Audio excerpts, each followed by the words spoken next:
新月の光は暗闇を突き破る。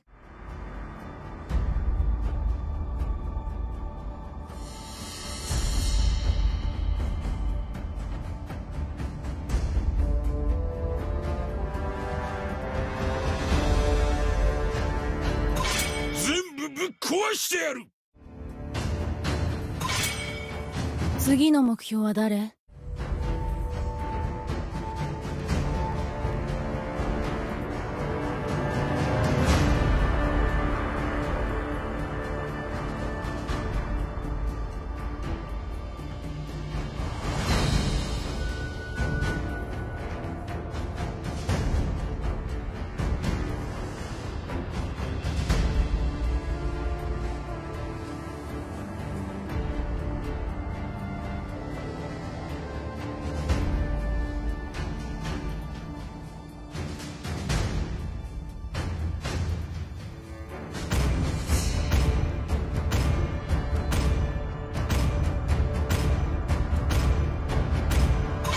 テト族のナナだにゃ。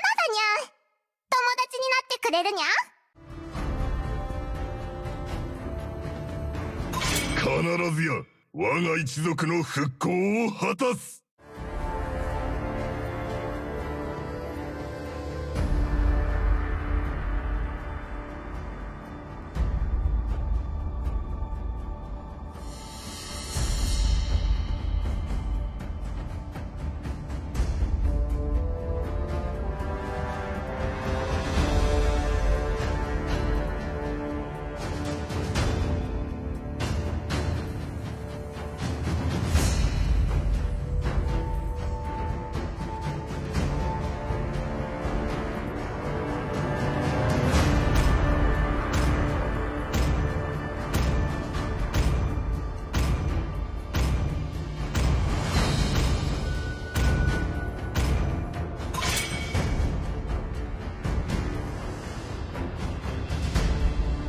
この命をかけて我が国を守る。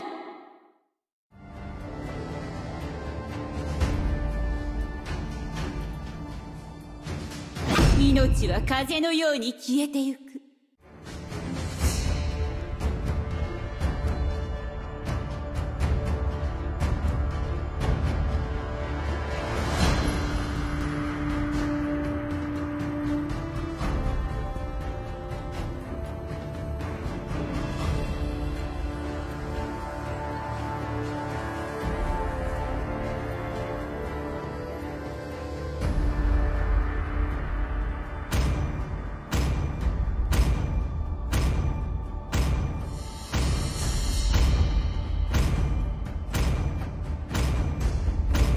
式を前にやっと俺を思い出したのか。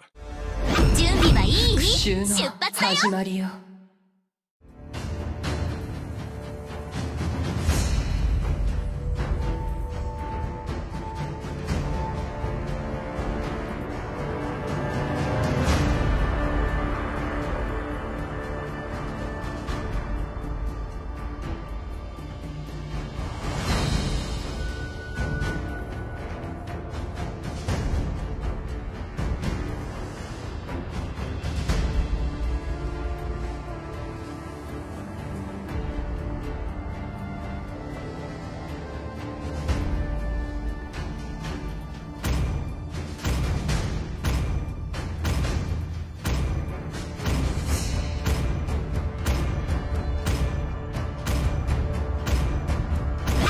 It's not every day you see such a handsome dragon tamer like me. 私は盾となる。準備はいい？僕の魔法を見せてあげよう。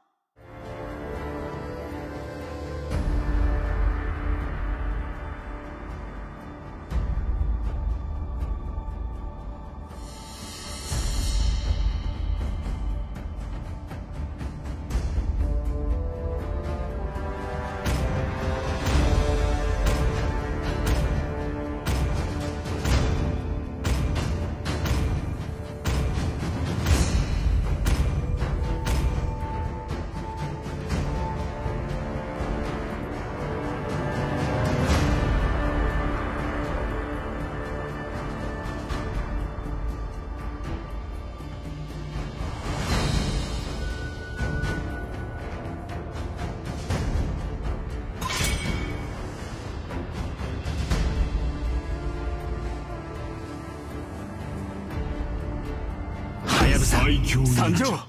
参上。夜が来た。殺戮の始まりだ。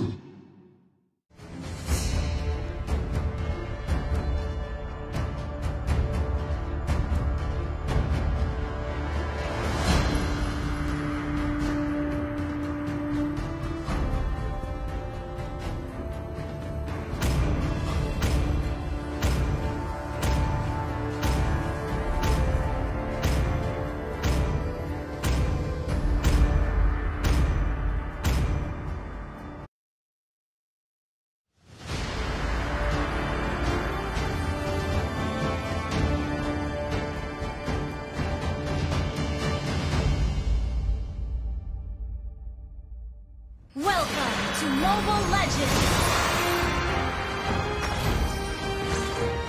5 seconds till the enemy reaches the battlefield. Smash them! All troops deployed!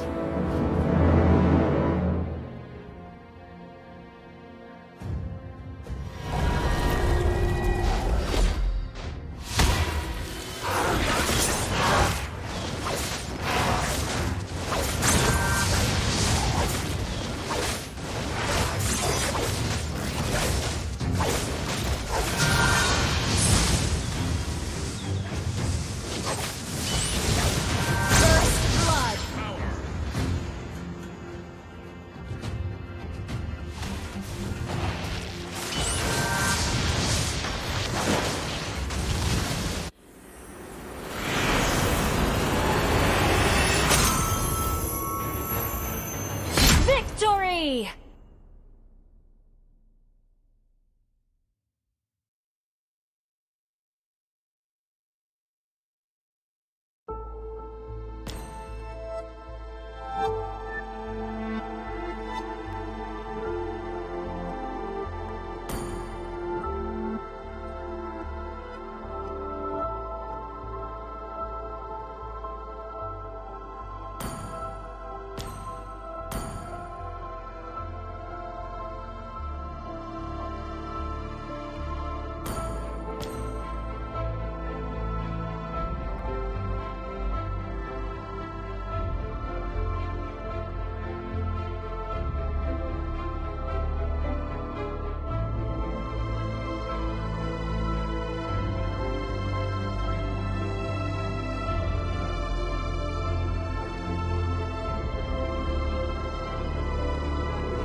Hello and welcome back to the North American Squad League Day 3.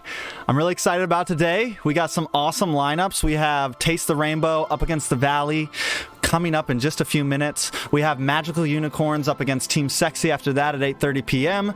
Then we follow up with Exodus 9 versus Brotherhood. And the final series of the night will be Area 77 versus Exodus 9. Joined with me today is a good friend of mine, a fellow caster, a Mobile Legends streamer on Facebook, SEXI. How you doing today? Hi T-Rex, I'm happy to be here. It's funny that you said that I'm a fellow caster, however this is my first time casting. I'm super nervous, so we'll see how this goes. You guys be easy on me, please. Yeah, be easy on her. It's her very first time. I've been telling her she's gonna do fine. It's going to be an awesome night. I'm super excited about some of the games tonight. We get to see Team SEXI play again. They completely annihilated Exodus 9 on day 1. And then we've also seen Area 77 lose against the Brotherhood. So I'm excited to see Brotherhood and Area 77's games. And then I'm also hoping that we maybe see Exodus 9 take a win here. At least a win or maybe a series. I want to see some action. On day 2, we saw 2-0, 2-0, 2-0, 2-0 sweeps nonstop. I want to see what a Tank would call a rubber match, Exia. I want to see a best of 3. I would love to see that this time. Yeah, most definitely. But then again, I'm not entirely sure if I'm ready for that, because that means I would casting a lot more. I'm not sure if I'm ready for that too. We're trying to get the whole 5 or 6 hours in tonight, you know, the long run. Oh no! Game 1, Taste the Rainbow. They did just win a game against Magical Unicorns. And the Valley is also undefeated. If you had to take a pick right now, who do you think takes this series, Exia? Between the two, well, considering this is the second time that the Valley is competing in the league, I feel like they already have a really good, I guess, understanding how to play with each other. I know that they're not a full squad, but I think they've already had that existing game play with each other. Whereas like Taste of the Rainbow, I'm not entirely sure.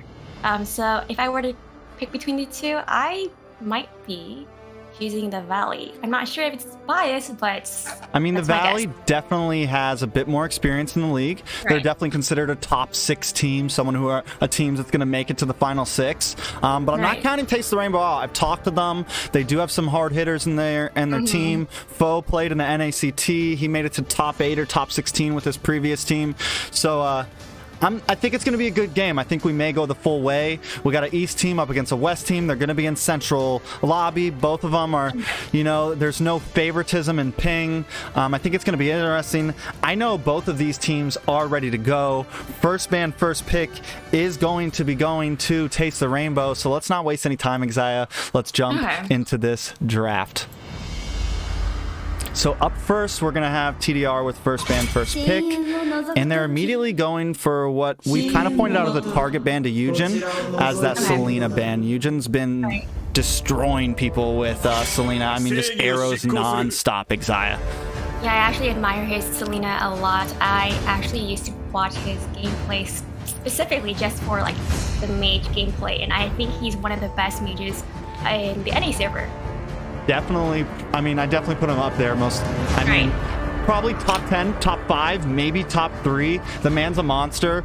And it's not just the... I don't know. I have to... There's a couple other people out there. I think Yato's up there also. Yato's a monster. But those two, I mean, comparing like Eugen to Yato, two very different support mages. Eugen, I see him play that Selena. I've seen him on Valentina, just aggressive, you know, in your face. Towards Yato is a more of... He likes to play that Lilia aggressive too. But it's just... They're kind of a different gameplay, you know, Exia? Speaking of Lilia, she just got banned, so... I think that's going to be I mean, she was a popular band towards the end of Season 1. And I think she can definitely be an issue right now in the current meta. Yeah, she's still a good pick as a mage, yes. Yeah, and then at the end with Yuzong, okay. Yuzong, that's been a surprising ban. Honestly, a lot of teams have been doing it. I don't know if it's just something that they all know. It wasn't something we saw at all in Season 1. And recently, every team has been banning him. I mean, he's got like a 70% ban rate. Okay, so we have first pick on Eve. Good choice. Do you think she's still, do you think Eve is still extreme meta after the big nerf on her? Do you think she's a major issue? Do you think she's worth a ban? Or do you think she's a priority pick, Exia? Okay, so I'll like let it out there right now. I don't keep up with nerfs. I don't keep up with patch notes. I do not keep up with like anything new with the game updates. However, if you're talking about the nerf where she no longer has, I guess, complete immunity when she ults, then I don't think it's an actual nerf. She's still strong. You can also, I think she also got a buff on her first skill where it gives her movement speed. So I think she's still a good hero. Good mage, especially with the crowd control and the zoning as well. Yeah, honestly, I mean, looking at the side of Taste the Rainbow right now, so the recent nerf that did happen to Eve, she got like a 10-second add-on to her ultimate. Which, I mean, she's still a pain. Like when she has the skills, like that second skill slow, like you said, the first skill speed up. I mean, we saw her on day 2, and she did well. But she's also not like a priority ban anymore. So we're seeing her more in gameplay. And then this is going to be the second or third time we've seen Beatrix. Zia completely stomped with her. We were worried she was kind of out of the meta because of her recent nerf. They cut all of her damage practically in half, like all of her bonus damage. it still is where it's at in the late game, but early game, she took a big bump down. I'm excited to see how Cider AFK handles her, and I'm excited to see if she's still going to have as much as a presence as she had in M3 and in our Season 1. Right. I'll be looking forward to that as well. So coming with some of these last bans, what do you think these people are aiming for? So they still have to ban a jungler. They're probably going to target those. Wherever I go. Go for it. Yeah. Okay. I'm actually kind of surprised. I'm surprised by that too, honestly, especially with the Hylos already out there. Right. So there was a necessary ban for Rafaela, but okay. That's surprising. Then another ban with Popo. I think Popo's definitely come up and go. I mean, Team the Valley is missing on the gold lane. I think it's a good ban. We already have the Clink on. I'm guessing the Brody might be next, but the Wrath ban definitely. Yeah. It surprised me too. Yeah, I feel like it was kind of a waste. Maybe they're worried that TTR is gonna go like jungle Hylos, or we have seen some offlane tanks, you know? Maybe they're just making a big guess on that, but still, I still don't think it's worth the Wrath ban. I totally agree. So, my guess, like I said, maybe they go for another marksman here in the gold lane. But looking at the lineups right now, both teams look good. I like the Paquito. Mostly Yuzi's going to probably be using that in the XP lane. Guapo locking that Ling. We've seen him be a monster with this Ling already. People were target banning the Ling against him in Season 1. So we know he has the premise on it to use it correctly. I think it's going to give him a nice early game advantage. But, I mean, I'm excited to see what junglers we see from the side of TDR. Are they going to go for an assassin? They just banned that Lolita. My guess is they bring in another marksman, possibly YSS. Well, if there isn't a YSS, you might be choosing Olive, and I feel like Olive might be a valid choice here. I'm not entirely sure. I do think he is, underrated. Definitely underrated. I feel like he's starting to get a little more traction. You know, like I've been seeing like Zane play him and some of these other popular streamers play him more, and he's becoming a bit more in the view of people, and people are starting to think he's worth the pick. I think we've seen him once so far in this season of the NASL, and I don't think he won a game, but I'd be excited to see him. I think he'd go great paired up with that Estes. Oh, yes. Do they lock it in? No, they do. I like the comp. I really do, Xayah. It's kind of different, especially with the Olive pick, but I'm excited to see where it goes, where it heads in this game. But back to, so maybe the Wrath ban was a good ban. Maybe they felt like they knew this mage support as a healer was coming, and then Hylos on the side. So I'm guessing Hylos is going to be EXP or gold lane here. Right. Well, EXP lane. Yeah, EXP lane. Up against that Paquito, how do you think he does over there? Paquito against Hylos? Yeah. I'm not entirely sure. I've never seen anyone play in that kind of, like, I guess, comp?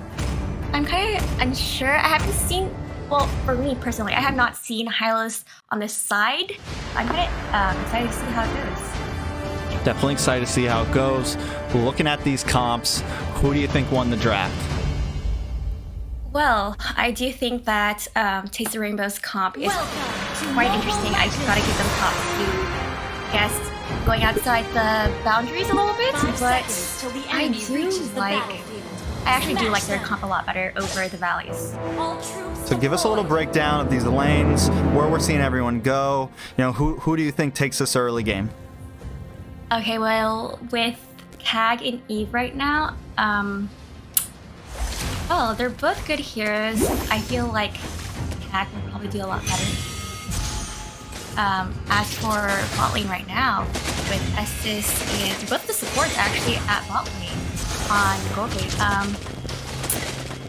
not entirely sure. We'll probably going to go to the side of Taste the Rainbow. They have more sustain. Yeah, definitely a little more sustain in this bot lane. And we've been seeing this recently. Like, you know, we haven't seen it in ages, but a 1-2-2 composition.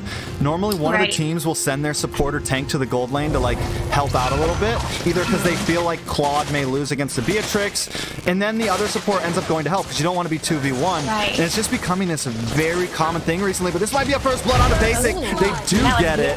Just going to side FK. First blood going to taste the rainbow, Exia.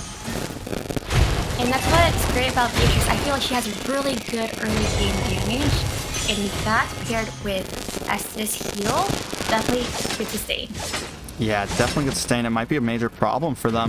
At this point, if they can't win the 2v2, do they just like leave Claude alone and send that Matilda up to help with ganks on the CXP lane and things of that sort? I don't know. It looks like Matilda will have to babysit Claude for a bit, as it's not off to a good start. Yeah, definitely not off to a good start. Turtle is up in 6 seconds though, and I'm wondering if these supports are gonna rotate up. Ling has a decent position on it along with Kagura. He's a little low on health, but here comes Oh My Foe, and I think we might have a little bit of a first clash here on the Turtle lane, Exia. They're positioning both the supports actually move from bot to mid to towards the Turtle to position right for Turtle. So we're gonna see a clash. We'll see who wins this one. Yeah, Yuzi coming in. Whirlwind manipulation does go up, and Yuzi is caught in it. Guapo does secure the Turtle though, but Yuzi is forced to just run away with a sliver of health. They want to chase down. Side takes out some big burst damage and takes out Arvel. So it's a 1-for-0 trade, but the Turtle does go to the Valley. Do you think it's a fair trade? Fair trade, but then you also have Claude at bot lane free farming, so that might help him get a little ahead in gold, because he is a little bit behind. Yeah, he definitely does. And I mean, being able to take down, what, 3/4 of that gold plating is a pretty big deal this early on in the game, Exia. Right. At this point, we're 3 minutes in. Gold is still even, probably because this Claude gets to get some plating. They do get the Turtle. So even though Taste the Rainbow has this 2-0 lead, the Valley's able to keep up with this gold lead. And here might be a gank. Arvel and Gosu Yujin coming in. He's not able to land the umbrella though. Luckily, Oh My Foe's able to slow them down with that ultimate. And it's just going to be a null fight. Nothing major here, Exia. Well, they did take down more than half of that turn, and it hasn't even been 4 minutes yet, so that's good progress so far. Yeah, definitely good progress. Definitely being objective-based from the side of TDR. Right. I mean, Hylos is doing a pretty good job, like, I guess soloing his lane, and then Beatrix... Big kill on the bottom. Beatrix is just murdering this this Claude right now. I mean, it's rough. I'm thinking after this, we may just end up seeing the Beatrix banned. Maybe. I mean, it's well-deserved. Beatrix is already 3-0, and literally the kills all on Taste the Rainbow's team is all going to Beatrix. Yeah, 3-0. She's going to be doing some big damage, but in comes this Tempest of Blades right onto that Beatrix, and Arvel's able to get the kill. It would have been a little better in Guapo's hand, but still it's a nice pick.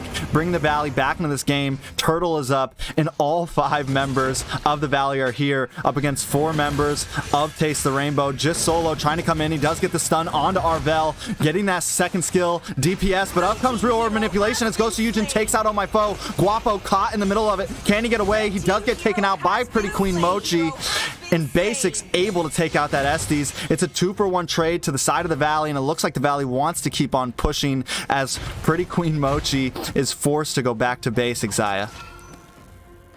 I think that was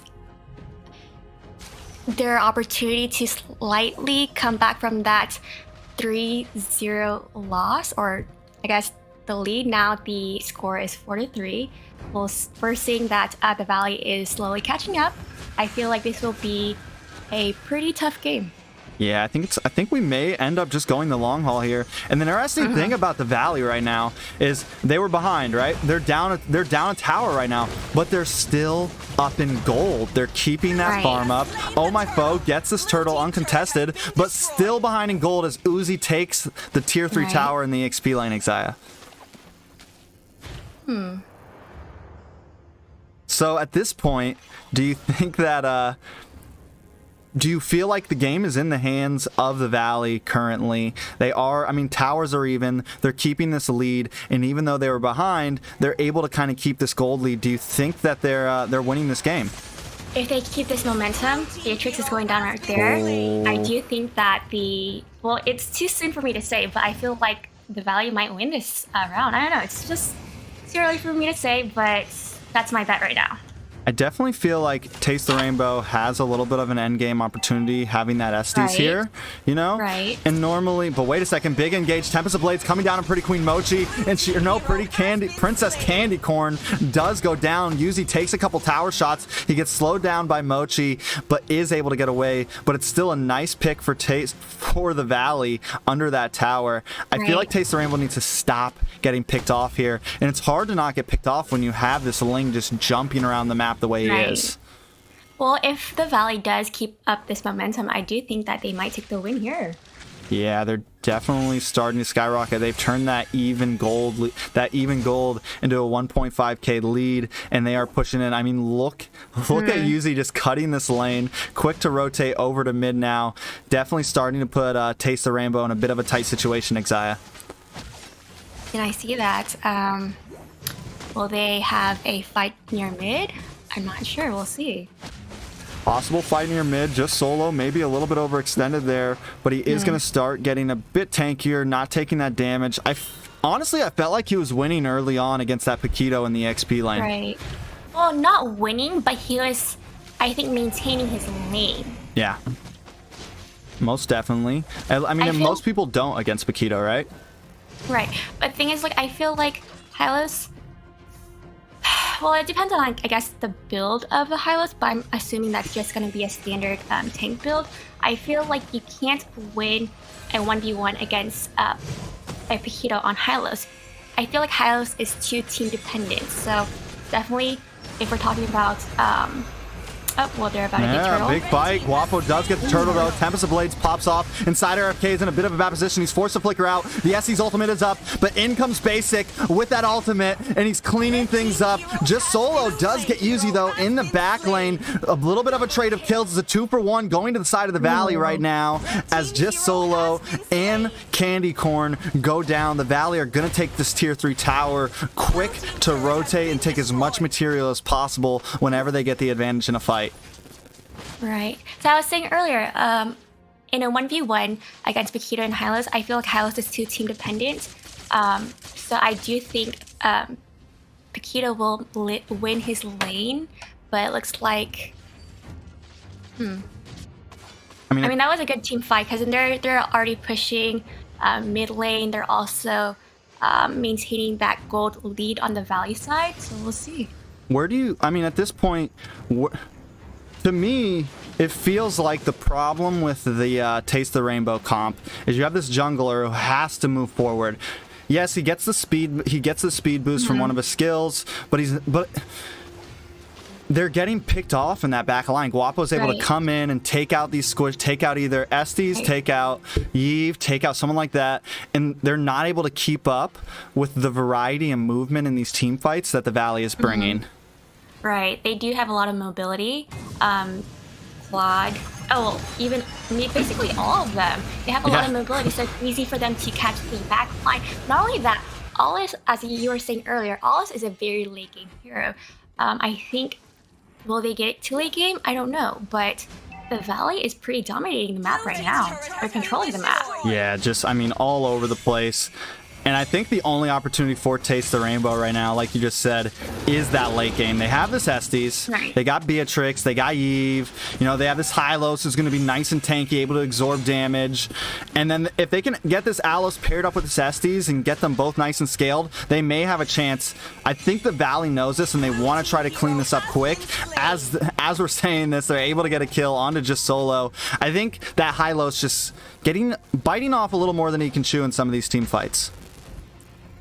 The Hylos? Yeah, just going a little too deep and thinking he can, like, take it all, and every time he's paying for it.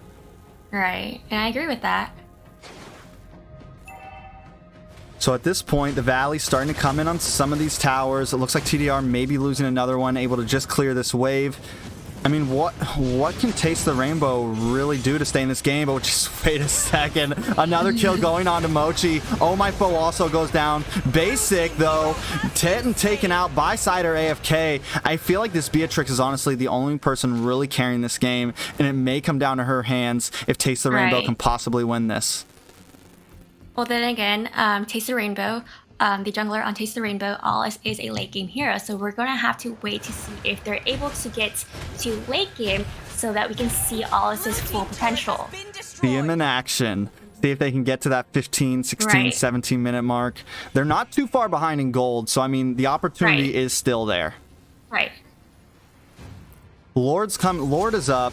Valley, I'm guessing, waiting for this 12 minutes so they can get the enhanced Lord. They have a nice position on it. Do you predict that Taste the Rainbow even tries to contest it? Not entirely sure, but I feel like if they do, they're going to get picked off. But right now, the Valley has a better control of the map, so I feel like it'll probably go uncontested, actually. We'll see. It looks like it is. I mean, I don't think that...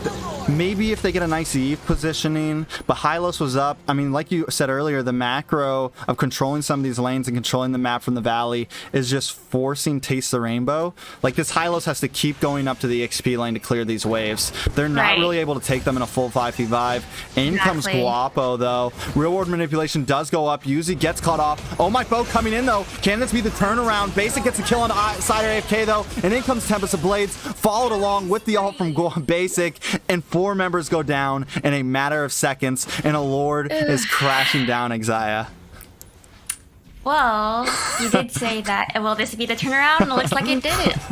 Honestly, I'm just hoping that we do get late games because I do want to see Alice's fullest potential, but I think this will be ending pretty soon. Yeah, they might take this game right here, right now.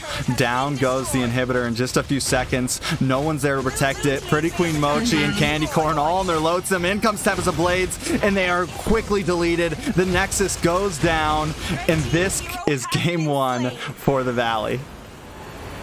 That was a well-deserved win.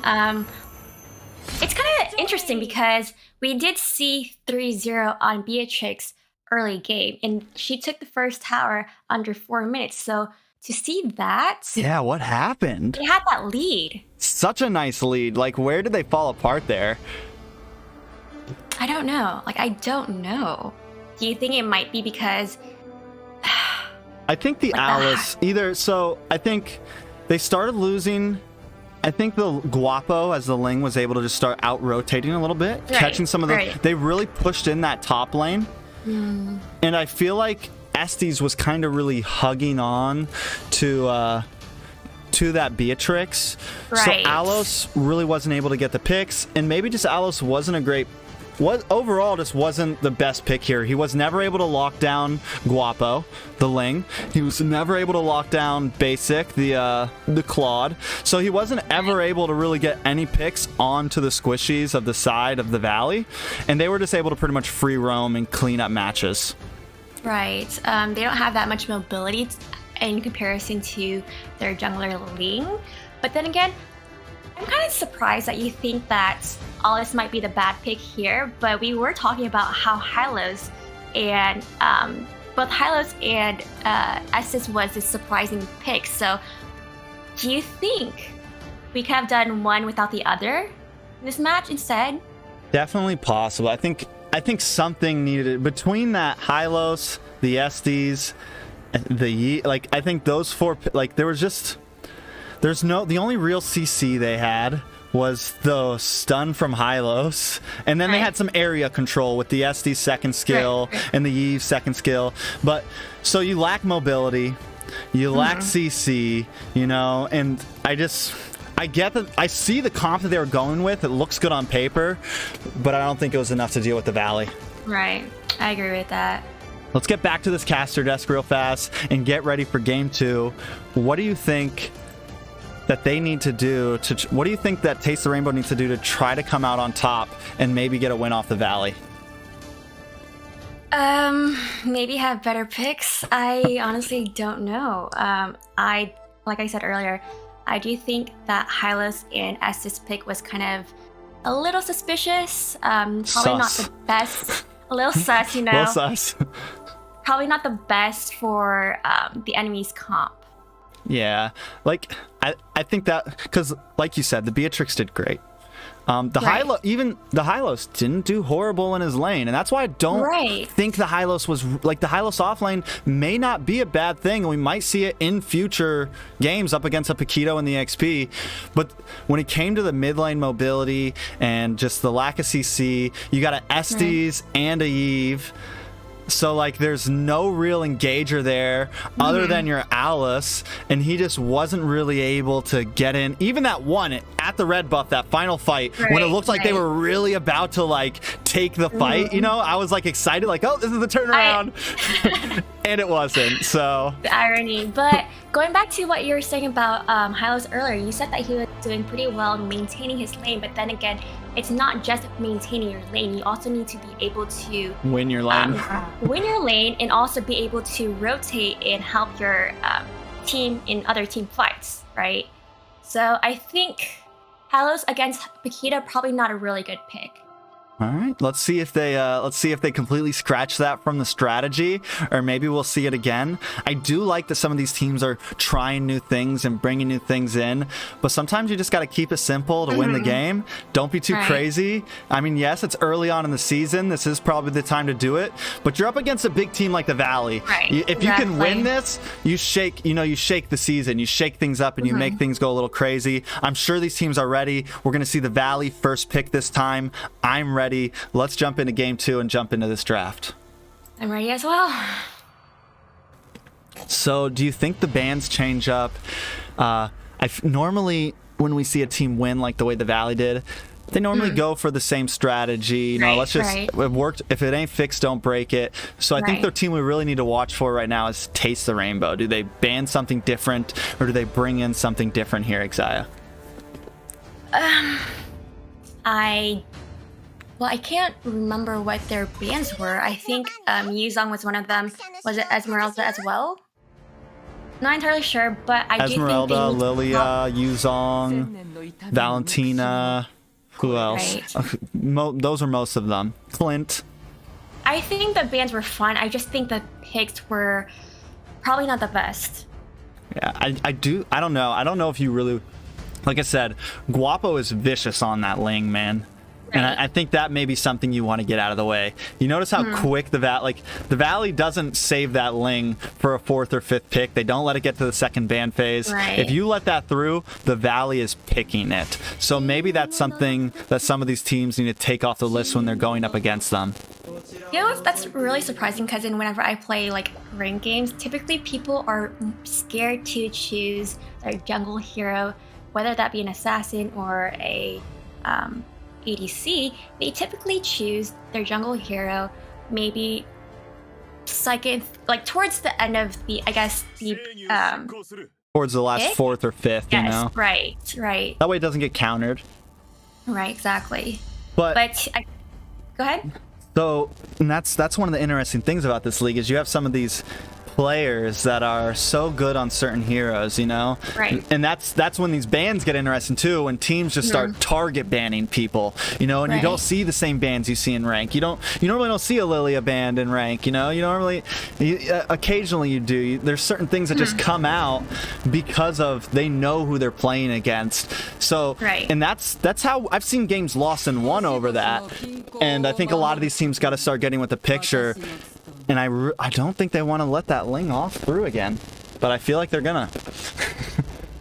Well, it seems like they might be confident that they can counter Ling. We'll see. I mean, we have seen. I know. Pretty sure TSU went up against the Valley, and they have Tamal does a great jawhead, and he was just a great counter against the Ling. Anytime Ling was on the wall, he was able to bring him down. So you need to bring something on the table to get him off of that wall and disrupt him, and maybe even play a little aggressive in the early game. Try to invade, you know, mess with his buff, because those first few levels, Ling isn't too scary, you know. But if he can farm all he wants until level 4, level 5, that's when you got to worry about him. Right. Oh, will we see a Ling pick here? I'm not sure. Esmeralda's open right now. Right. It's been one of the first picks. So. Okay. Go on. I'm sorry. I keep interrupting you. It's okay. Well, looking at like last match, they didn't have that. Like, I don't think they had any counters for Ling last match, right? No. So they're for the side of the Taste the Rainbow, it looks like they need to be better in selecting heroes that will counter the Valley. Yeah, they definitely. I feel like Taste the Rainbow went into that match with that comp like in mind. Like, right. And didn't really think too much about countering and stuff like that. Like, more of like, all right, we're gonna jump into this game. We have this really cool idea for a composition. We're gonna do that, and they just didn't really pay much attention to like, okay, let's counter pick here. Let's do this here. Because yeah, there are plenty of counters for Ling. It's just, you know, get them off the wall, some sort of CC, you know. And they didn't. You're exactly right. They didn't bring any of that into the game. And it's very necessary not only to like pick heroes. Well, it seems like the Taste the Rainbow team just picked heroes that probably seemed good fits for their own comp, rather than just trying to strategize for a comp for the enemy team as well. A good counter for the enemy team. Most definitely. So they needed to, I guess, cover the entire umbrella of choosing heroes, I guess. Yeah. Most definitely. As we're watching some of these picks come through, Esmeralda getting locked in, and Yuzong. Two picks that have been commonly banned. We're finally going to get to see some Yuzong, and I'm excited to see Uzi on it, or Basic on it in the off lane. And then we have this Esmeralda. Right, and I'm excited to see how Esmeralda plays, especially with Lolita. That shield is going to be so insane. Yeah. Tough to deal with. Right. So, Lolita. Let's talk about Lolita a little bit. She's come back into this meta ever since M3. Shark put her on the map. Everyone's playing her left and right. Do you think she's viable even when she's not up against like the double marksman team? You know, do you think that she's worth it even when they don't? Like, yeah, she's a wonderful counter to that composition, like YSS, Beatrix offlane, or Clint offlane, you know? But when that's not on the table, is she still a viable tank? I feel like that question is a little too broad. You would have to kind of see what the enemy team has as their comp right now. Like, if we're going to see, like, based on CAG, Rafaela, and then Yuzong, I feel like none of those picks, or those are pretty good counters for Lolita. You have Yuzong, who's able to disrupt her ulti. So I feel like it might be also CAG, her second skill. Once you have that little stun, you can also disrupt Lolita's ulti too. So I feel like in this game alone, we'll probably not see that many Lolita ults. Yeah, I didn't even think about that. You're exactly right. You have Kagura, second skill flicker and stun. You got Yuzong. You got the Holy Baptism from Rafaela. And this is exactly what we said. The Valley coming in with these nice counter picks to the heroes that Taste the Rainbow picks. And then when we look at Taste the Rainbow, it just feels like they're picking heroes. Right, exactly. Goes back to what you were saying earlier today. I think they just need to do a better job, I guess, being able to see if the heroes that they're selecting is a good counter for the enemy team too. Yeah, I like that they're finally banning this Ling, but even I said that Guapo immediately locks on this Ling, but the Valley deciding, instead of going for this immediate pick that they've been doing all the time, they opt to go for the counter picks. And it just shows their skill and premise, and that like it's fine if you ban out our Ling in the second ban phase. It's fine if you ban out this. We have a nice enough hero pool. We're gonna focus on the draft here and now. And it shows that they are a team to definitely be reckoned with, not just in the game, but in the drafting. Well, I just know that a lot of the members on the Valley, they're very versatile players. So it's not that they're just like, okay, we ban Ling. That's fine. That's fine for them. Like, I'm pretty sure they have so many other heroes lined up that they can play just as efficiently as well. So, with this Lolita pick, though, that is something that does limit them a little bit. I'm thinking they still go for an assassin jungle here, maybe a fighter jungle. And do they put basic as a marksman in the gold lane, or does maybe he go for like a mage offlane, something like a Lunox, a Harith? Lunox would probably do well against the Esmeralda, things like that. I'm wondering what their plan is here, because the Lolita pick does limit you a little bit. Maybe you don't want to go for the double marksman here. Right, but then if we're talking about counter for Esmeralda, she's most likely going to be going against Yuzong in EXP lane. So I think basic is just going to stay as gold lane and then Guapo as jungle. Oh my foe, locking in that Hayabusa. Bringing in that Brody. And like I said, I think we're going to see a jungle. I would like to see this Barat's jungle, man. We don't see a whole lot of it over here, and I'm excited every time I see something different. Right, and then remember at M3, we were all excited whenever Lolita's shield countered Oh my god, that was disgusting. Oh, yeah. Yep. So we'll see if that opportunity happens again. I felt so bad for Zane watching that game on Barat's jungle. Just like the shield just stops the tongue mid go. Like, oh, it was so hard to watch. And I think like he was shocked himself. Like I think people none of us knew that. Right, and I think people noticed that he just like stood there thinking that like, oh, okay, where did the tongue even come out?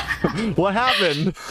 Right, exactly. We all thought it was like a glitch or something, because nobody plays Lolita and she just came in all of a sudden, so all of us were like rusty. No one's like, what does her shield actually counter again? And it counters a lot, to let you guys know. It counters a lot. But we're jumping into game 2 here. The Valley on the blue side, Taste the Rainbow on the red side. Valley something to Taste the Rainbow is something to prove if they want to win game 2 and stop this from being a clean sweep. Tell us about this laning and who you think has the advantages in the off lanes. I am not entirely sure. I don't know where to begin, actually. I feel like Alice, like both of these heroes are late game heroes. Alice definitely would need buff towards the blue buff towards the mid late game to maximize her fullest potential, but I don't know. I'm not entirely sure at top lane in gold lane, actually. Yeah, I think. Again, you see. Sorry, go ahead. Basic will most likely have the advantage in the early. If Alice can do well, but hold on, we do have a big fight over this little water. Guapo already bought low, and he does get taken out by Oh My Foe. It's a nice first blood going to the side of Taste the Rainbow, but this is the same exact thing we saw last time. Right. I mean, Taste the Rainbow is a nice first 3-minute game, but they got to keep it up if they want to win. Yeah, they need to know how to last longer than 3 minutes. Most definitely, they definitely do. Gotta get that stamina up. Right. So I'm just hoping that they're able to actually keep this momentum, that they don't eventually fall off after that 3-4 minute mark. I really do want them to, I guess, do better. Do better. Yes. And there definitely are another kill going to Taste the Rainbow. Oh My Foe on a roll right now. In the bot lane, though, Yuzi getting a little caught up. Guapo forced to rotate down, though, and just solo is going to be taking a hit and going down. The Valley getting a nice kill, and the kill does go to Yuzi, though. Well, I'm just like glad to see that they're, I guess, able the Taste of the Rainbow able to succeed early. I just really want them to keep up with that momentum. I really want to see them at least beat the Valley. Yeah, I'm wondering if he can steal this turtle here. Guapo does get the turtle, and the fight is on. Yujin able to take out Oh My Foe with that umbrella very quickly, and Detna's welcome locks onto Sydney. She's going to be next, and in the backline, Yuzi just causing disruption, moving around, making sure he zones the rest of his team so they can get those 2 kills, and just like before, at the 2.5 minute mark, the Valley coming back into this game. I believe it was just 1 kill, right? It was just Lolita that just off. That was actually really good zoning from Yuzong, because he pushed, I think, Sicilian and Esmeralda back, and Lolita was all alone. Yeah, they did a wonderful job of just keeping them away, and they got Lolita, they got Oh My Foe in the very beginning of that. It happened so fast. The umbrella came out from Kagura, and she just finished him off. He tried to flicker in to steal the turtle and just immediately got destroyed. And then they were able to get Sydney after. So now they have the lead in kills, 3-2, and they've also taken a gold lead. I'm hoping that this isn't going to go the same way as what we saw last game. I mean, right now we see that both teams are, I guess, doing a pretty good job. Well, you do see the Valley with a 1k gold Gold lead. Will they be able to maintain that gold lead? Not entirely sure. We'll see.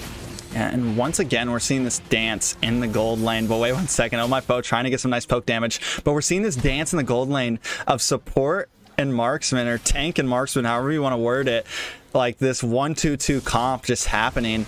And the problem... You would think that TDR kind of outs-rotates, but wait 1 second. Pretty Queen Mochi force to pop the ultimate, doing some nice damage, but Guapo on the trail of Sydney, and it's just another disengage. But the bulkiness of Guapo on this Barats is definitely starting to show, and it seems like they just can't get the damage onto him right now, Xayah. And then chasing down foe. Will he be able to kill him? No, nice. Oh, I love that. I loved that. Arvel's first skill catches on. Yuzi, though, a little deep. A nice flicker coming from Lolita, but she's still able to... She does get away with this flicker of health, but Guapo on the trail uses the retribution to get the kill, and Guapo now chasing down Solo under this tower. 2 for 1 trade once again, and in the top lane, Basic not even needing to be part of that fight, chipping away at that tower. Xayah. Well, it looks like there's a free free turtle for the Valley right now. Looks like I'm kind of scared that we might have a repeat of last match.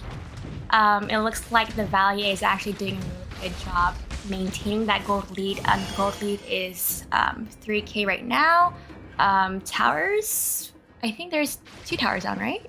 No, just one in the top lane, and the Valley's in the lead on it. And yeah, so gold lead and also tower lead, I think they're off to a really good start, and I don't think they're going to I don't think the Taste the Rainbow is going to be able to come back from this. Yeah, that is just my early prediction. No, it's definitely going to be very hard, and a face full of torn apart memories going right into Cider AFK. I was thinking that Allison may end up having the advantage in that offlane, but she's just getting torn apart right now by that Brody. And again, what did Taste the Rainbow starts off in this beautiful start for the first 2.5 minutes, and then they just fall apart. Detna's welcome in the top lane, locked on a Cider AFK. She pops that ultimate to try to get some sustain, but torn apart memories finishes her off, and the kill goes to Basic. And once again, the Valley is taking off with this match. I think the problem with Taste the Rainbow, like, they had the lead, they had kill lead, they could have just given him that turtle, but they made a bad call. And that's, you know, just take your lead and don't, you know, you don't have to push everything. Keep getting your games, keep getting your ganks, play your own game, and they keep losing with these few bad calls in the very beginning, and that's what's making them fall behind. I see that. And then they're, well, and they just took their blue, correct? Yeah, they lost blue. The Valley is able to, I guess, invade their jungle so easily, and I feel like them as a team, they're very cohesive, and they're able to easily pick off the enemy team whatsoever, like no matter like what situation, what scenario. Yeah, and at this point they're just moving. They're moving as 5. They're keeping it simple, and their communication is definitely on point. Like that first fight that changed everything around at the turtle. They planned all that very well. They were able, they knew all to rotate down. They knew they wanted to take it. And every time it seems like they just get to the advantage in these team fights. Speaking of that, Basic able to get the kill into Sydney. It's like she doesn't have time to put up that bulwark shield. Oh my foe trying to do some split pushing, taking a tower, but I don't think it's going to be enough, Xayah. Well, yeah. Well, they did take a trade-off on that tower. You did see Alex take the top tower. Was that a good trade-off? What do you think? I mean, at least they're doing something. There's I think at this point, get some split push in. I don't think you want to trade towers, but the idea is there.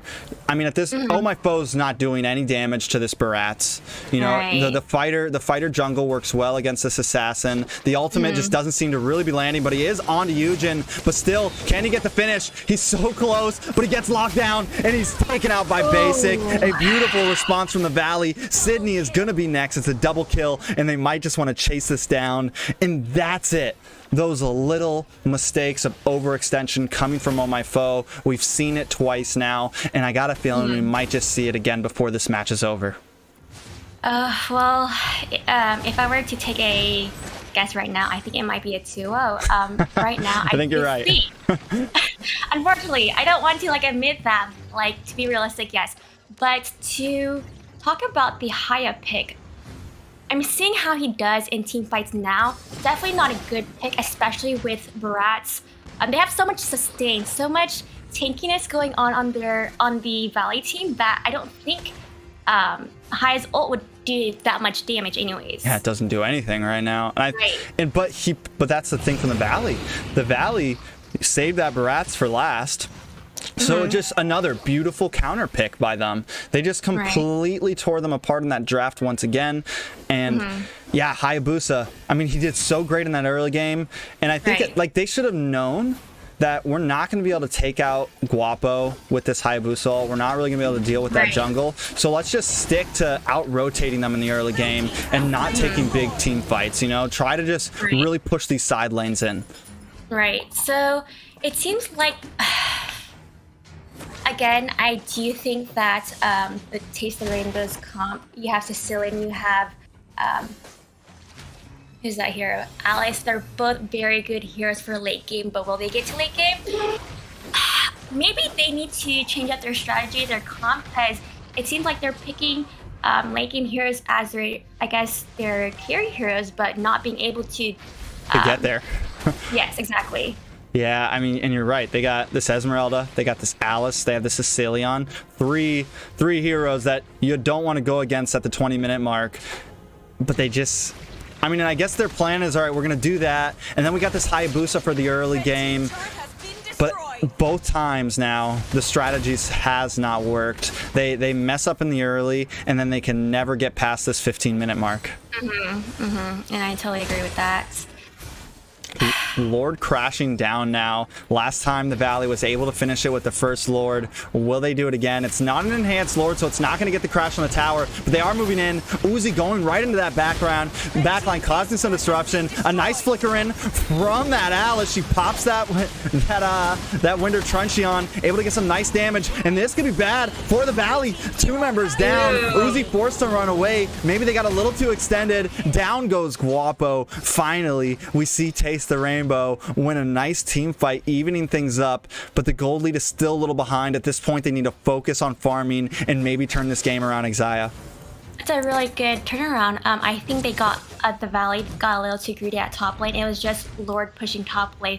They did not have their tower synced or the minions synced. So I think that was a 5v4, right? We saw Haya just clearing minion at mid lane, and then that's when he came back to engage in that team fight. Yeah, right? I mean, it was what made that team fight go so. That Alice flicker in, she stunned like 3 of them with that second skill, then just immediately hit that Winter Truncheon and just got everyone down to about half of HP. And then you got the Sicilian who got a little more CC, you know, and they were just really able to kind of clean up. They had a nice CC chain there with their heroes, and that's what we need to be seeing. I think at this point, let the Valley come in and try to set them up for a nice play. Right. And just maybe keep using Foe as, you know, a lane controller, because I feel like he's almost useless in these team fights at this point. We're seeing everyone else shine. I totally agree. I feel like Haya, Foe and Haya is only... The only thing that he's great for right now is probably like split pushing, not gonna lie. No damage on the ults. I feel like the Valley's comp is a little too tanky in order for his ult to do any damage. Yeah, he's just not able to get on them. The turtle pit is up though, and we're starting to see what me and Ben like to call the jock, the back and forth, you know, little pokes, fighting over this position. I do like the way that Taste the Rainbow is inching themselves more in, so if they definitely don't want to give up this Lord. They want to try to contest here, maybe get a pick before it happens. Sydney does come in with that first kill, but gets knocked up. Detna's Welcome is not able to lock in, and there goes the ult for Guapo. He's gonna lose that, and he's not gonna have it for this upcoming team fight. Yuzi also maybe popping his ult just a little too soon. Solo on the run as Cider AFK comes onto basic, hits that ultimate, is doing some nice damage. Cider AFK gets the kill onto basic, and she is on the trail of Guapo next. Goes to Yujin though in the back line there to take out Foe, but still this looks good for the side of TDR.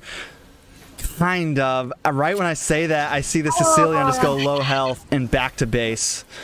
I just wish that Foe was still alive, because I feel like that could have been their opportunity to take Lord there. I know that the Valley was trying to bait the Lord, and then they did end up using the ult. Uzi did end up using his ult, and I feel like because they used their ult a little too early, that could have been huge. Taste the Rainbow's opportunity to, I guess, turn things around. Yeah. Yes, exactly. They definitely could have turned things around there. And like you said, Foe, I don't know where he was. He was off camera. He just got caught off by Gozu Yujin, taken out instantly. And that they didn't have him. I mean, even though he's not doing a whole lot in these fights, having that extra body makes a huge difference. Right. They had the advantage in the early start of that fight. It was 2-0. They had taken out 2 members. You got Alice just trailing, but again, it just seems like the composition of their team fights, they get a little too split up and they get caught off by members of the Valley every time. And I totally agree, but we'll see. Ooh, and then you see Alice going into Uzi right now. Do you think she'll be able to... Ooh, he does get the kill. Yep. So they're trying to engage. A nice starfall onto Guapo and basic. The Lolita ult does miss, but Cider AFK doesn't care. He gets the kill onto Arvel. Guapo maybe next. The damage from Cillian is starting to be a lot. Goes to Eugen, able to take out Sydney, and Guapo now on the run. Just Solo does not want to let him get away. He does get the kill right as Alice goes down. It is a bloodbath. 4 members of the Valley taken out, but there is a wave crashing in on the Nexus in the top lane against Taste the Rainbow, but they don't care. They want to go for this Lord, Xayah. They'll be able to take Lord without any, I guess, any problems. You do see top lane being pushed, but there will be minions. You also see Esmeralda recalling for that. This is their turnaround. Yeah. I'm really happy. I'm really happy that they made it this far. Because like I said, Sicilian, Alice, they're both late game heroes, and we're about to see them. Well, we have already seen them shine, but like we're about to see them at like full throttle at their fullest potential right now. Yeah, I mean, and they made it. They got to this. They got to the 15-16 minute mark, and this Sicilian's starting to do big damage. Alice is sustaining. She's coming in and just hitting these stuns, splitting up the Valley. You got Esmeralda, tanky, bulky. I mean, right. So they're where they need to be right now. I feel like the game is starting to fall into their hands. They've evened out this gold lead. And they're probably going to take at least another tower out of this push. Even out, actually, Taste the Rainbow actually just took the lead, and I actually like that because I think the Valley does a really good job maintaining gold lead. So for them to actually make that comeback, I'm really happy that they are. I'm really happy that this round, Taste the Rainbow is actually doing a lot better this round. Yeah, I think they may be able to get this game. We were worried about that late game comp, but it's starting to shine now. And if they can keep this up, maybe they can win this and possibly win a game 3, Xayah. I'm excited for that. We'll see if it makes it to game 3. Yeah, look at just Solo hitting these recalls. I wouldn't do it too soon, though. You haven't won yet, and you did lose the last one. But they've taken that inhibitor, and that's going to be huge for them. It's going to help even out some of this macro. They'll have these super minions coming down bot. So now there's a wave of super minions on each side of the map. One heading to Taste the Rainbow, one heading to the Valley. But this could be the fight that ends it all. They are pushing. They want to keep position over this blue buff, take it away from Guapo, and possibly take this Lord next. We got 60 seconds until it pops up. Do you think that Taste the Rainbow is able to secure it? The Lord, possibly. They just... Alice specifically just took Guapo's blue, so we'll be able to see Alice to stay in team fights a lot longer with that blue buff.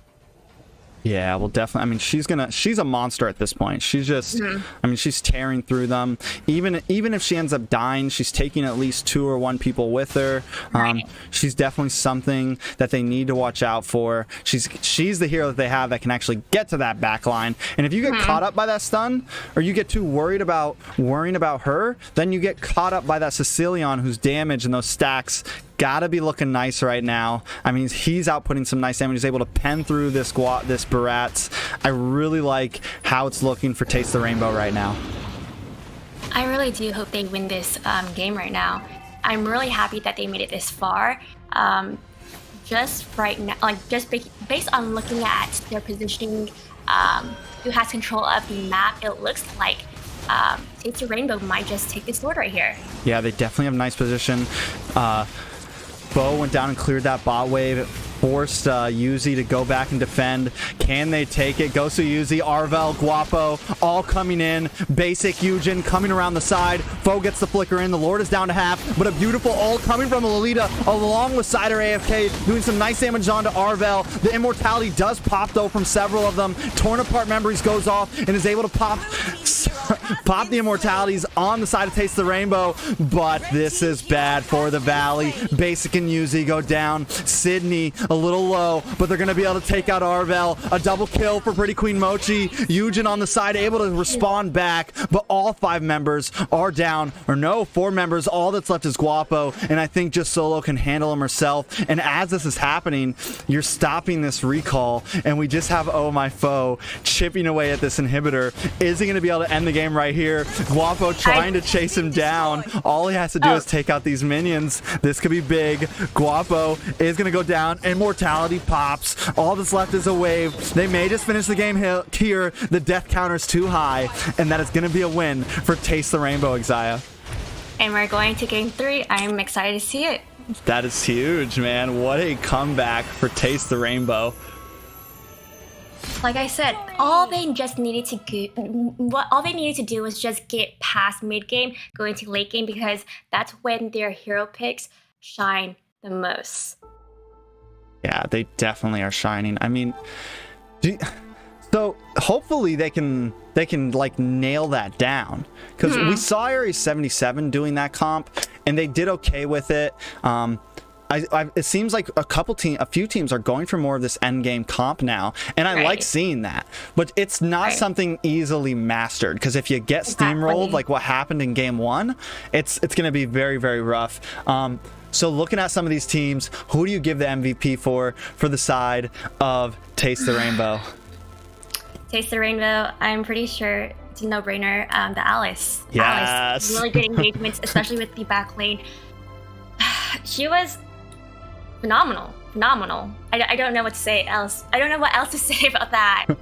No, she destroyed. I mean, that one team fight where everything turned around at the Nexus, Lord was crashing down, the Valley takes the inhibitor, they all kind of overengaged. That was, I mean, Alice was the pivotal moment in all of that. Completely turned, yes, the turning point. Turned around the whole game. And from that moment on, we just saw Taste the Rainbow catch their groove. They're starting to get those items in, Ceylon gets the stacks on, and they were able to take that game. So next question, do you think that they go for the same late game comp in game 3?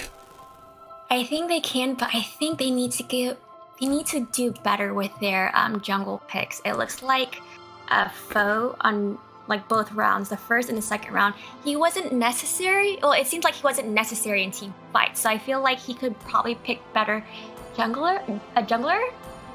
Most definitely. What do you think? I don't think it was exactly the jungle pick that was bad. I think it was just some of his plays, some of his moves. Because like we saw even in the first game, he did well in the very beginning. That's right. He just made some bad decisions. Like, leave the Lord. Stop trying to push yourself too hard. You know, take your win and get out of there. And we see a lot of teams do that. And that's what separates, like, the best teams from the really good teams, you know, because they are really, really good, but it's those little mistakes that really, you see the division between the skill level of these teams. Right. So I think Taste the Rainbow going forward, they just need to know when to back off, lay off a little bit, because once they get that early game lead, they typically kind of fall off a few minutes in. So they just need to learn how to maintain it and just play a little bit more Don't patient. screw up. Yeah. Yeah. In layman's terms, stop screwing up. Stop screwing up. But yeah, because normally you see these teams, and we're going to be jumping in this game in just a second. Some of the players are just clearing catch real fast. I'm going to check in with them real quick to make sure they're ready to go. I think if we see teams with those late game comps sometimes, and they get those early game kills, and you just know it's bad immediately. You're just like, Right.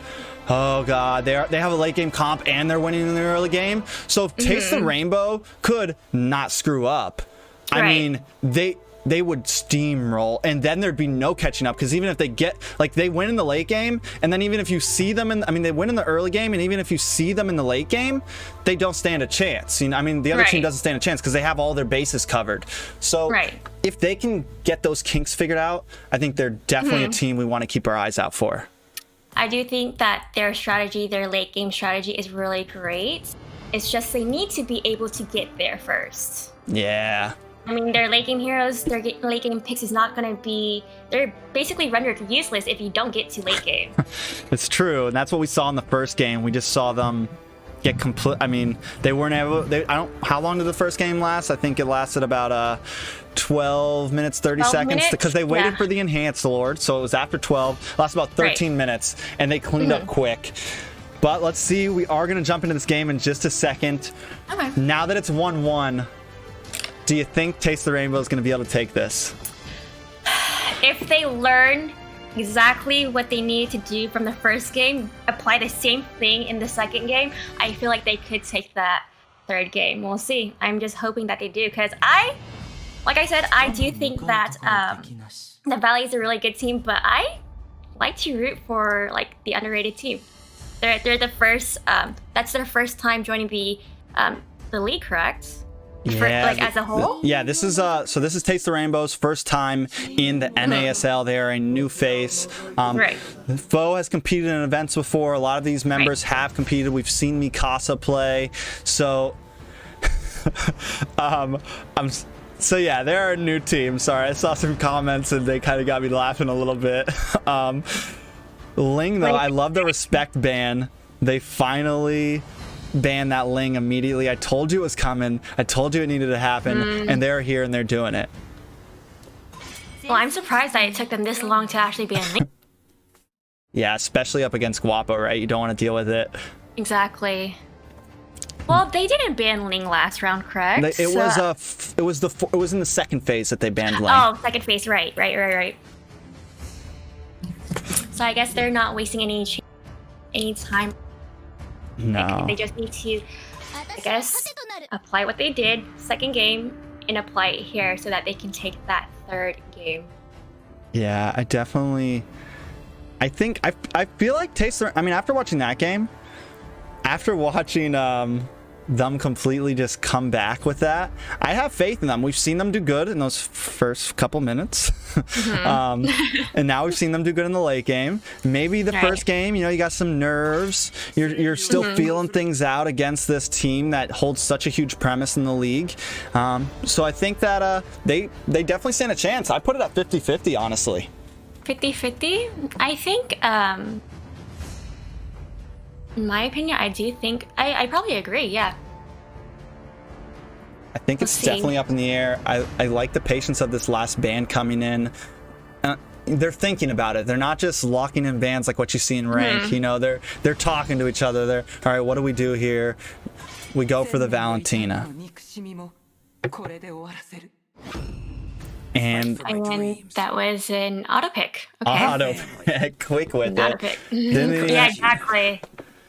No hesitation. None at all. I'm wondering if either Mikasa really likes, or Cider AFK, whatever you want to call the player, really likes this Paquito. We saw it banned second game, we saw it played first game, but we haven't seen Taste the Rainbow get to use it yet. They used that Hylos up against it. So I'm excited to see them play with it and see if it's going to be a huge game changer. Farza, hovering over that, we have barely... Never mind. in comes the Phobius. I think it'll be a nice counter. Again, the Valley, choosing these counter picks. A nice counter up against this Paquito. Right. So I feel like the Valley actually does a really good job getting a feel of what's a good hero to pick and also countering their enemy team too. So you see Foe with Roger. I'm excited to see that. Yeah. I do love Roger. I think he's a really good hero. I'm excited. Roger is definitely, he was a monster in season 1. He was a monster in M3. He hasn't been as popular as a pick so far, but we're only 3 days in. And so, I mean, there's the picks we've been seeing in this season so far are just so different. I mean, there's some of these normal picks that you do see all the time, but there's just been so many different variables thrown in with all the new bans that are coming into play with this Valentina, Clint being banned, so many different variables, and now all of these heroes that you normally didn't see before are slipping through the cracks, and it makes these games a lot more exciting to me. Oh yeah, it's like we get to see these heroes on these specific players, and I guess see how they do, especially if they haven't chosen them in previous matches before. The respect with the Alice ban. I'm definitely worried about that. And I think it's and again, I said it to you in the very first game. You start to see these target bans. Sometimes it takes a game or two, and as the season moves forward, these teams are going to get to know each other. They're going to start to see who's playing who, and you're going to start seeing some of these weird bans, and you're like, wait, what? And it's, oh, because that team is a monster Alice player. Oh, because Guapo's an amazing Ling. So, and that just makes it even more up in the air of different heroes that slip in. And it's really what makes these league and tournament series so much more interesting. Exactly. So just a reiteration that league tournament style games are a lot different than ranked style games. You will have bans, and typically bans that aren't bans that you would see in rank, but that's what makes tournament in leagues the way it's like set up. You have to target ban. It's not just like banning the top 3, the same top 3 5. heroes every single game. Exactly. Yeah, it's a completely different thing. Right, so I do love to see the variety, to see if they have actually done their homework, to see if they're actually doing a really good job on the bans. Yeah, and you can see the teams that do their homework. And of course, these teams, you know, they play against each other and rank casually, you know. They're the top, they're all, you know, high mythical glory points. When they 5-man queue, it's the only people they see. So they know each other, and they know what these teams are playing. But a lot of these teams, I like to see that these teams, I love it when I see these teams do their homework and come into these games prepared. You know, I talk to a lot of these teams in VCs, in the Discord, things like that, which if you haven't, make sure you join the Discord. Shout out. So I'm always excited to see how things go. And are we going to see this Camilla pick? It'd be a first time for season 1 and 2. Right now, I don't think if they're trying to go Hylos, well, they just picked Coco. They're trolling me. They love doing that.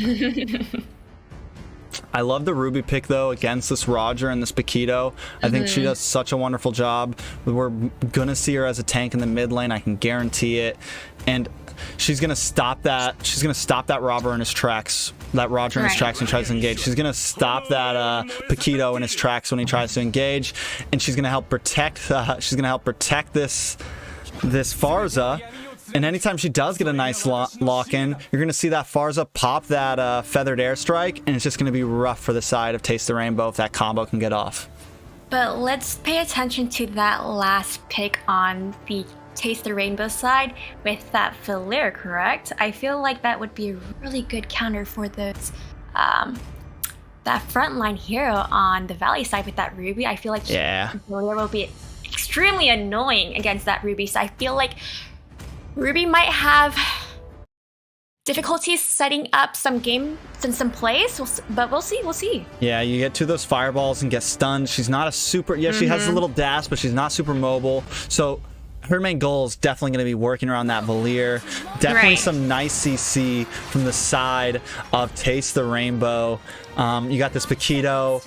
You got this a lot of singling out heroes, along with this Popo, who's really starting to take over in the gold lane meta right now over the past 3 days of this season. Right. They did ask for a pause, so we're going to give it to him real fast. I'll send my mods in to see what happened. But looking at these team comps, Exia, who do you think takes the early game here? Early game, definitely the Taste the Rainbow. They are all pretty squishy heroes. Valier will be playing as a support down mid lane. So I feel like I haven't seen Valier as a support in season, so I'm kind of excited to see how Sydney plays Valier in this round. I feel like their comp is kind of like pretty early, no? Yeah, we're talking about the Valley here? No, we're talking about Taste the Rainbow here. No, Taste the Rainbow, I mean, with that Paquito, with that Roger, if that Roger can get a kill under his belt, I think we're going to see a lot of aggression from the side of Taste the Rainbow. The Valier can definitely hold some presence in the early game here with those stuns. Valier hasn't been as popular in the meta, but I still definitely think he has a place at the right time. So... But then you have Guapo on this Lancelot, who you also want to try to get some early game kills onto, so you can really just push your aggression in the early game. I want to say that in the late game, the Valley wins out on this one with the Ruby, the Farza, and that Phoveus.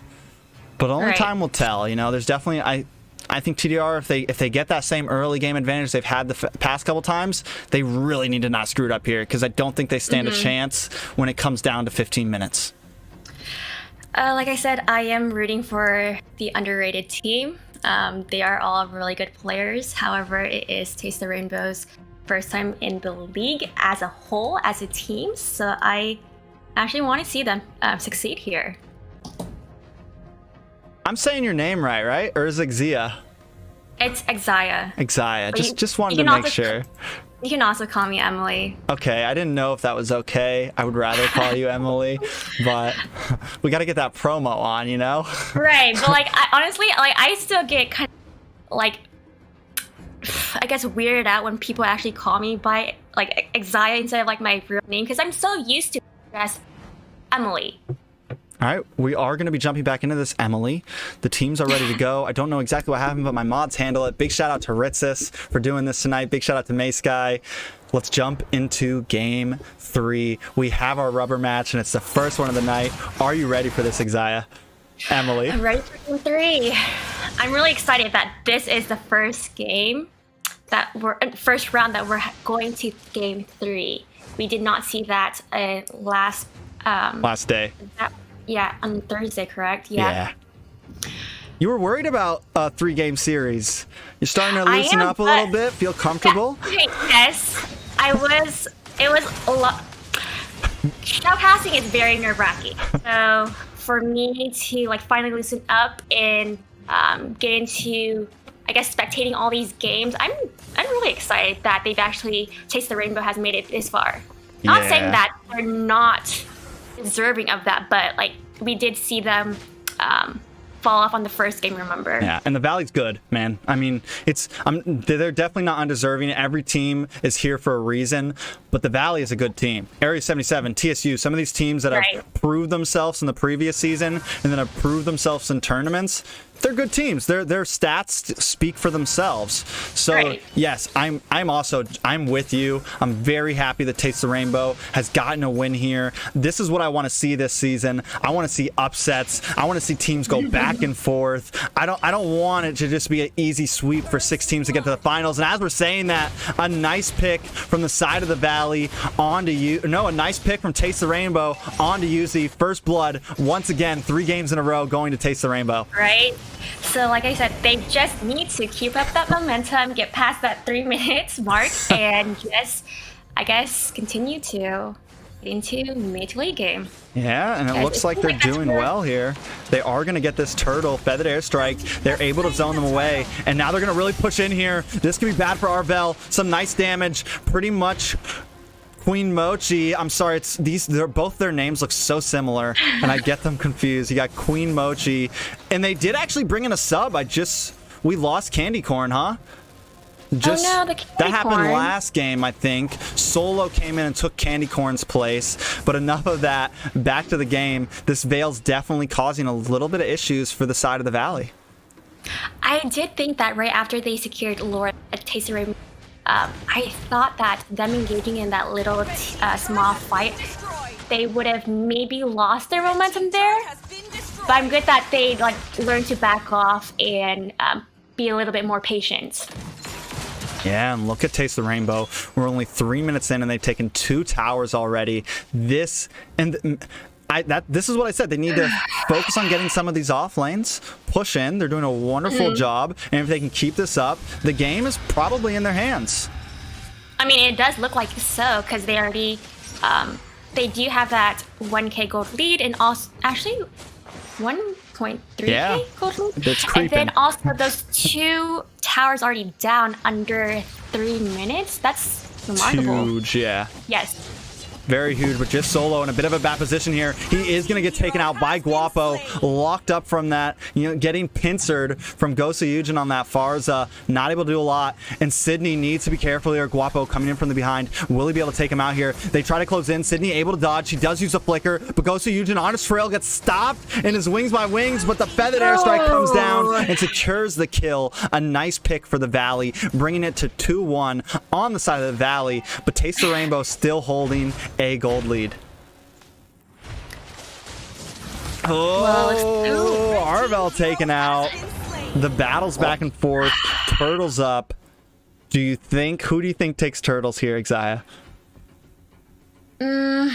Given that Arvel is down, I mean, he's about to respawn. I feel like they have complete control of the map right now in regards to Turtle. I feel like it will go in the hands of Taste the Rainbow. Will they contest it? I'm not sure. It's definitely huge for them. I think, with Roger sitting at 1-0 right now, he's looking pretty good. He's had 2 turtles. He's fed up. He's just melting this turtle. But the Valley in the bot lane trying to get a pick on a side AFK. Feathered airstrike does come down. I don't know if he's going to be able to get away with this. He is taken out. So the Valley, they know they can't get that turtle. They don't want to contest it, but they do make up for a nice pick in the bot lane. Oh, sorry. I'm experiencing some technical difficulties. It's kind of blurry on my end. Here, I'll do a quick reset real fast to try to give you a bit of a better screen here. Give me 1 second. Well, we're missing an important team fight right now. Arvel does almost get the pick onto them. They are able to just get away. The Valley seems to be coming a little bit back here. I'm excited to see if they can actually keep this push up. The feathered airstrike does come down. They are possibly going to be able to take this tier 3 tower, but Oh My Foe is there to fend off these minions, and Taste the Rainbow continues to keep this push on. Can you see the screen a little bit better now? You're definitely going to have to zoom in a little bit more. It's very hard to see. Windows. Okay, that's definitely a lot better. That's beautiful. Sorry for the issues, guys. Remember, we are doing this league over all of North America, so we have to figure out these kinks right when we need to. The Valley closing in, taking this gold lane tower, getting some push back in. Is this the turnaround for the Valley? It actually might be. They did. It looks like they're even on turrets, and they're even on gold as well. Yeah, but the brawls right now just back and forth, and even though it's only 3-3, it feels like we've been watching team fight after team fight, just both teams making plays on towers, moving around this map as a unit. We're only 6 minutes in, and we're pretty much seeing 4v4s, 5v5s. The off-laning phase is over with. We are battling it out at this point. It looks like Taste the Rainbow is going to continue getting the turtle uncontested. Yeah, it does. Like you said earlier, it does feel like there has been so many team fights. Oh, Ooh, big feathered airstrike coming down on Sydney. She does get the kill, and Yuzi pops that ultimate to come back, but just Solo is there to stop him with his dog. Will they be able to do it? A nice stun on the Arvel. They try, but they can't. They're forcing the flickers, though, out of the valley. Is this the moment that they want to really make a push when they know they have them in a bit of a tight situation? I feel like they could actually, they should if you're talking about Taste the Rainbow, I think this is the best opportunity for them to just fall back like they just did. They need to play a little bit more patient. Yeah. I feel like that's like their best bet going forward. We did see them play a little bit more reserved, a little bit more patient, so that they don't lose that early game momentum. And they're doing a really good job so far. Yeah, they're definitely. I mean, they're definitely not making the mistakes that we saw last time. But Guapo comes in with a beautiful pick by Arvel, and he's able to secure the kill. But here comes Cider AFK. He's not able to really get that champ stamp on completely, and Uzi's on his trail. He's gonna proc that ulti. Uzi pops the flame shot, but isn't able to finish. Cider AFK gets away with just a sliver of health, and just Solo able to take out Uzi. A nice 1-for-1 trade. Taste the Rainbow, bringing their A game in Game 3. Exia. And I love to see it because exactly where we needed to be with this, I guess, new team into the league. I feel like they're doing a really remarkable job of showcasing their first time. Yeah, they are definitely doing a great job.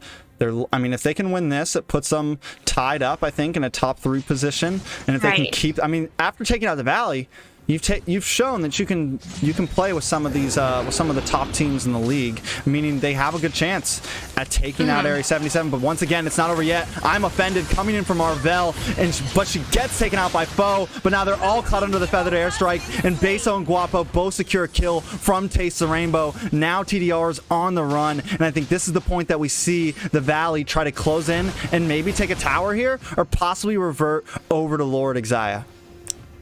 Well, they do have the opportunity. Actually, they do have more control of the map now. Ooh, basic, a double kill with that torn apart memories. The battles are just coming back and forth. Exia, I'm sorry. You can continue what you were saying now. Like I said, what was it? The Valley was having. Ooh. They asked for a pause, so now you got plenty of time. Well, as I was saying, the Valley did have more control of the map, and it looks like after that small clash there, they might be able to take Lord right here, uncontested. What do you think? I mean, with 2 members of TDR down, they do still have their jungle, so they still do have a retribution. But do you even contest that? Like, do you go for a 3v5? I think hopefully they don't. I don't think they should. I think they just need to back, like you said, back off right now.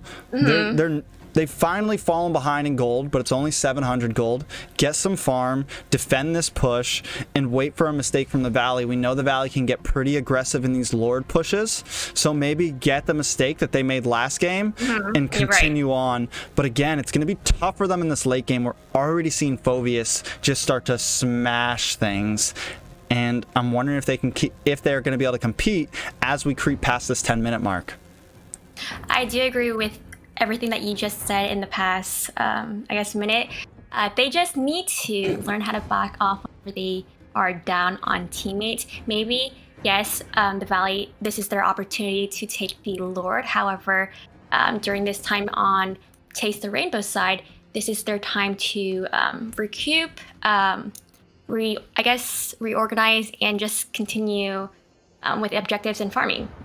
Yep, and let's see if they can do it. We are back into this game. The Valley holding a nice position on this Lord, and they are definitely going to keep going. It looks like we had a slight game crash. It's okay. That's why we have the pause button. But look at Sydney and Cider FK trying to position. They might try to go for a steal here. Can they get it? Sydney shows her face. Oh my foe coming in. He gets a nice pick. Arvel gets the Lord though, and now Oh my foe is locked up and stunned. They need to revert back, but they want to keep pushing. Just Solo gets a nice pick onto Yuzi. Down goes their main threat, taking out that Phoveus, and Cider AFK also takes out Gosu Yujin. Yes, the Lord goes to the Valley, but we're definitely going to see a nice push coming from Taste the Rainbow as they take this tier 3 and most likely tier 2 tower in the mid lane. Exia.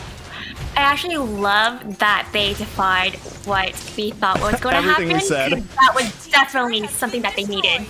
Yeah, that was huge. They're going to be able to probably melt this Lord down. I don't know. The death timers are not that high, so actually the Valley is going to have a full team as they push this Lord.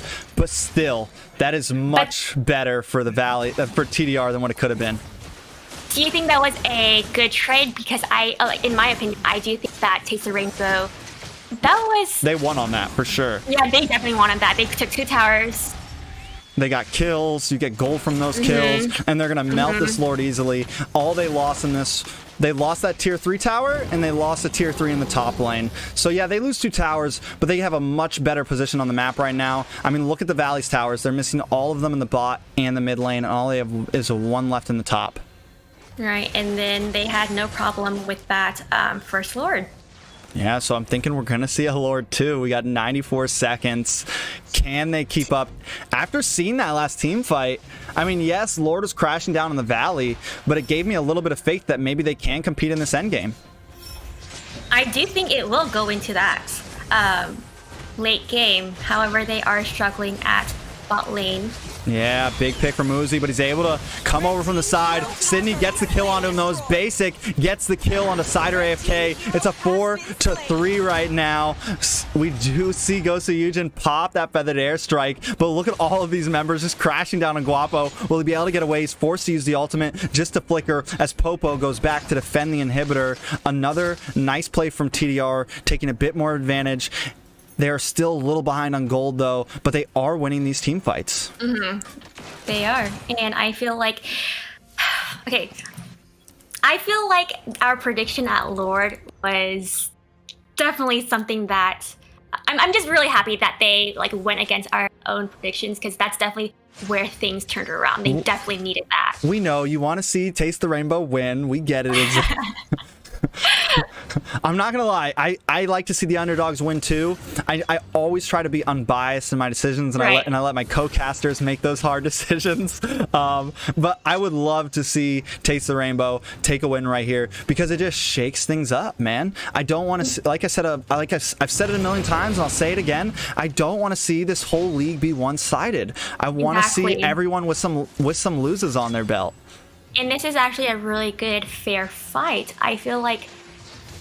I'm not biased, it's just I feel like they kind of picked themselves up from their previous first game. Yeah. So seeing them turn things around, it really makes me excited to see them I guess win. We'll look at Arvel here, though. He gets the I'm offended onto that Popo, and they just delete him instantly. A little bit of lack of vision from the side of Taste the Rainbow, but Sydney continue with the zoning. A nice stun on 2 members, able to slow them down. I don't think the Valley's going to really want to push this Lord here. He's taking a nice chunk of health away from them, but that feathered airstrike just does so much damage. But over here, under the blue buff, Basic looking low. Oh My Foe gets the kill and evens the playing field. Now it's a 4v4, and Oh My Foe takes the blue buff away from Guapo. At this point, I definitely don't think we see the Valley try to take this Lord.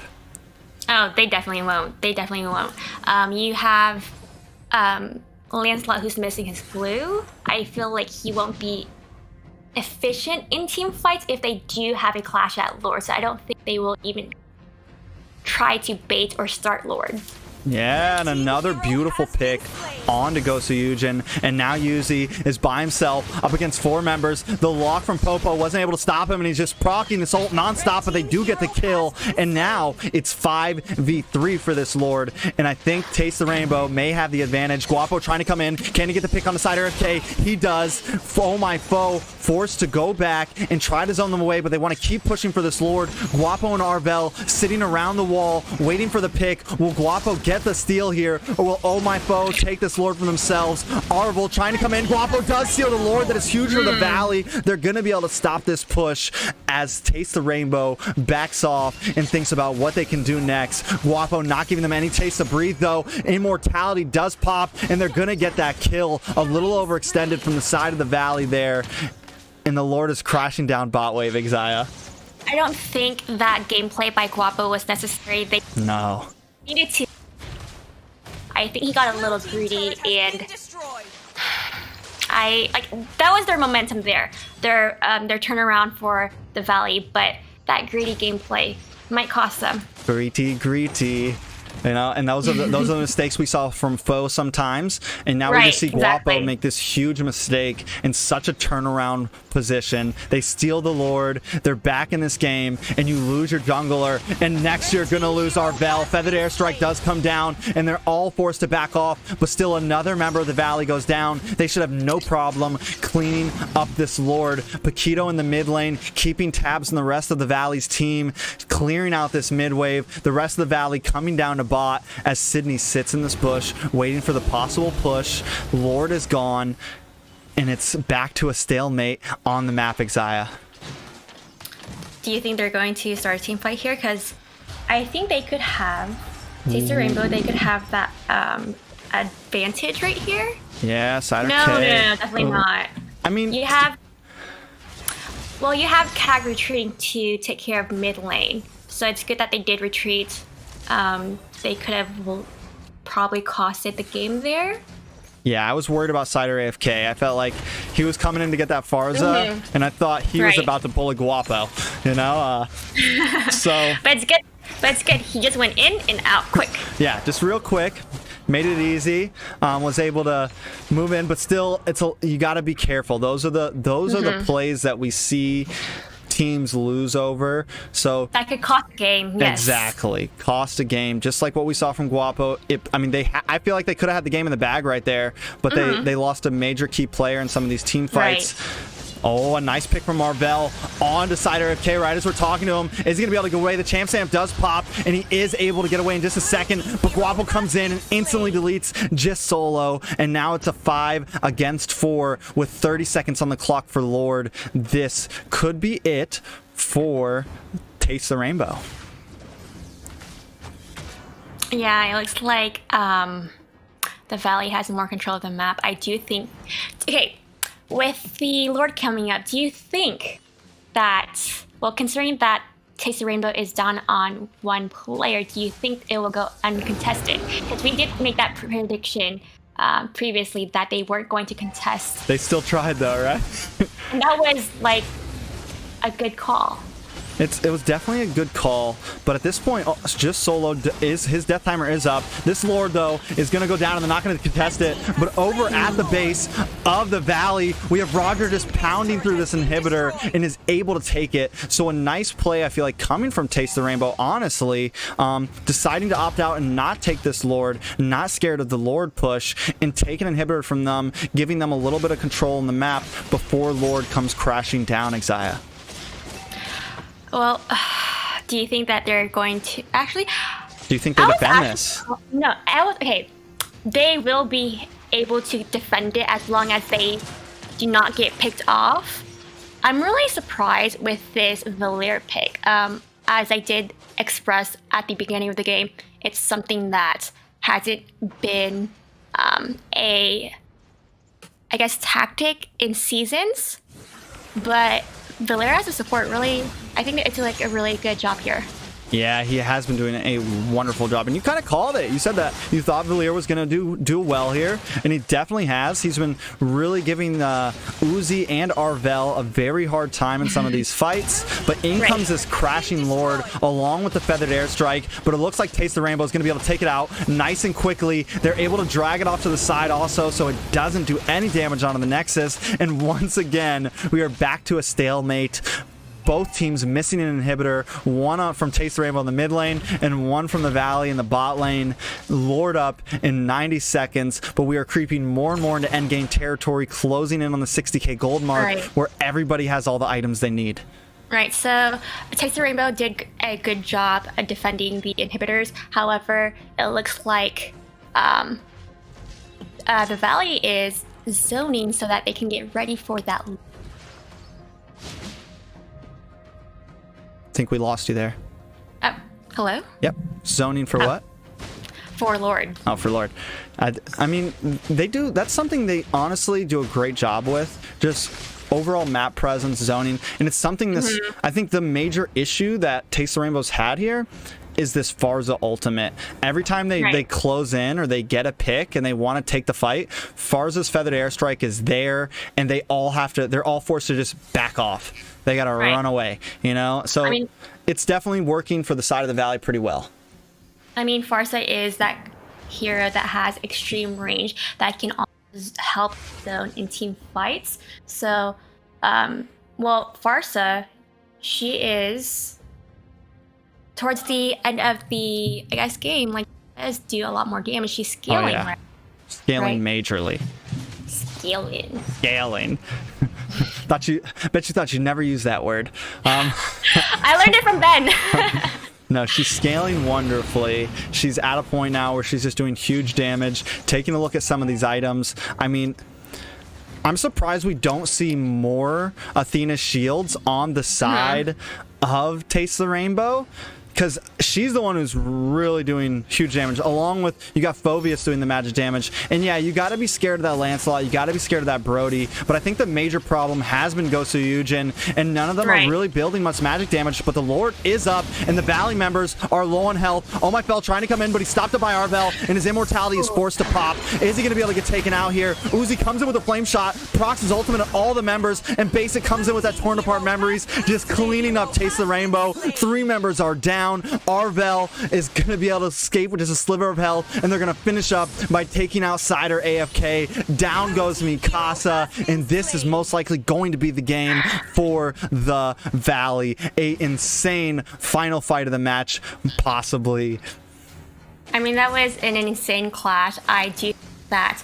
So, he was the first one to engage, right? He went 1 into 5, thinking that he could kill off those ones with low health, but I feel like that was a bad call, bad play by him.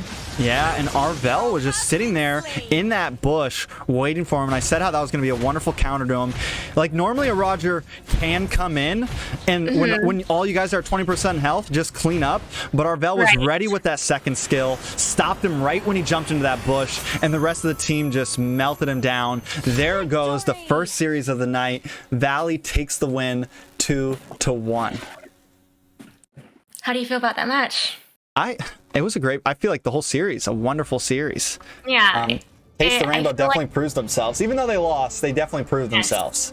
Yes, I feel like this last 2 games, they definitely did a really good job competing with a top team in NA. The first game, that was a quite rough start, but I'm glad that they got this far. Yeah, I think they did a great job against one of the top teams. Speaking of some of the, I mean, they took a win in their past series. They're definitely not like on the bottom of the barrel right now, and they get a point off of this game. So you keep yourselves in the running. We saw Ares 77 in season 1 lose both of their first series and then come back and win the whole cup. So like I said, we're on day 3. We got we still got a while to go, another month or two, another 2 months. I'm not gonna lie. We got a lot of games to come. We got 14 teams, plenty of other teams for Taste the Rainbow to get points off of. So I'm super excited about seeing Taste the Rainbow compete future on in this league. Oh, they have a lot of potential. I'm not worried about them at all. Yeah. So do you think that after watching that, do you think that they're going to make a top 6 position at the end of all this? Oh, I mean, there's quite a lot of good teams in the league at the moment. I was very impressed by Brotherhood. I know that there are an assembly of some TSU members, correct? Yes, you said there's some TSU members? Yes. TSU's playing as a whole, yeah. They're as a whole. I know.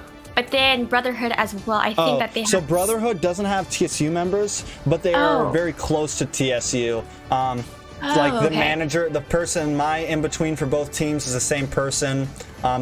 Brotherhood was recommended to me from TSU. They compete in other LATAM tournaments and stuff, Latin America tournaments. So they are definitely, after watching them beat Area 77, Brotherhood is just like, they blew me away that night. And they play tonight, and I'm excited for it. I'm excited for that too. And they're going against Exodus 9, correct? They are going against Exodus 9. Hopefully Exodus 9 can do a little better than what they did up against Team SEXI. We'll see, because Brotherhood, might be just as hard as Team SEXI. Just as difficult as Team SEXI. I mean, Brotherhood, I've only seen them play that one game, but just Right, from but, like, watching that was that, phenomenal. yeah, it was definitely phenomenal. I'm excited to see how they go. I'm gonna set up this lobby real quick. For any of you guys in the chat, feel free to ask a question. Exia will be happy to answer it as long as it's appropriate. You can ask any questions you like, guys. We're going to be setting up these lobbies. The next match on the bracket is going to be Team SEXI up against Magical Unicorns. On Team SEXI, we have members like BTK Shark, BTK Hui, BTK Zia. We have Best Player and Nicolette, and these guys are we have Worst Player. I don't know who the exact lineup is going to be tonight, but I'm sure they are going to put on a show. And we have Magical Unicorns who have lost their last game. They lost their last series 0-2, so they want to come in here with something to prove. Can they take a game away from Team SEXI? Well, we all know that Team SEXI is the league's favorite right now. Everyone always comes in cheering on for Team SEXI. Of course, they do have a lot of some BTK members playing on their team, so BTK fan favorite, Team SEXI fan favorite. So it's going to be tough for Magical Unicorns. It's going to be very, very, very, very, very, very tough. Very tough. But you never know. I mean, we felt like it was going to be a little one-sided in the Valley game, and Taste the Rainbow just came in. So I don't want to count Magical Unicorns out. They might just surprise us and do something crazy here. No, I wouldn't say it was one-sided. If you think that's what I think it was a misinterpretation on your end. What I was saying was that first time for Taste the Rainbow in the league, you do have the Valley as some GoSu members and also former or previous league team players. And so I thought that, I mean, the game did go to them, but like I think Taste the Rainbow did a good job matching up against the Valley. Most definitely. To those wondering, tonight is not over. That was just the first series. We're about to jump into 3 more series, so it is still early for me and Exia. We got a while to go. It's going to be a fun night. We still have 3 more series that all could go best of 3. We might just be here for another 5 hours for all we know. No. Oh, no. Okay. No, the series normally lasts about an hour and a half each, so we'll see what happens. Sometimes they go quick. We might have some 10-minute games. You never know. We're getting these next 2 teams in the lobby right now. The past series was definitely a long one, though. Oh, yes. I mean, considering that they did make it to game 3. Yeah, definitely. I mean, in each game, except for the first one, but the second 2 games were, what, 20-plus minutes? Yes, yeah. Just the last one that was 20. Taste the Rainbow, they did a really good job getting to that late game when they needed to. Most definitely. So while we have time, and there are a lot of people in the chat, I want to give a quick shout out to all of my mods, to Ritzis in the chat. She's been doing VC checks tonight. To Mace Guy doing VC checks. Shout out to Richie. Shout out to Diosito, Sakira. All you guys who have been helping. Ninja for doing all the overlays. Shout out to Emily for casting, Ben, Tank, all you guys who have been casting for me. It's been awesome. The community has really been coming together for these events, and I cannot thank you guys enough. But most of all, I want to give a big shout out to our major sponsor this season. They're sponsoring the whole prize pool of $2,500, and that is United Farmers X. They are making a difference in the crypto DeFi space by providing a transparent and open platform as a safe haven for investors to earn passive income. With a high annual percentage yearly rate, which can go up to 1,000%, investors can stake UFX grain, UFX, and all of that just to earn a decent income. The more you invest, the higher your reward. They also aim to be the first crypto community to set up a charity ecosystem to help out poor farmers in the world. Keep farming, keep staking, keep the support for UFX rolling. Thank you guys. They've been an awesome sponsor for me. They're trying to be involved in the MLBB community, so they're not just some company that's like, yeah, we'll give you some money to say what you just said. They're actually like interested. The person that connected me is a Mobile Legends enthusiast, so big shout out to them. If you guys are interested in doing and getting involved in cryptocurrency, or you don't know anything about it, it's a great place to start. All of their links are in the description below. They have a Discord, they have a YouTube, a Reddit, and they're very transparent and willing to answer any questions on those Discords or Reddits, or however you want to approach it. Thank you guys so much. These teams are in the lobby though, Exia. Do you think Team SEXI just sweeps Magical Unicorns? Oh, well, given how questionable Magical Unicorns did, I guess the last day, I feel like the entire game will be in the hands of Team SEXI. I think, I don't want to upset some people, but I think it might be 2-0 for Team SEXI. 2-0 for Team SEXI. Let us know in the chat what you guys think. Is it going to be a 2-0 sweep? Or can Magical Unicorns maybe pull a win and possibly a whole series win? I think that, I mean, of course, like I said, we want to see things get crazy. We want to see teams make the upsets that happen. Maybe Magical Unicorns pull it off, but I honestly don't know if this is going to be the upset tonight. I definitely think Team SEXI may just dominate. I mean, they were trolling against Exodus 9. Nicolette running tank. We got Shark on Selena. We had them all switching roles, and they still were just, their presence was felt. I was watching the map, and they all looked like they were just playing their comfy picks. They were just in their face nonstop. So I really hope we see that same aggression that we saw last time. Right, and correct me if I'm wrong. It was Exodus 9 against Team SEXI that has the fastest game so far, correct? No, we actually saw a newer, faster game yesterday, and that was, or on Thursday. Was it TSU up against, hold on, I'd have to pull it up, but there was an 8-minute and 50-second game on Thursday, and I think it was TSU up against, maybe they were up against Magical Unicorns. I'd have to recheck the schedule. I could have sworn that it was Team SEXI against They did in day one, but that record got beat on day two. Okay. So tell me about this little this prize pool, this $300 prize pool about the fastest team. Oh, so we are all if a team can beat 8 minutes, can beat an 8-minute game, then we'll give the whole team a $300 bonus.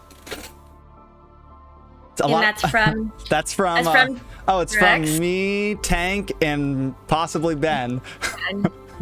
me and Tank will cover it. Exia said she's gonna pitch in too. She actually just told me she was gonna bump it up to 400. 400? Okay. I'll bump it in.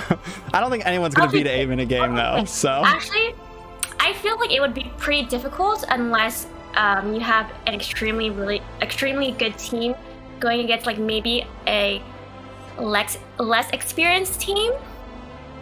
But we'll see. I mean, it's an 8-minute game is, you have to really just like drill down the middle or something, or like, I mean, I don't think it's really possible in a league, but you never know. You never know. I mean, I didn't think someone was going to do 8 minutes and 50 seconds, so I get surprised every day. Well, I can't wait to see it happen. That's what some of the teams were saying, they were just going to surrender and split it, but really? I said that's not allowed, so it doesn't count. Surrenders don't count. It's got to be a fair game all the way through. Something else to mention, I guess, while we have downtime. We do have a GoFundMe going for this league right now, and I will assure you that money does not go to me. Well, I have the whole percentages laid out in it. We're being completely transparent with it. It is for everyone that helps with this league. Some of it goes to my mods, some of it goes to the graphics designer, some of it goes to the casters. About halfway through the season, we will be doing a big fundraiser stream. We have some plans for that to really help bump it up. But So if you're interested in helping out the league at all you have to do is go to the GoFundMe page. You can do !donate. Some of my mods have been doing it to show you guys. Remember, this is for the people who right now who are working for free for this. This is because right now we're technically breaking even here. You know, I'm not making any money off this. Anytime I do make money, it goes back into it or goes into the prize pool. So anything is always appreciated. If you support North American Mobile Legends and you want to help out, it is definitely a way to do it. Check out the GoFundMe page and give a little something. We are going to jump into this ping check. Okay. But you can keep talking. Well, I do think that T-Rex hosting this NASL league is doing a phenomenal job trying to continue to grow the NA community, the NA server. I know that everyone expresses that they wish we had an MPL here, and I feel like maybe this league would help us put that possibility behind us. But we'll see. I feel like it'll definitely put, like, BTK definitely put us on the map, but I feel like we need to continue to keep up that momentum. So hopefully with this league, it does bring more attraction towards the NA server. And you guys supporting the league, the team, it really helps with that. It really helps bring in more future leagues. So if you guys do want to support, there is a GoFundMe in the description. I mean, I think the major thing that this league is doing, honestly, is bringing teams together. And like my main overall, like with season 2, one of the main goals has been trying to make these teams look a little more professional, you know, actually lock in solid 5-mans, not just thrown together players, you know, get some branding behind them, because that's what Mobile Legends wants to see. They don't want to come over here and just be like hunting down players. Organizations want to see teams that look like they're already organized, you know. They want to see branding, and there's not a whole before there wasn't a lot of teams with that. There was Area 77, BTK, now TSU, and then most of the other teams were all just kind of, they were either they used the same name, or they constantly changed names, or they never had the same logo, or the players were constantly changing names, and there was no real connection there. And I feel like that's been the biggest thing that that this league has brought in, especially this season. Right, and I totally agree with that. I feel like if we do want to bring NPL to the United States, we have to do we have to stand out and also try to make the NA server look more professional. Yeah, that's the major thing. But hold up, big shout out to Harvey Seno, Nathaniel Lane, and Chris Fontanas for the donations to the GoFundMe. $100 from Chris Fontanas, $25 from Nathaniel Lane, and $20 from Harvey Seno. We appreciate it, guys. So, professionalism aside, something else. So we've been interviewing some of these teams.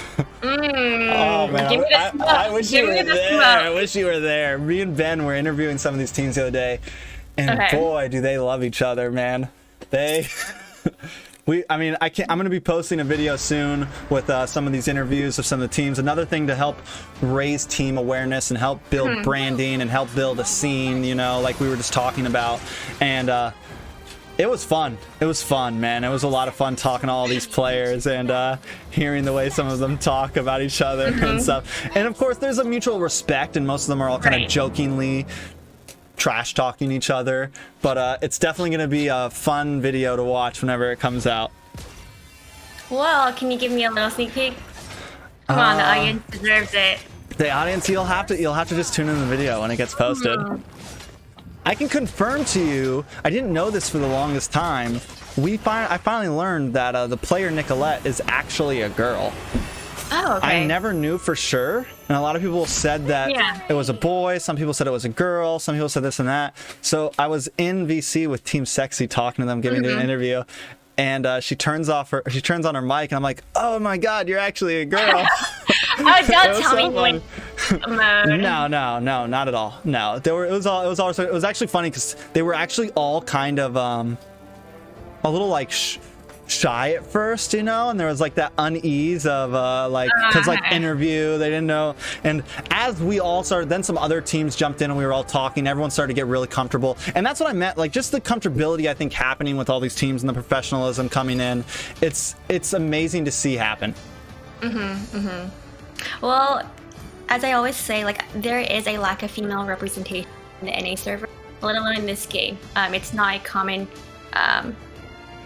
game for females to, I guess, play, let alone in the NA server. And so I do love seeing really great female players in the NA server. Nicolette being one of them. I think Ashley. Who else? That's the only two that comes up in my mind right now. But they're both really good mage players. Yeah, Nicolette is. We were talking about top mage players earlier, and I would definitely put Nicolette in top 5 all day. All right. The only time I've ever seen her do bad was the very first time I ever casted for Assassin Dave's tournament. They were up against, I forget who she was up against, but they banned out Nicolette. They banned like 4 or 5 mages, and she ended up going support Hayabusa. She was forced to do like a really weird support. Ooh. And the whole game just went downhill. But even that just shows her premise that you know, that she's a monster mage player, and a team was willing to ban out 4 or 5 mages just to try to get her out of the game. That does show like she's a really good mage. Those bans alone, yes. Just waiting on Team SEXI's 5th player right now.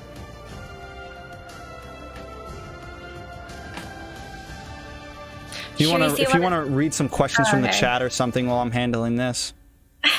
Well, Tank goes straight in the straight away. Bendo, Mobile Legends Bang Bang is my favorite female. What do you think about that? Is your favorite? What did it say? Female streamer. What do you think about that? Bendo's his favorite female streamer? No. That's what Tank said. Oh, Bendo. Oh, well, I mean, Bendo's an amazing female streamer. I guess I agree. Nah, Bendo's an awesome streamer, man. He's been an awesome caster. He's picked it up so quick. He's one of my favorite people to cast with, honestly. He's learning so fast, and he's just like on par, on the ball. Just really has committed to this whole cause. Wait, so was last season's Ben's first time shoutcasting? Was last season was his first time shoutcasting? Yes.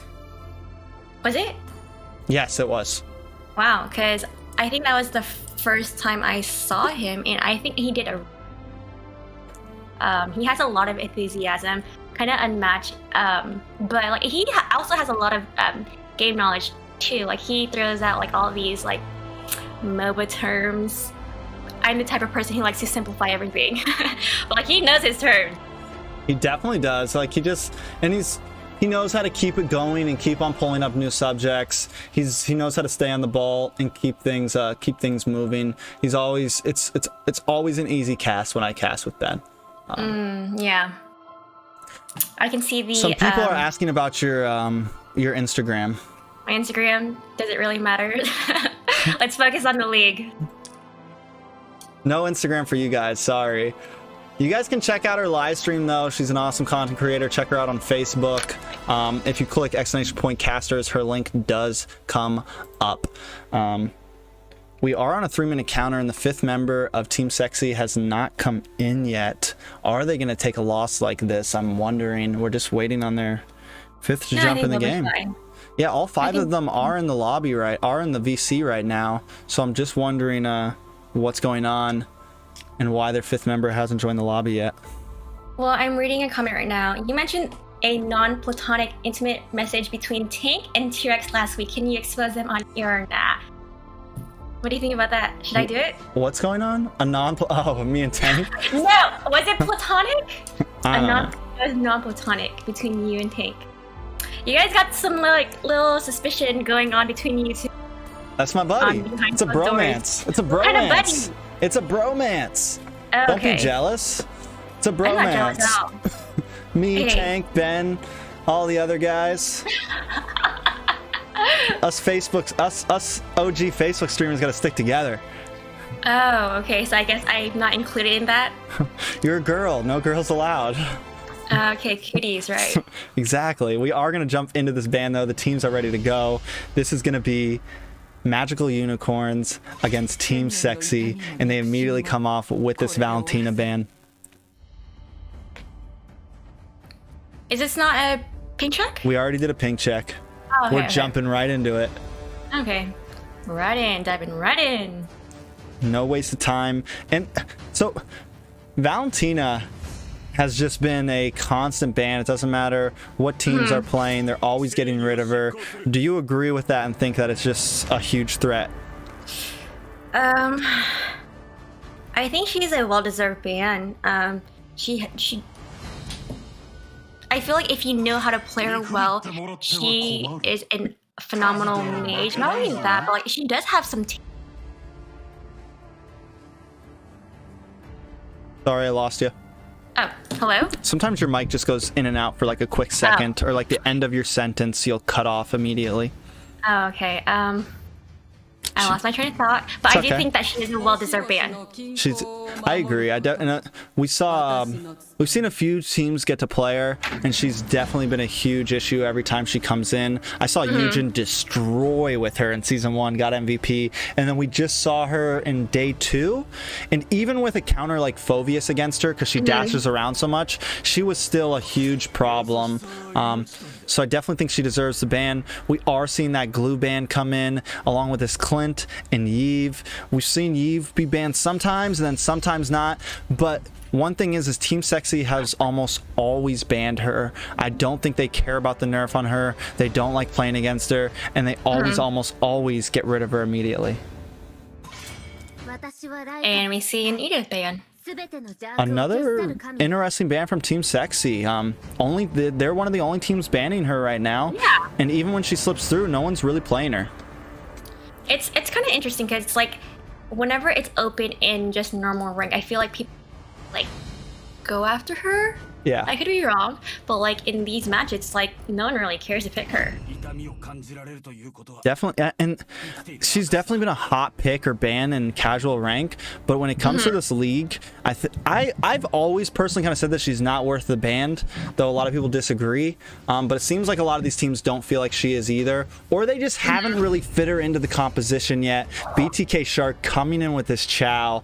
I love seeing these players play Chow tank, because it's so exciting when that kick lands. It's so exciting. It's me.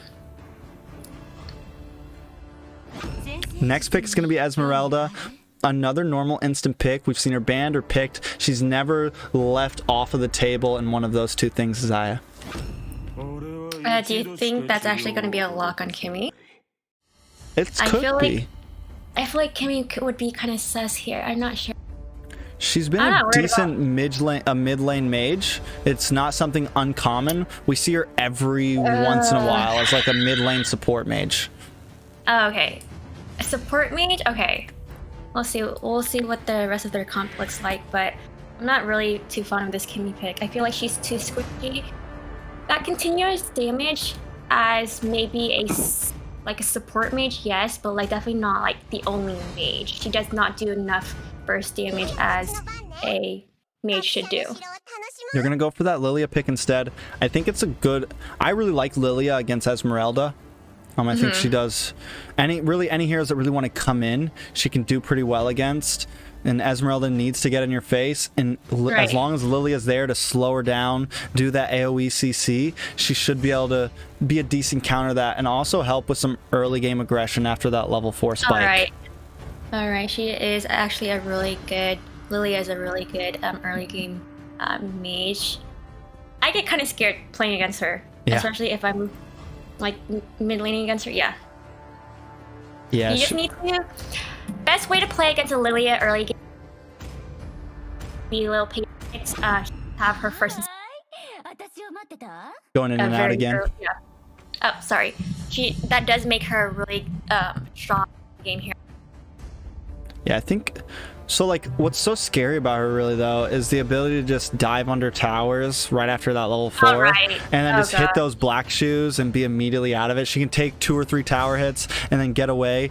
Zia on this Beatrix, we saw him against Exodus 9 just destroying with this gold lane Beatrix, and a lot of teams haven't really been opting for putting Beatrix in the gold lane, but it seems like Team SEXI is going for this, you know, even with some of the nerfs that have come in, they're still kind of in a season 1 comp. They're still in kind of a season, you know, M3 comp going on. And it worked against Exodus 9. Will it work against Magical Unicorns? I'm not entirely sure. We'll have to just wait and see. Yeah, they are bringing it. And then the Farzaban. Taking off mages away from Nicolette. I'm guessing, I mean, at this point, maybe just keep on going for mages bans. Take out the Kagura here. I think that could be a good decision. I feel like Nicolette, she's actually she plays so many mages that like I feel like okay, there's only like 2 mages banned so actually a total of 3 mages banned so far. She still has a lot to pick from, right? Yeah, she definitely still has a lot to pick for, but does she have a lot to pick for that are gonna do well against like there's Lao Yi out there, which will do okay against Roger, I guess, but it's not gonna do anything against Brody. There goes the Kagura ban. So I think at this, like, what does she pick? You got Eudora possibly. We saw Eudora do pretty well against a Roger in day 1, but that's still scary, you know? I don't think so. But like, I mean, I feel like Eudora is pretty underrated despite her lack of mobility. Yeah, she has her niche situations. There comes the Lao Yi. At this point, I feel like Team Magical Unicorns need to not pick too many in-your-face heroes. You know, you don't want to be too grouped up against a Lao Yi. Right, exactly.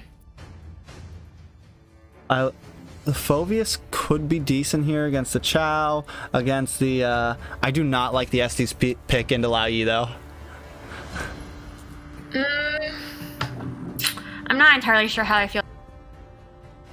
Yeah, it's, I mean, because you just got to surround. Now, the Raph could be doable. Right. I feel like that extra movement speed would be really nice. Especially since they have a lot of diving heroes too. That works like either way, to escape or to engage as well. Yeah, I mean the Raph will definitely be helpful in getting them in and out. I think Raph does really well paired up with the Lilia too in the mid. Because they both have a nice slowdown with their skills. If they get on top of you, it's tough. You're probably a dead person. If those 2 heroes are able to catch you in a bush somewhere, it's gonna be a GG. The Raph ultimates, that Holy Baptism, if she can time it well, it may be good against Shark to stop him from these engage picks, and it may be good against Esmeralda, but I don't see her catching Granger Beatrix here. With this double marksman comp on the side of Team SEXI, there's definitely getting some big damage in the, I mean, they got all their bases covered, I feel like, early, late game. So it's hard to pick on who I feel like will run the draft here. I would have to agree with that.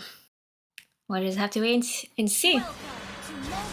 Jumping into game 1 of this series, who do you think takes game 1? I know we've already said we feel really comfortable with Team SEXI, but do you like the composition from Magical Unicorns enough that maybe they can get a first game win here? I honestly do not know. I feel like they're really good picks, but then if we look at the team on the side of Team SEXI, I feel like I just don't know. Yeah, I mean, both teams definitely have some nice early game damage in this mid lane. Lao Yi, you know, if she catches you with that passive, that yin yang, it's going to bring you down a nice chunk. You got Chow, who can really get around, maybe mess with your blue buff, mess with your red buff. But like I just said, the Lilia and the Raph combo are also pretty vicious. So I think it's going to really come down to who gets some of these first bloods onto these hypers, onto this Roger, this Granger, to see who really scales and takes the lead first. Exia. Oh yeah, so we're looking at top lane right now. I do think that Zia, actually a phenomenal player on Beatrix. I do think that she is a better match in this lane in comparison to Brody, but will she get ganked at top lane? We'll see. Looks like she knew they were there. She's ready for them. But down in the bot lane, Galaxy and Prince Reaper getting a little... you got Sir Bossy coming over trying... They're really kind of... The three of them were grouping around this red buff to make sure the invade didn't come. They know Team SEXI likes to be aggressive, and they're really just kind of hugging this Roger right now. Right. Turtle is up though in just a second. We have several members of both teams down here. Lilia still around the mid lane. We might see a catch here. Best player moving on to her. She doesn't have black shoes yet. She just gets it. She's going to be able to pop it, but she doesn't do it in time and gets taken out. Wasn't even able to hit it. So close. I mean, that was a good idea to continue staying at mid lane to try to get to level 4 before Turtle, but like that was kind of a bad mistake because they all decided to gank Lilia. Yeah, I mean, you kind of had to know they were coming. You just had vision on them all. Best player does get this Turtle. Prince Reaper popping that Phobia Assault. Moving on to best player. Can he get the kill though? He comes in. Gurado does get it, or Garo does get it. How would you pronounce that name, Xayah? Gifaro? Is there an F in there? I think that's a T. I think it looks like Gitaro? Gitaro? If you guys know how to pronounce that name, let us know in the chat, please. But they do finally respond. And honestly, I feel like that's a good trade. Yeah, you lost your mage, but you took out, you take out best player, the jungle from the side of Team SEXI. Mm-hmm. Up in the gold lane, though, 3 members of Team SEXI. A nice kick on to Kyoto, and he's taken out. Team SEXI pulling a nice gank, and they're going to move on to get some of this gold plating off of this gold lane tower. Xayah? I don't know what to say. I feel like Team SEXI is doing what they need to do. They're really good players, like many BTK members as well on their team. I think that this is going to be a steamroll for a match for them. They're definitely, I mean, even right there, they a nice 1-for-1 trade, even though it looked like Team SEXI was just kind of walking into a trap set by that Rafaela. They were still able to come out and take a member down. So, I mean, they're doing a great job. But Magical Unicorns is not really falling behind. I mean, the gold is almost even. Yes, Team SEXI has a small lead, but I think the main thing for Magical Unicorns is maybe start prioritizing this gold lane a little more. You don't want Kyoto to fall behind, and you don't want Zia to just climb and start really scaling and farming with that Beatrix, because that's not something you want to go against when we hit around this 10-minute mark. Exactly. So it looks like they're trying to contest that Turtle. Turtle is up. BTK Shark just kind of zoning around. He does get a kick onto Prince Reaper, and Prince Reaper just gets deleted by the rest of the team. And in comes Sir Bossy with that Starfall, forcing Gitado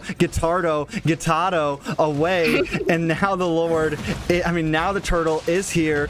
Galaxy doing a little bit of poke damage, but he's going to get zoned off from Shark, and best player is going to be able to secure the second Turtle of the game.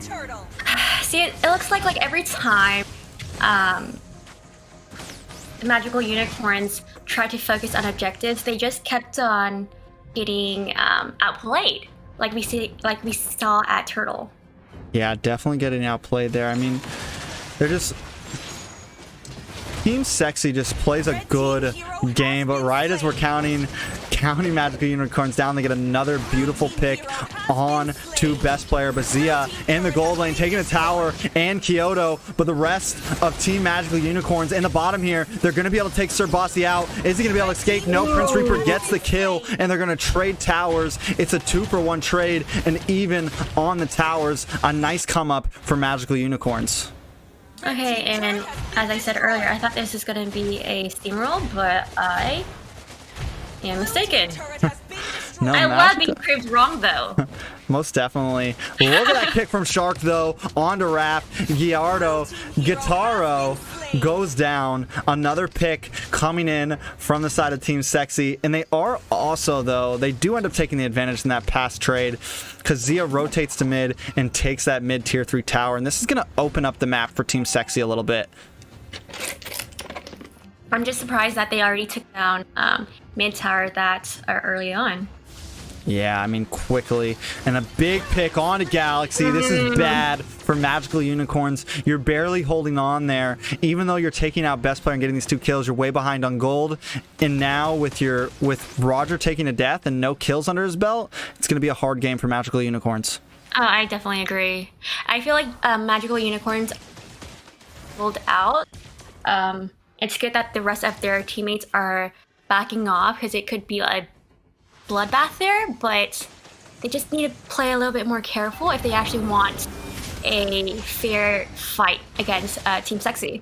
Yeah, they need to get some picks of their own, and they need to do something about Shark, who just keeps coming in and taking them off one by one by one. The turtle is up. Best player does secure it. Prince Reaper into the back line onto best player. Can he finish him off here? He's getting some nice damage. He's into the team, but he gets kicked by Shark and taken out by Zia, and that is going to be another loss for the side of Magical Unicorns as Sir Bossy re-engages on this fight. Torn Apart Memories does go off and forces Shark back to base, but Sir Bossy is in the back line just shredding things up. A nice double kill taking out Sora, and that is a 3-for-1 trade to the side of Team SEXI, and I think they're going to be able to take this tier 2 tower too. You wanted a steamroll, you got it, Exia. Okay, I stand corrected again. Wow, it looks like they might be ending this before it gets into mid game, late game. Yeah, definitely possibly be ending this before it gets into mid game. They were doing well at first, but now it just seems like they are shredding through them. Sir Bossy is already at a point where he's just running through them. The Esmeralda has the tankiness they need. Are we going to see a little bit of a play here? Nice teleport. Almost got the gank on it, Kyoto. It would have been a wonderful play if that teleport worked out the way they planned it. I think what I'm noticing right now on Magical Unicorns is that it looks like they're kind of reacting to the gameplays that Team SEXI is setting, no? Yeah, they're just kind of following around. Right, exactly. And I think that's what's making them lag behind in their team fights right now. Yeah, you definitely, that's not a spot that you want to be at. Even when you're losing, try to take a tower, try to push something. Yes, you can defend, like you can try to stop the gank. I think what they lack is vision right now, so they're not able to keep up with them, and every time Team SEXI is somewhere making a play, nobody's there to defend that tower, you know? Right. Oh my god, the burst damage coming in from best player. Death Sonata does come in. Is he able to land it? No. Prince Reaper takes a shot and protects that Rafaela from getting taken out. And now they all quickly teleport that Lord and immediately have a beautiful position on it. Oh, that was their perfect opportunity. Yeah, I mean, it was a great opportunity. Honestly, just the way they came in there, the way they just immediately teleported over that Lord, just a beautiful play. Like, couldn't be textbook, I feel like that, kind of gameplay was made so fast, no one bothered to even question it, Yeah, it was just so smooth. Looks like they've been practicing that Nicolette teleport for days. And, I feel like so many people don't utilize that teleport the way it can be utilized. And watching Nicolette play this Lao Yi is just a beautiful thing. The way she moves them from bush to bush to try to set up picks, things like that. It's in so many players' hands, that teleport's just a wasted skill. But when you watch Nicolette use it, it just looks like you wonder sometimes if it was even worth making that a skill. But Nicolette shows the premise of it. I totally agree with that.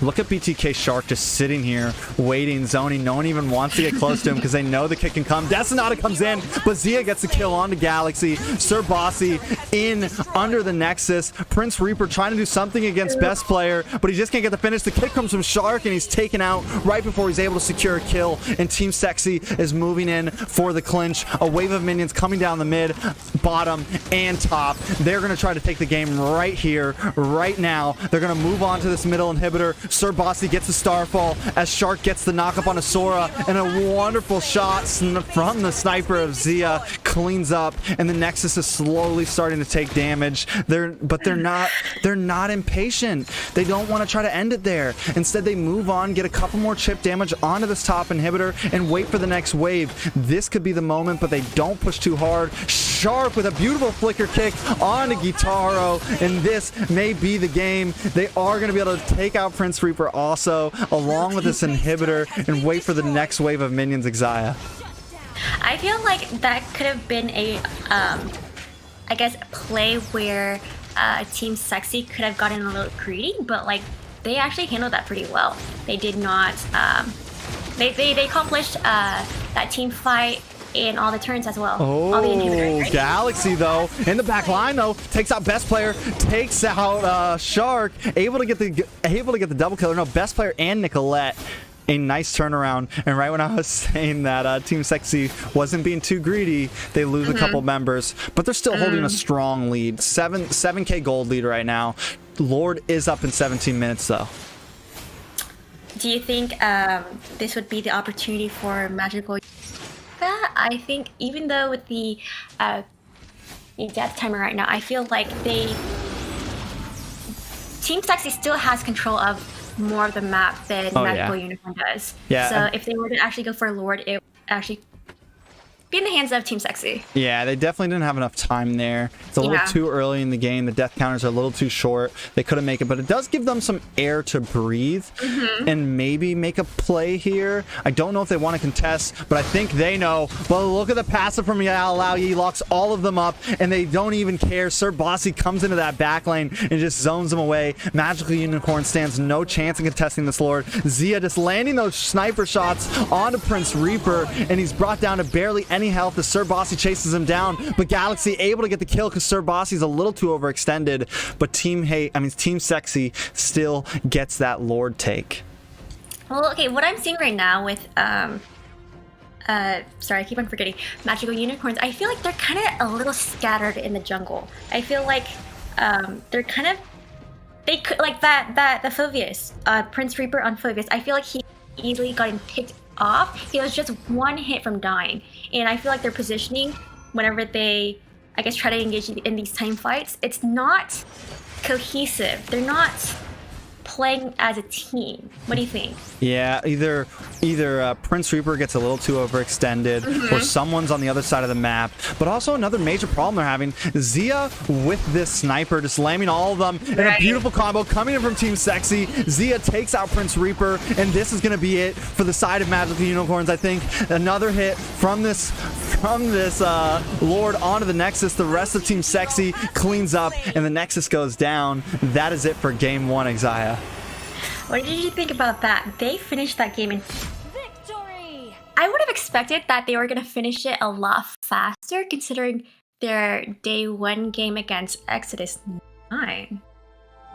Possibly. I mean, it doesn't matter. Exodus 9 is definitely one of the underdog teams in the league. They're definitely one of the newer teams. They haven't even really played in tournaments much. So I don't really want to compare anybody, but I definitely think that Magical Unicorns put up a bit of a better fight. Also, I think Team SEXI really likes to troll. I think they could have won that earlier. I think they were a little overextended, which is it's a mistake by them. Is it a troll or a mistake? I think it's a bit of both. I think they're a little too confident sometimes. I would agree with that. But they still handle it. Like we saw them. Galaxy's able to get to the back line and that push against their Nexus and take out 2 or 3 members, but Team SEXI still takes the game. Normally in the past series, a moment like that was a turnaround, but against Team SEXI, it was just some dust on the shoulder. Right. They were able to just recoup and just get ready for the next team fight.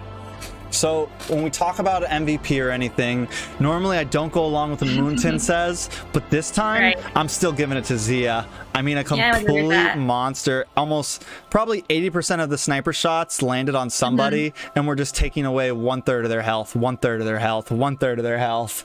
Right. Maybe we should. Okay. What do you guys think, chat? Do you guys think Zia should play gold lane more, or like just stay as mage for BTK? What do you guys think? What do you think, T-Rex? I mean, I don't know what other... I have to see more of his hero pool. Because I know Fried Chicken has a decent hero pool, but Fried Chicken was originally an EXP laner before M3, where they moved him into gold, and that was because they had to start using marksman in gold lane. BTK always ran more of a fighter on the outside, mage fighter on the outside, more of a bulky off lane. But with the meta change, a lot of things have changed. I really like seeing Z in the gold lane. I think he's doing wonderful with this Beatrix, but the question is, how can he do with some other gold laners? I think what some of these teams need to do is maybe ban Zia out a little bit. That could be possibly a good idea for, I don't know, we'll see. We'll just have to see what other play in playing then. We'll have to see, because we haven't seen him play anything other than that Beatrix so far. Right. Maybe we saw him play something else against Exodus 9 in Game 2. I can't honestly recall correctly, but we are back into this draft. BTK, Team SEXI. Every time I see the BTK name, I want to say that, but it's Team SEXI with first pick, first ban, and they're staying to the same thing. They're banning out that Eve. We'll see what the new strategy that Magical Unicorn bring to the table. With that glue ban, okay. First glue ban of the day. No, I think they banned glue last time also. But this is the first series that we've seen glue ban. We didn't see him played or banned at all in the first series, which is kind of interesting because he was like perma banned in season 1. Right, okay. So the Clint, though, another typical, my guess from Team SEXI is we see, well, the Valentina just got taken off, but we see something pretty usual from them. Maybe they go for the Esmeralda this time, but they have first pick, and I know they love to lock in that Esmeralda, so they're probably gonna leave that open. But I really want to see Magical Unicorns get rid of that Beatrix. They might have to, considering that Zia did playing Beatrix and got. So, but they're taking their time. They're being patient with this. Again, thinking about it a lot. They're doing this a lot slower than what they did in the first draft.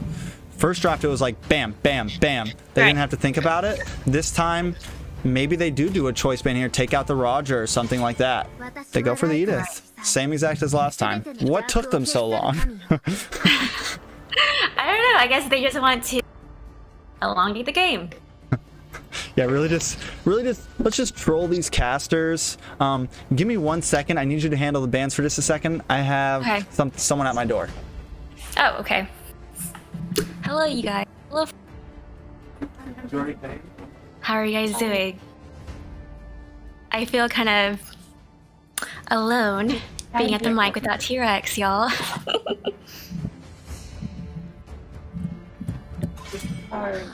And then Julie just banned Beatrix, as they should have.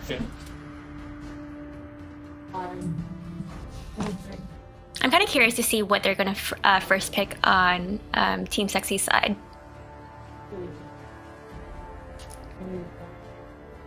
Okay, so I'm hoping that I adjusted my mic. Is this better?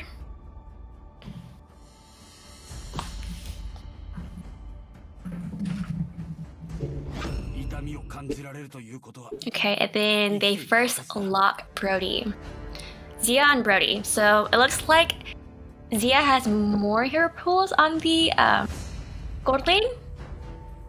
You're doing a great job. You're doing a great job. You're not even hearing what I'm saying. Nah, I heard. First pick Brody. Zia has more heroes in the gold lane. Magical Unicorns takes my advice and goes for the Beatrix ban. Yeah, I'm pretty sure you're happy with that ban. I am happy with that ban, and this is going to let Esmeralda fall into the hands of Magical Unicorns this time instead of Team SEXI. Awesome. I feel like they have really good picks, but then that's, I guess, 2 fighters in the side lane? Yeah, I'm guessing maybe it's Esmeralda gold lane. And then we're gonna see kind of more of an old school strat a couple seasons ago, you know, Esmeralda gold lane and Yuzong in the XP lane.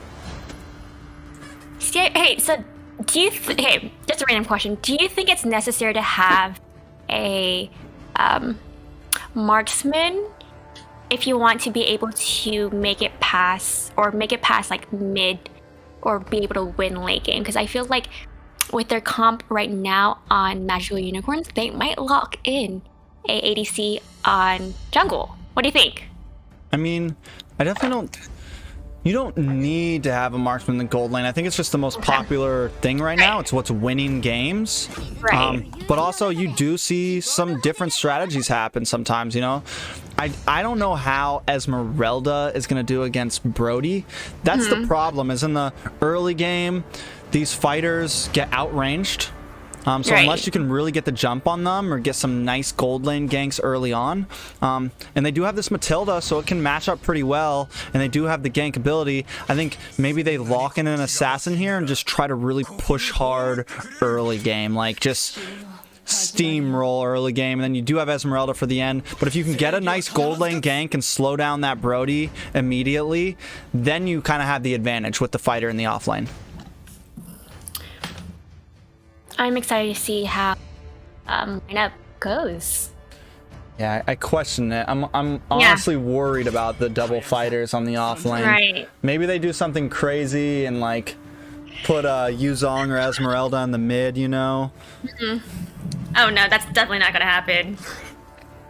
We did see I think it was Team SEXI actually that did it. Up against Exodus 9. They went Yuzong jungle, which was legendary. Okay. They made it look so good too. Okay, so well, do you think that Magical Unicorns have the ability to do that same gameplay against a really good team? I don't know. I think that's very situational. I don't think they do, but you never know. I mean, tonight we saw a high-low CXP lane earlier, so we can see anything. They lock in that Granger though. I was right. I feel like because of the double fighter pick on the side lane, they're definitely gonna lock in a jungler, a ADC jungler. Can we talk about what just got picked though on the side of Team SEXI? Oh, okay, wow. Do you see this? We're seeing the same thing, right? This Fanny pick? Fanny on Shark? With this double petrify? Are they hard trolling us right now? This is what I mean by Team SEXI. This is what I was talking about, all right? So it looks like they're very confident. Well, okay, so I know Shark, he is, well, I don't know him personally, but I know that Shark is a good roam. Yeah. So it must be, I think Sir Bossy and Shark are gonna swap. Yeah, they're definitely gonna swap. Or they're just really messing with us. Either way, is that gonna be, what is that gonna be, a Fanny XP lane? Yeah, I guess. Fanny XP lane? I mean, it's possible. Like, people I've heard of it on paper. I've heard people try it, but it's definitely not something we see in League all the time. And I know the chat's gonna go crazy and be like, it happens all the time. What did Shark stay on it? Shark stayed on Fanny. The disrespect to magical unicorns right now. Like, just completely like, yeah, this is what we're doing. No, I've seen Sir Bossy play. He's a really good. It doesn't matter. I would have thought that they would have swapped. But I'm okay. We'll see. That is insanity. If they win this game right here, I don't know. I mean, if they make it look good, maybe it's a new meta. You never know. But I think they're just hardcore trolling right now. Just like, they don't even care. Right.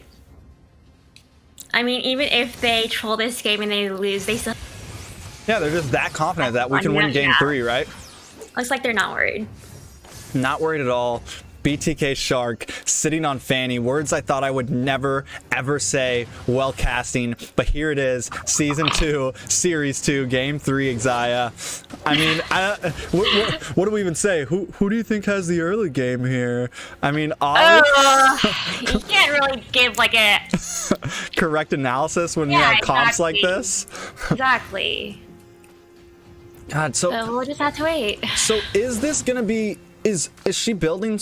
She's building support on the Fanny. We have a Kai in the EXP lane. Is this gonna be like a tank Fanny? I'm ready to. She is building. So she's building warrior boots right now. I'm wondering if they're gonna like build defense items. Wait, coming in. Oh my god, is it gonna be an early kill on us or Bossy? Maybe this is why they did it. A beautiful engage. And in goes Nicolette. First blood going to Team Sexy. This is why they picked it, Xayah. I thought they weren't gonna get that kill, but I love that follow-up, that flicker in with Nicolette on Lilia. Love that. That just, I mean, I'm shocked. No words can express that play right there. Just, we're gonna jump in your shit. I get one curse a day, and that's what I'm using on. We're gonna jump in there and just, I mean, and now she's Shark on the trail of Galaxy, not letting him farm at all, just in the jungle. They need to stop him. They need to get him out, but he's able to get away along with that cord. I mean, he's making this look like it's a good strategy, and now he's doing nice damage on a Guitaro. They can do nothing against him. Fanny, a walking Fanny with no blue buff, is bullying the Team Magical Unicorns right now. Oh no, she actually has a blue buff. She has a blue buff from... Oh, because she stole it, yeah. Oh, right. Turtle's up though, and Roger is able to get it. Kyoto though, getting some nice damage on a Best Player. Best Player does go down, but we saw Best Player go down last time also, and it didn't make a huge difference. A nice pick from Sir Bossy though, and down goes Kyoto. Galaxy does pop that Death Sonata, but it doesn't land on anybody, and they're gonna move over. It's a 2-for-1, no, it's a 1-for-1 trade, but Team Sexy is in the lead with kills and gold as we speak, Xayah. I feel like that ulti by I feel like that was so predictable. As soon as he got to level 4, he used it, and Xylon was that? I mean, not Xylon. Oh my god, Yuzong was cornered. Yeah, I mean, Yuzong, he did good, and I think he stayed for just a little bit too long. And I think like as soon as he got that kill, he should have just left. He should have just dipped, because that was a really good gameplay. As soon as Akai, Sir Bossy on Akai got to level 4. Yeah, and I think we've seen that a few times from Magical Unicorns. And we saw it from, hold on a second, because Sora gets purified and taken out by Shark. I mean, Purify support Fanny may just become a new meta. It's every time he gets a kill, I'm just in awe. I have no words to say. I mean, it's insanity. I mean, this is what you've been like wanting to see the entire night. You're probably like, you know what? Actually, I can't be saying that. All right. But honestly, Sir Bossy in the top lane doing pretty good against Kyoto, who's using this, but I missed the fight. I'm sorry. Best Player does get taken out by members of Magical Unicorn. I was too busy looking at the EXP lane. They get a nice pick. Magical Unicorn's still hanging in there right now. They are behind in gold, but do you think they can hang out in this game and maybe get to some end game damage and end game potential with that Esmeralda and Kyoto on the Yuzong? I feel like it might be too soon to say. I feel like because this is kind of a troll comp, okay? Typically, heroes that Team Sexy does not play, I feel like it might be dragged to late game. I'm not sure. We'll see. We'll just have to see. Yeah, we'll definitely have to see. In comes Lord Galaxy taking some big damage. He might get taken out here. He's able to dispatch out, but no. Xayah gets the kill, and the turtle goes to the side of Team Sexy. A nice dash away from Sora, but Prince Reaper is on his own, taking some big damage from Xayah. I was wondering about Xayah's hero pool, and it looks like he's got another hero under it, and that hero is going to be Brody. I mean, I do love to see people with a variety of players or heroes to choose from. I feel like they're able to, I guess, have a better understanding of how to counter the enemy hero. Oh my god, they definitely do. But it looks like they're taking a little bit of damage. Galaxy does get taken out by Nicolette, but Sir Bossy pays the price also. Stark goes down, but Nicolette is on the trail. A double kill going to her. Can she get a triple? No, she's forced to go away. She doesn't get the kill onto Sora, but a nice battle. And like you just said, counter. I never would have thought that Sir Bossy under the Sakai would do so well against Kyoto as Yuzong, but he's I mean, it almost looks like he's winning the lane most of the time. Right. Which I might surprise myself too. Is it a counter, or is it just because they're the better players? That's the real question. I don't really. Actually, I don't know. You don't want to answer that question? Yeah. Don't put me on the spot. It's all right. Look at Nicolette, just like in their face. Shark almost gets the kill on a Galaxy.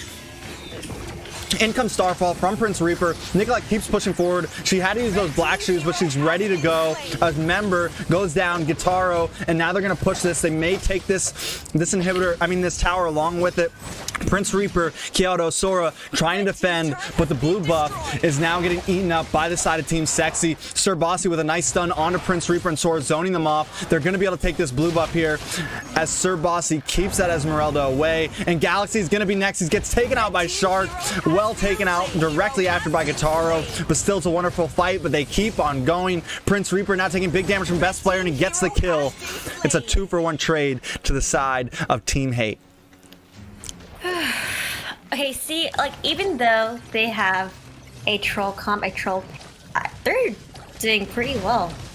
Which I'm, like, really surprised, because I feel like, okay, does Shark have experience with Fanny, prior experience? I mean, I'm sure he has. He's trolling. This is a freaking troll. Right, but, like... but he's still doing so good with it. Exactly. I mean, I feel like... Sorry, go ahead. No, you're good. You go. I talk enough.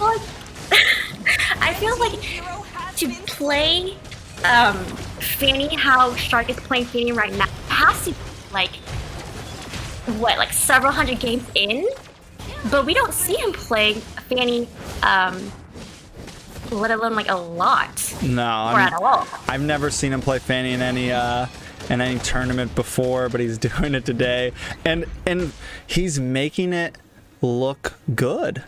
Yeah, he's making it look effortless. Like, he actually knows how to play. Like, he's actually trolled.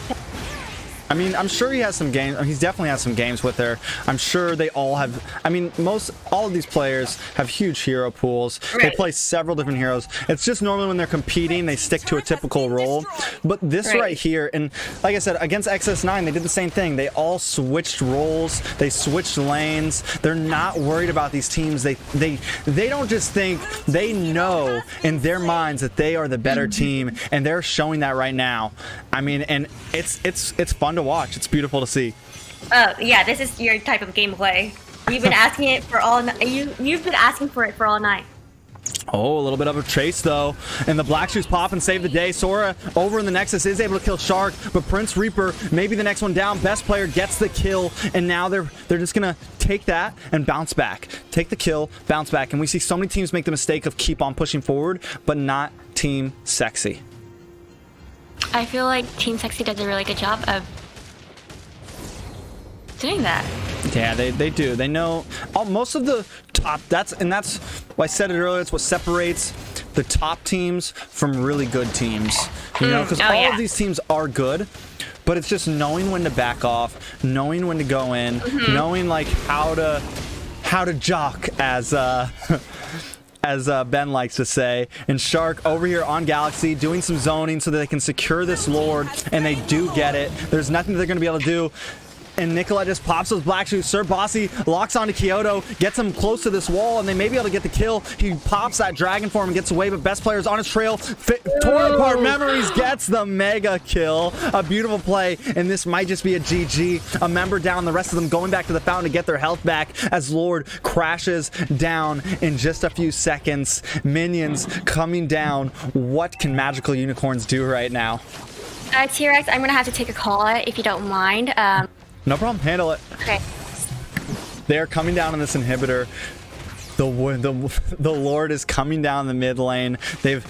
they haven't really synced up their side lanes, but I don't think they feel like they need to. This inhibitor is going to go down in just a second, and the battle is on. Sword does come in with that light mode Lunix ult. Sir Bossy pushing them back.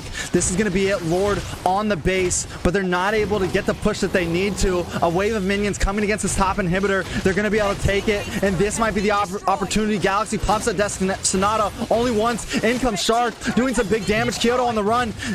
Torn apart memories goes off, but it's just not enough to finish off Magical Unicorns. Sora, though, in a bad position. Best Players takes the kill, make that an unstoppable. Kyoto maybe going a little too deep, but he's able to get the kill. No, Zia secures it onto Kyoto as Sir Bossy traps Prince Reaper into the jungle. Nicolette slowing her down. Best Player is going to get it, secure it, finish it off with a monster kill as the rest of the team closes in. It's 4 against 2. Minions crashing down on the Nexus. I think there's nothing that Magical Unicorns can do. They're going to finish this right here, right now, with a 2-0 sweep. I'm back. Hello, you guys. Victory! Like I predicted. 2-0 sweep. I was right on. Yep, I was right on. I mean, wow. I'm really impressed with that troll pick. We'll see if they'll be able to do so with like other better teams. Yeah, I'm wondering if they're going to be able to do it against TSU, against Area 77, Yeah, against the Valley, you know? Yeah, they definitely know like they can't be doing that. They're definitely competitive teams. So if they were to, oh, that's not gonna end well. MVP definitely goes to Shark, right? To Shark. Okay, actually, for that, I guess that fight near Blue Buff. Yeah, that very first kill. Yeah, that would have been a that's MVP. play of the like, night right there. That's the play of the night. Kind of fell off. Kind of fell off, yeah. Or that torn apart memories from Brody that caught the Yuzong at the end there. Oh, right. Beautiful. Wow. So 2-0 coming from the Valley. It's gonna catapult them up to first place, I'm pretty sure, after this. Area 77 does have a game though at the end of tonight, and they will have an opportunity to I'm pretty sure they'll tie up if Area 77 sweeps this game tonight, or even gets a win. So it's gonna be exciting. Next up we have Brotherhood up against Exodus 9. Let's jump back to this caster desk. After that, after watching, we've had a rubber match. We've had a long haul of best of 3. We just saw a 2-0 sweep come from Team SEXI. Next up, we got Brotherhood up against Exodus 9. How do you think it goes, Exia? Brotherhood against Exodus 9. If you were to reflect on former Exodus 9 games, I feel like that alone, in comparison to Brotherhood too, Brotherhood, their first game on day 1, they did phenomenal. So I feel like if they were to actually keep that momentum, I feel like they might snowball, steamroll against Exodus 9. And that's just my honest opinion. Yeah, because what do you think? I mean, Brotherhood, they were up against the champions, you know, and yes, Area 77 has a couple subs in there. They don't have Poggy as their jungle right now, so they have a couple different players. I think they have Yeho right now as their jungle.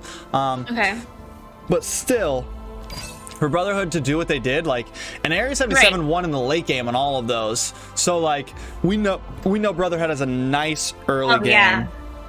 So Exodus 9 is gonna have to either meet that or kind of do what Area 77 did and play for the end. Right, and I have to agree with that. Like I said, I'm always rooting. I love that, like, that first appearance from Brotherhood. So I'm like, okay, maybe. I know the leader in Exodus 9. He's a part of my affinity. Shout out to Sin. Shout out to Sin. But Brotherhood, they did a really phenomenal job first day. So I'm like, okay, I think it's gonna go to them. I might get like shit for that, but like you're probably gonna get shit for that. I'm ready. It's alright. I mean, our job as casters is to be unbiased here and just give an honest opinion right now. I mean, even X9 knows the underdogs. You know, I've talked to them. Right. I've talked to some of the newer teams, some of the teams that I know are going to have a hard time this season. And the goal for them right now is to just try to catch a win here and there. You know, catch a win, maybe make it to top 6, show that you're here to play, show that you're a solid 5 man. You know, again, we're trying to build teams for North America right now. We're not just trying to see the same exact 20 players play every single tournament, you know, and the only way we're gonna be able to do that is by, that's why we brought it up to 14 slots this time instead of 8. We didn't want to just have the same 8 teams compete again, because we knew that's who it was going to be. So we opened up, we brought in some new teams, and we know they're going to have a hard time. You know, we're seeing how one-sided some of these things go, but again, this is their opportunity to get good, get better, and play against some of the best teams in North America. Exactly. And I know that, like, you received a lot of shit, a lot of flack for having these new teams come in, but like, hey, how are we supposed to grow as a server, as a team, as a country, if we aren't trying to build this league and have more teams join in and get better?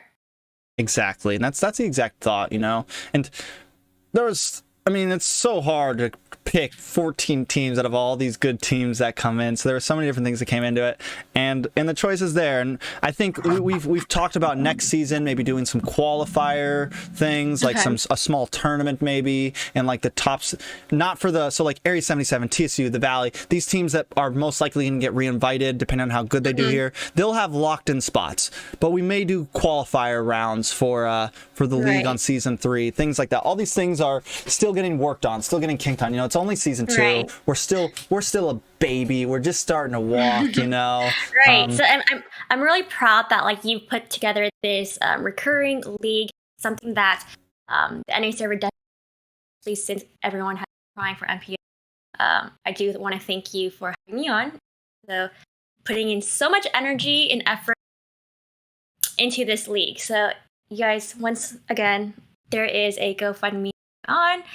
If you guys want to support future leagues, I do want to like continue to the NASL continue to flourish, prosper, to have the opportunity that we have PL in the future. So you guys go support.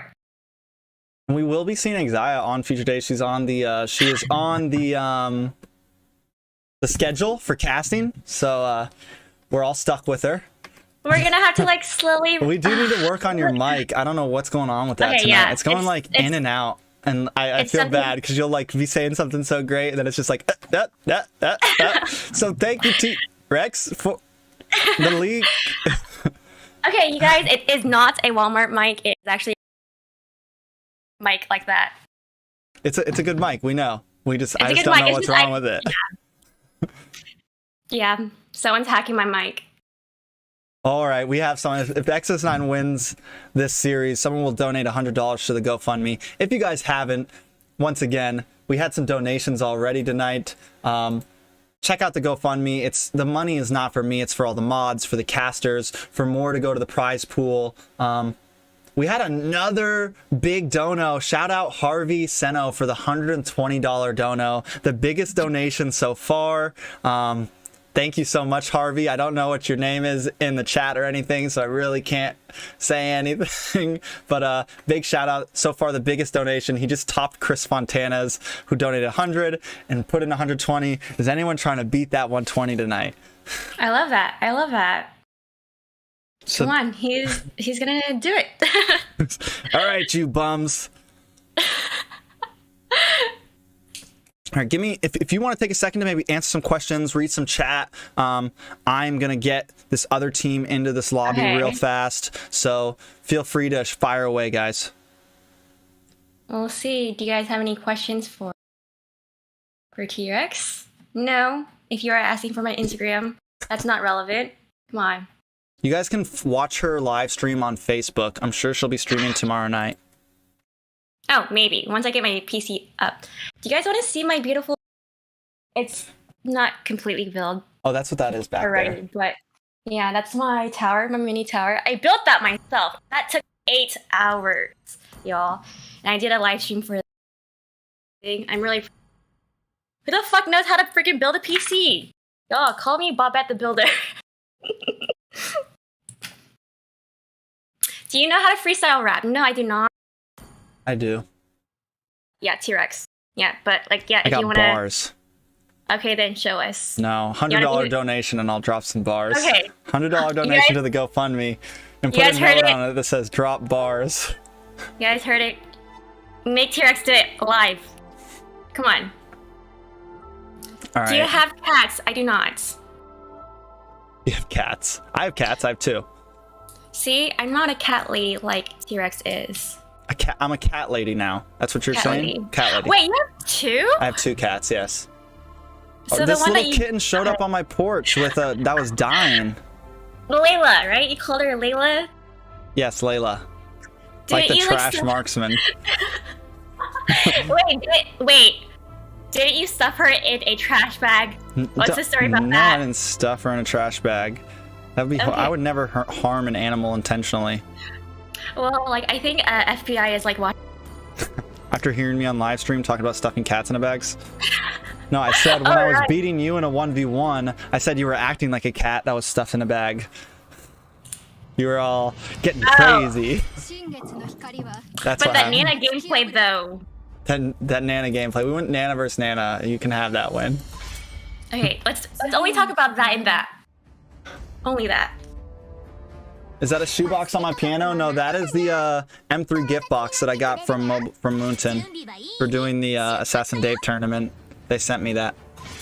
I have a box opening video of it. And we're just doing a quick ping check right now. Yeah, we're doing a quick ping check right now, just so they can know exactly where they stand with it. I see. So it is Exodus 9 against Brotherhood. Okay. We'll see how well this team or this gameplay goes. Well, we have time. I'm gonna say goodbye to the pizza. Oh, okay, yeah. We heard you munching on on chat on stream.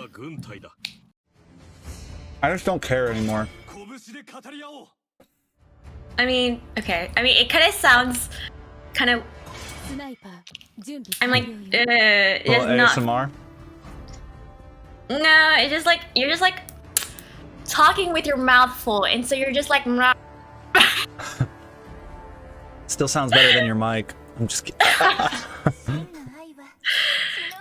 All right, so back to the league. We got Exodus 9 up against Brotherhood, and looking at Brotherhood's lineup right now, they have the same exact one we saw on day 1. That's going to be Hal on jungle, Requiem on tank, Zio on mage, Ulysses, and Sirius Chiquito in the off lane. Sirius Chiquito had a nice hero pool in the gold lane, but one thing I really... Oh no, that was TSU that was running the Magic Bane support. So I'm excited to see what more the side of Brotherhood brings, and also if Exodus 9 comes with something a little bit different. Their drafting skills really weren't horrible when they went up against Team SEXI. They just got outplayed. There's a couple small mistakes, but overall their drafting was done really well. So I think, you know, if there's a... Maybe they can take a win against this team. They got beat bad by Team SEXI, but they do have the competence. I think they just need to pull it together in some of their early game rotations. Or it's just like a skill gap, no? Skill gap? Possible, yeah. I mean, against Team SEXI, it was definitely a skill gap. Oh, yeah. Definitely a skill gap against Team SEXI. I mean, like I said, they did good in the draft, but they still just... Right. There was nothing they could do. That is their first appearance in the league, so there's still room for improvements. We'll see how they do right now. They do also have a slight disadvantage with MS here. Brotherhood and TSU are both close to Central Server. So when we look at some of these East teams and West teams, you know, and whenever it has to go to a Central Server, TSU and Brotherhood are definitely going to have the advantage most of the time. It's something that we're still working on, still trying to figure out. But, I mean, it's not really much of an excuse because we've seen Area 77 go up against Central teams and beat them. We've seen teams add a ping disadvantage and still pull off wins. So Maybe they can do it here. We'll have to see. It's going to definitely be a hard game for X9. Right. We are going to jump into this ban, though. X9 is going to get first pick. So what's your prediction for the entire series? Do you think it will be for this one? Do you think it will be a sweep? A third game? What do you think? I think X9 could possibly pull a win here. Maybe. Okay. I don't know if they'll take the whole series, but I think there's a 70% chance they get a win here. Okay. Maybe 80. We'll see. I got to see how they play, see if they've stepped up their game up against Team SEXI, see if some of those nerves are out. But they are ready, Right. so we're going to jump into this draft.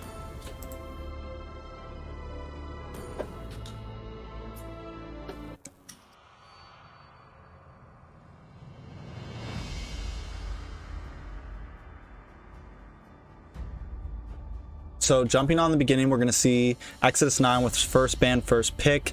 I know that they've been banning some things like Estes when they were up against Team SEXI, and some heroes that kind of give them issues. I'm wondering if they're going to be adapting at all, and maybe they watch some of the Brotherhood games and are going to target ban anything.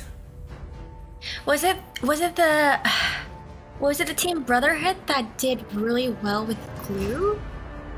Was it that team? They destroyed with Glue, so I definitely think Glue needs to be on the list here of bans. Yeah, I feel like so what I remember from Exodus 9, their first day in the league, was it their second day? They did ban Glue, and I thought it was kind of like, okay, against Team SEXI, I don't think they would have Glue. But like, I feel like since Brotherhood did bring Glue into this league, I feel like they might have to ban. What do you think? I think they definitely need to ban Glue here. I think if there's any team that you want to ban it right now, because we don't know if every team is really capable of playing it. Right. And that's why you don't always want to ban the same heroes in these first couple days. Because for all you know, that Estes is a wasted ban because Brotherhood doesn't even play Estes or something, you know? Right. Right, and then there we go. We see the Glue ban. Yeah. You definitely, if you do have any knowledge on it, take advantage of it. But sometimes you just got to kind of wing it and maybe stop banning a certain hero.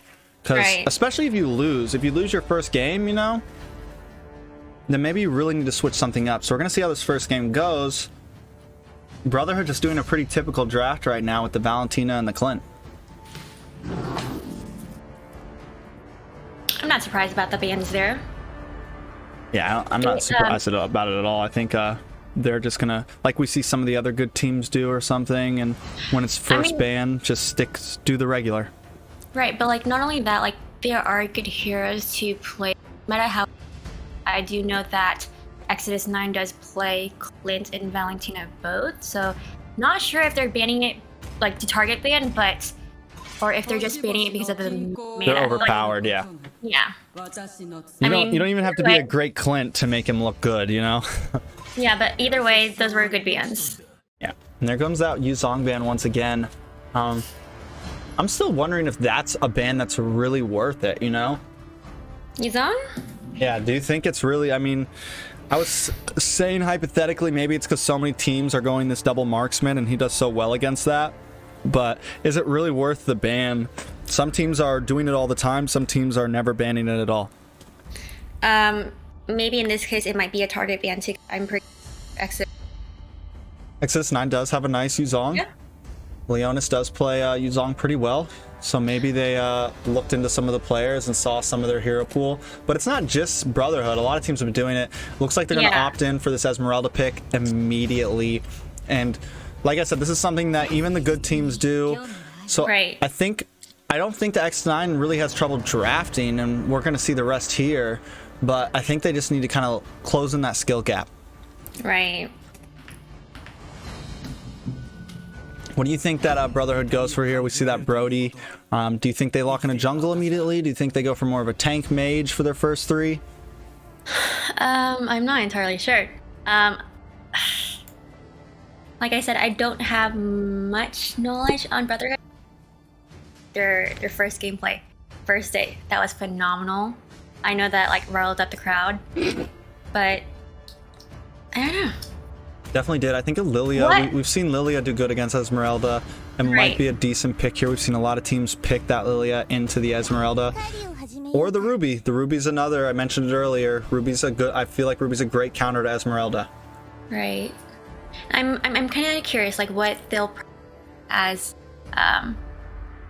their mage Brotherhood. I feel like okay. Whenever I see Esmeralda picked on the enemy team, like Lunox is a really good counter to her. Like Lunox is a really good counter for a lot of fighter, tanky fighter heroes, and we've seen a lot of those heroes being played in this series, in this Alone Today, right? But like we're not seeing that mage coming through. I'm just like kind of curious what they're going to choose to counter Esmeralda besides Ruby. Well, they come in with this Popo. Another thing, I don't know how good it's going to be against that Ruby. That dog's going to get locked up. Right. We'll see about the Wrath pick a little. Right now, Brotherhood's looking good, and I'm starting to question X9 a little bit, but we'll see with the rest of these picks. I know that Zio plays a pretty good Selena, like up there with Eugen. We saw her in day one land a lot of arrows. She's not new to the hero. She knows what she's doing, and you definitely got to be careful for that early aggression coming from Brotherhood with that. Right. I'm kind of curious to see what Exodus 9 is going to pick as their mage after seeing that Selena locked in. I mean, I feel like Farza's kind of off the table at this point. You could go Kagura. You could do what Team Sexy did last time and pick the Lao, but I don't know if that's really something that'll work here. But I didn't think it would work with last time, and they immediately take out the Kagura. I mean, you're really limiting the mage pool right now on the side of X9. What is available? You're gonna force them into a Farza pick? Well, we'll see. We'll see. I mean, we did see a appearance of Valir earlier. We did see Valir, and it looked good. It looked really good. It did. It's definitely something that could come back. It did good against the Ruby, didn't it? Oh, that is true. But here, I don't think so. Yeah. I think you got to really. I'm guessing either he was very comfortable on Valir. Like when you pick some of those more off-meta heroes, I feel like you better be comfortable on that hero. Better not just be like, oh, we're just gonna throw you on this, you know? Just to counter, yeah. Yeah. Coming in with this last ban, do they take another jungle off here? Go for another assassin? I mean, why Assassin just got taken off the table. Do they take out the Lancelot here, take out the Ling, or do they go for an offlaner, like a fighter offlaner? Maybe take out Lapu Lapu here or something. It's just like, okay, these bans are taking so long, these picks taking so long that I'm just like, okay, let's get to the point. So we can dissect like what the actual draft looks like, the actual full draft looks like. Take out the Roger. So what's left? I know that Omega can play, has a decent pool. I know his Lancelot is vicious, but that just got taken off of the table for him. I'm guessing that kind of puts a dent in their strategy. What does he run next as jungle? Does he? Ooh, I don't. It's a hard choice. Does he go for maybe a fighter jungle instead? There's the Paquita. Ooh. I'm wondering, but again, you're gonna run into that Ruby every time, and it's gonna be, it's gonna be difficult. It's gonna definitely be difficult to deal with. Maybe you get some early game picks on Ruby and slow her down a little bit, but picking that fighter jungle, and then you have the Esmeralda also, and you have this Raph who's like meant for you to just dive in, and you have this Ruby just ready for you to dive in and stop you. Right. You know? Oh, okay, another Eudora pick. I like the Eudora. I think if she can land her, so I think she can be a good, as long as she doesn't get picked off. That's the problem. If they aim her, it's going to be a really hard game for her. But if she can position herself correctly, and anytime this Selena tries to come in, anytime this Lancelot tries to come in, just stop them in their tracks, then she could be clutch. We saw her do really well in some previous games. So, but the person, I mean, I think it was, I don't remember if it was up against a Ling or who exactly it was up against. It was Ashley on Eudora, and then on the enemy team was Fanny. It was Right? Fanny, yes. Every time Fanny came in, it was just boom, stunned. So maybe the concept is the same here, but it's still, I mean, it's risky business for Eudora, because you just have, if they know to just focus her and get her out of the way and dive her, then it's going to be hard for her to really ever get to the point where she needs to do damage. Right. I mean, in late game, she's scary. She's scary. Yeah, she could. I mean, she could probably one tap just about anyone on the enemy team when we get into that late game. But only time will tell. We're about to jump back into the land of dawn. Oh God! And see what happens here. So give us a little bit of a breakdown where you see these guys going. Who do you think really has the advantage right now? Give us your opinion. Okay, so I guess we're seeing a lot Hylos in EXP lane. I was kind of surprised about that, like earlier, but I guess that's becoming Yeah, a common thing. Yeah, but against Esmeralda, I'm not entirely sure. At mid lane, I don't know. What do you think? I feel like DPS is always a good counter to Esmeralda. Sometimes you use that Basha with his ultimate to deal with her sustainability. So Hylos having that second skill to just constantly keep her at a standstill so the rest of your team can burst her down might be helpful. But we have a nice pick onto Hal. Can they get the finish? She's forced to dash away. The burn is not enough to finish him. So close, but a nice first start from the side of X9. They weren't able to get that Litho Wander though. It does go to Hal. Oh, Sin the Kid gets taken out, and they need to be careful for that Selena. Zio, if those arrows land this early in the game, it is a death sentence. You know what I'm really surprised is that a lot of people typically have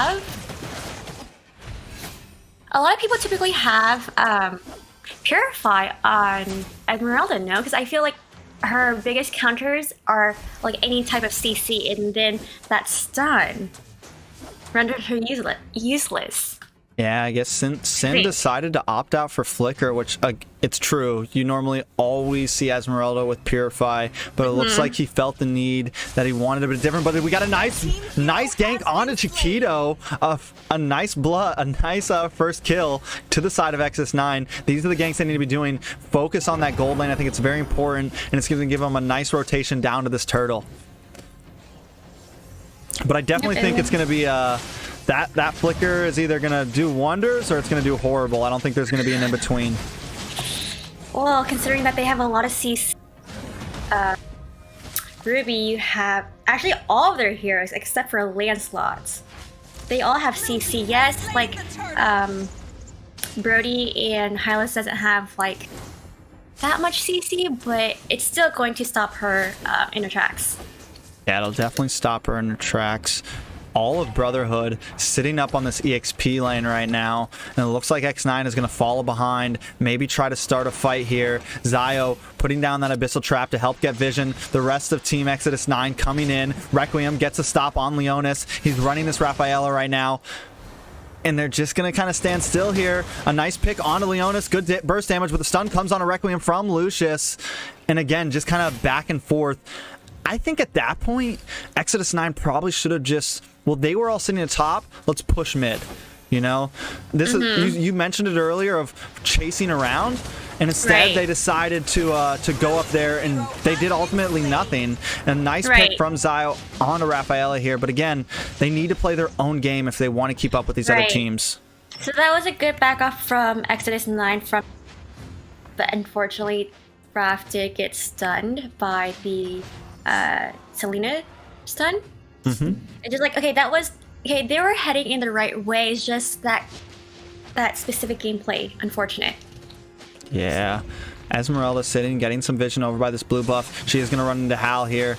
Able to dodge that first skill. Hit that starfall onto Hal. She wants to try to get the kill here, but in comes Ulysses with the stun. Leonis is here to try to get her out of there. Get a little bit of that first skill. They dodge the arrow, but the rest of Brotherhood is ready. Hal back in. The Holy Baptism misses, but the ultimate of Hal lands. And now that pathway comes down, and the team is slowed down. Omega trying to get out, but he gets stunned. Can he get away? The chance is popped. He's able to land onto Hal, but the arrow lands onto him, and he gets taken out by Ulysses. This is going to be bad for Exodus 9. It's 4-1. And we're only 4 minutes in Exia.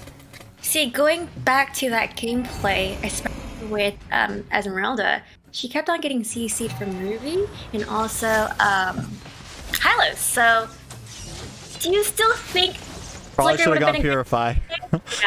Yeah. Definitely probably should have gone Purify there. They're going to lose the second turtle. Luckily enough, they got the first one. They're only 1k gold behind. Make that almost 2 now, 1.5. But I don't think the game's over. No towers are taken. Gold plates are mostly up except for in the gold lane on the side of X9. But Esmeralda kind of bad position here. She's going to try to zone Hal away, but he uses that ultimate to flicker away as Leonis keeps poking and keeping vision. Oh, I'm offended. Lands onto both of them. The burst damage. Zhao and Requiem right now are just a beautiful combo. The yeah, that is a beautiful combo. It really is, man. And you said it. The CC right now from Brotherhood is just going to be something that's very hard to deal with when it comes to Exodus 9. Right. So it's not just Esmeralda. It's going to be the rest of Exodus 9 team as well. Yeah, I mean, all of them are going to have problems right now. You got to worry about Ruby. You got to worry about these random arrows coming through. You have to worry about Hylos stun. And then Brody's second skill locking on to him. And there's just so many problems. But Exodus 9 does get the kill onto Zio. And now Omega is coming for more. He does miss the second skill. And he's trying to close in on a Requiem. Gets some nice burst damage. The Leonis drops the Holy Baptism. And Requiem goes down. That is a nice play for Exodus 9. They're finally responding. Sirius Chiquito, though, coming back in. Destiny getting some poke damage, and it looks like X9's trying to hold on to this game just a little bit longer and not let Brotherhood steamroll too fast, too early. Right. I think they're doing a really good job. I think they've probably learned their lesson from their first match, their first on day, was that day 1 or day 2? Day 1. Day 1, yeah. Oh. So, ooh. The sin go down, he does to the abyssal mark. That's the worst when you get hit by that Selena and you get away, but the abyssal mark kills you. Right. It's the worst feeling. Brotherhood taking some more towers though, and even though Exodus 9 is staunching the bleeding, they're still getting chipped away at piece by piece right now, Exia.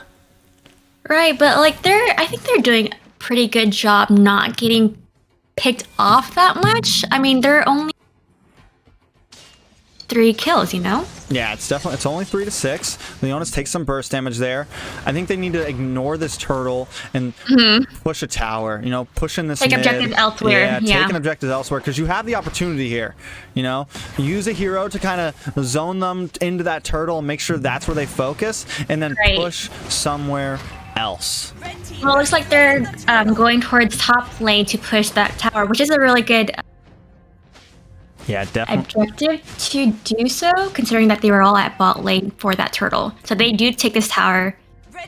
And that's what they should have done in the beginning, and that's what they need to keep doing. It's a lesson that they need to learn if they're going to compete with these teams in this league. Exactly. Oh, Esmeralda's really not doing amazing in this bot lane. Getting teamed up. Torn apart memories. Finishes her off. And down goes Cinda Kid. Can they keep up? You know, there is some... maybe some late game potential with this Esmeralda, with this Popo, and then you have the Raph and everything. You have the burst damage from this Eudora. You know, can they keep up and maybe win out in an end game here, Exia? Well, seeing how behind they are, the Esmeralda, I feel like they probably won't be able to get to that late game to show that late game gameplay, that potential, you know? Yeah, Brotherhood definitely. I think it was a good play by Brotherhood to focus on the Esmeralda so much. Like instead of opting for the gold lane ganks all the time, they decided to like, all right, let's put this Esmeralda back because we don't want to deal with her where she normally would be on 10 minutes. But Omega gets a kill onto Requiem, and Hal might be a little too deep. The Holy Baptism lands down, but Omega just can't get the kill. Hal, can he get taken out? No, he phases out and gets the kill onto Omega, but somehow Omega gets the kill. I'm guessing it's a burn from that Retribution. Ooh. But Destiny gets picked off in the back line, and down in the bottom lane, Syndicate goes down to Sirius Chiquito. A rough, I mean, they're definitely, I can say one thing, they're doing better than they did against Team SEXI. Oh yeah, definitely.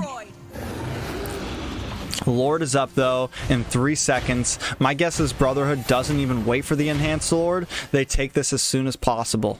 I mean, they have the advantage right now. Like, they can take the Lord without any hassle, without any, like, problem. So, like, we'll see if they actually want to wait. Yeah, in comes Holy Baptism, lands on a few members of Brotherhood, but it's still not enough. A double kill goes to Hal. Make that another kill to Sirius Cheeto, and Torn Apart Memories goes down onto Ulysses, wiping out 4 members of Exodus 9 as 4 members stand tall on the side of Brotherhood, and Hal moves over to Lord along with Requiem. That was an insane tower dive. And they were also able to take that tower at mid lane, and also take Lord at the same time. Although Hylos did die there at mid lane, I feel like that was a good trade because they killed 4. Yeah, they killed 4. They take Lord. They take a tower. I mean, there's not much more you could ask for in a trade. Yeah. Other than like winning the game with a team wipe. I mean, and the way they didn't all go to Lord. They send 2 people up, while the rest of them come to help push this wave and take another tower. And this may just guarantee them an inhibitor off of this push. Well, it looks like they're trying to sync all of the lanes. They might be trying to have a fight at bot lane. Yeah, Esmeralda's a little caught off guard here. Sin pushed out a little much, trying to clear that wave as soon as possible. Requiem with the conceal play, able to land onto Leonis, lock him down, but the rest of the team doesn't want Leonis. They want Sin. They're coming. A nice Torn Apart Memory's going off, but it's not enough damage. The rest of the team forces back, and because of that, honestly, because of that Esmeralda play, they're able to stop Lord before it breaks an inhibitor, and all they lose is 1 tower in the bot lane. Right. As you were saying earlier, like, will Esmeralda be able to show off that late game skill? I feel like Esmeralda right now, I mean, Sin on Esmeralda at 1-5. Ooh, wait a second. A big stun onto Hal. This is what they needed. This is what they needed that Eudora for, but Lucius gets caught up immediately after. It's a 1-for-1 trade so far, but they want to maybe push it here. Omega gets a little overextended, taken out by Zio as the brawl keeps on going. Chiquito just bursting away chip by chip. A nice lockdown, though, from Destiny, and forces them to revert back. I mean, I think Omega maybe shouldn't have gone out on that. He got a little too pushed, but still, they're holding off for now. And you're right. We're at 12 minutes. If they can last another 5 or 6 minutes, Esmeralda will definitely be hard to deal with. And Eudora's just going to keep doing more and more damage. But seeing how far behind this Esmeralda, I feel like we might go into late game, but I feel like Esmeralda might be too far behind. I mean, she's looking at her gold now. Surprisingly, she's actually not doing horrible. Right as we say that, though, she gets hit by that I'm offended, and Requiem secures a kill onto them. But again, they revert back to base. They don't try to push it. You know, let's just turtle up for now. But yeah, Esmeralda's keeping up with gold, surprisingly, or the rest of the team is just not farming that great. But she was... I mean, we'll have to see how things go. Those arrows, though, man, every time one comes in, it's like everyone puckers up for a second, you know, because you gotta be careful. It's a death sentence. You get hit by that, it's over. Right. And they have like so many engagers. You have Ruby, you have immediately go in and die if there is a stun on the Exodus team. Yeah, it's true. I mean, if Requiem hits that I'm Offended ultimate by Ruby, if an arrow comes in, they immediately know to move. I mean, just like right there. But they might have overextended. Requiem does get locked down from that Popo. Destiny maybe starting to do a little bit of damage, but they're able to get the kill onto Leonis. And next up, it's going to be the dog. The dog is going down. They kill it. They take it out. And now it's 4v5. Lord going to Brotherhood once again. Oh no, not the dog. Not the dog. But yeah, like I knew from the start, like that much CC. Oof, that's gonna be tough. Yeah. And it is tough. Sin definitely should have most likely went for Purify instead, and maybe even maybe a few of them should have went for Purify. Honestly, it might have been a huge game changer because every time. Like, that's what's killing them, the CC right now. That's what's making them lose these team fights. Lord, though, crashing down on this inhibitor. It does take it, but Lord is quickly taken down. But Hal does a big play. Zyle gets a kill onto Lucius, and next is Destiny. Hal backs off, hits that first skill, but Syndicate into the backline with that Starfall, able to do a little bit of poke away on the side of Brotherhood, but another wave of minions coming, another clash coming. It's 5-3. I don't know if XS9 is going to be able to withstand this. This may just be it. They're able to take out Leonis. Syndicate is the last player standing, and the Nexus is going down for game 1 of the 3rd series of the night. Okay, and I'm surprised. They definitely lasted a lot longer than... Victory! Which is nice. But, wow, I feel like Ruby did a... with those, hooks, those flicker hooks. That was a really beautiful set with Ruby. Yeah, it was definitely, I mean... I'm surprised that, like, Ruby actually scored. Yeah, Ruby did amazing that game, honestly. And yeah, for getting silver, but you know how, being a tank. Yeah. It's tough. It's a hard life. Silver's all day, even though you get 14 assists and only 2 deaths. But that's how you know that you're a good roam. Yeah, when you get silvers, exactly. Right. Everyone else, let them get the golds, you take the silver, and move on. All the silvers, all the So coming up into this next game, we saw the XS9 did do a little better than we saw them do on day 1. Do we think that they stand a chance of possibly taking a game and not getting swept here? I don't know. I mean, they did better this round in comparison to their previous days. I'm just hoping that they can just play a little bit better, maybe choose better heroes, better spells. But then again, it might just be the skill gap.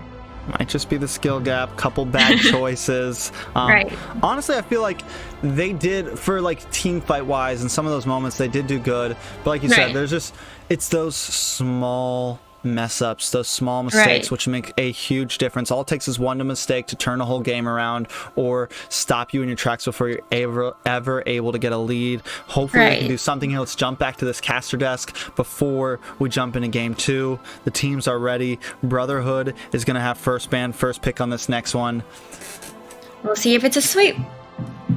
We'll see. I hope not, but it can happen. You love long games, huh? I mean, yeah. I just enjoy seeing things go back and forth. You know, I like to see. I want to see a game where it comes down to the wire, where a team has it, and we're at the 25-minute mark, and there's some crazy play that changes everything. That's where it matters, and we'll see if we get that here. We're jumping into the second draft. Brotherhood as first pick. So, after tonight, or just in general, I guess, what teams do you think are definitely prevailing against everyone else in this league? I know you've been watching some of the past couple nights, SEXI. You've been in the chat. Who do you think are the big hitters right now? Big hitters. I'm really impressed with Brotherhood's first appearance, especially against, was it Area 77, right? Definitely with Area 77. Yeah, so that was definitely a surprising game because I expected Area 77 to do. Yes, they did good. Okay, but I thought that they would actually be the one winning that series, you know? Yeah, definitely. I mean, I felt like Area 77 should have won that too. There was a few games where, like, I think it was the first game, it felt like they were going to win, but they ended up losing. Second game, they really probably should have lost that game, but they got a really nice Ruby play in towards the end, and they were able to get the win onto Brotherhood by just like I said, we're 25 minutes in, Ruby makes this crazy flicker ult, and they're able to take the win off getting a team wipe. Right. But honestly, yeah, Brotherhood is definitely a team to watch right now. I definitely think if they keep up this momentum, if they win, if let's say they sweep this and they keep up the momentum they have, I put them possibly 4th at the end of the season, but when it comes to playoff standings, I'll put them around 4th or 5th. I do think that they have that kind of potential.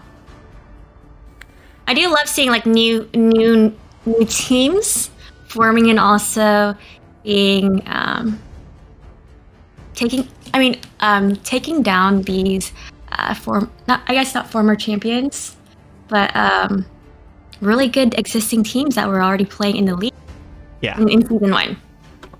I mean, Area 77 was a formal champion, and they took them down, so... Right, so I'm really excited to see how they do against other SEXI teams. and TS. Right. I think what we all really want to see is the TSU versus Brotherhood game, because they're both the Hispanic team. They're both close. That's the game that me and Ben were talking about. It's a game we're both really excited to watch. Ben dick rides for TSU. Yes, not gonna lie. That's his team, man. Those are his boys.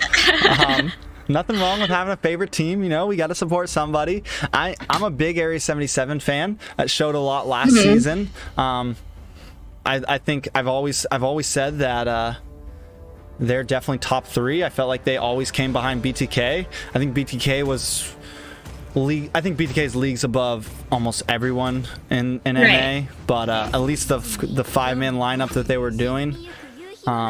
But Area 77 did fall behind them. Do they anymore? I think it's kind of hard to pick a 2, 3, and 4, and 5. I think they're all kind of around the same skill level. Right. Well, let's get back to these bans. I do like that X9 finally doing a bit of a choice ban here, taking out that Selena. You don't want to deal with that, and I completely respect that ban.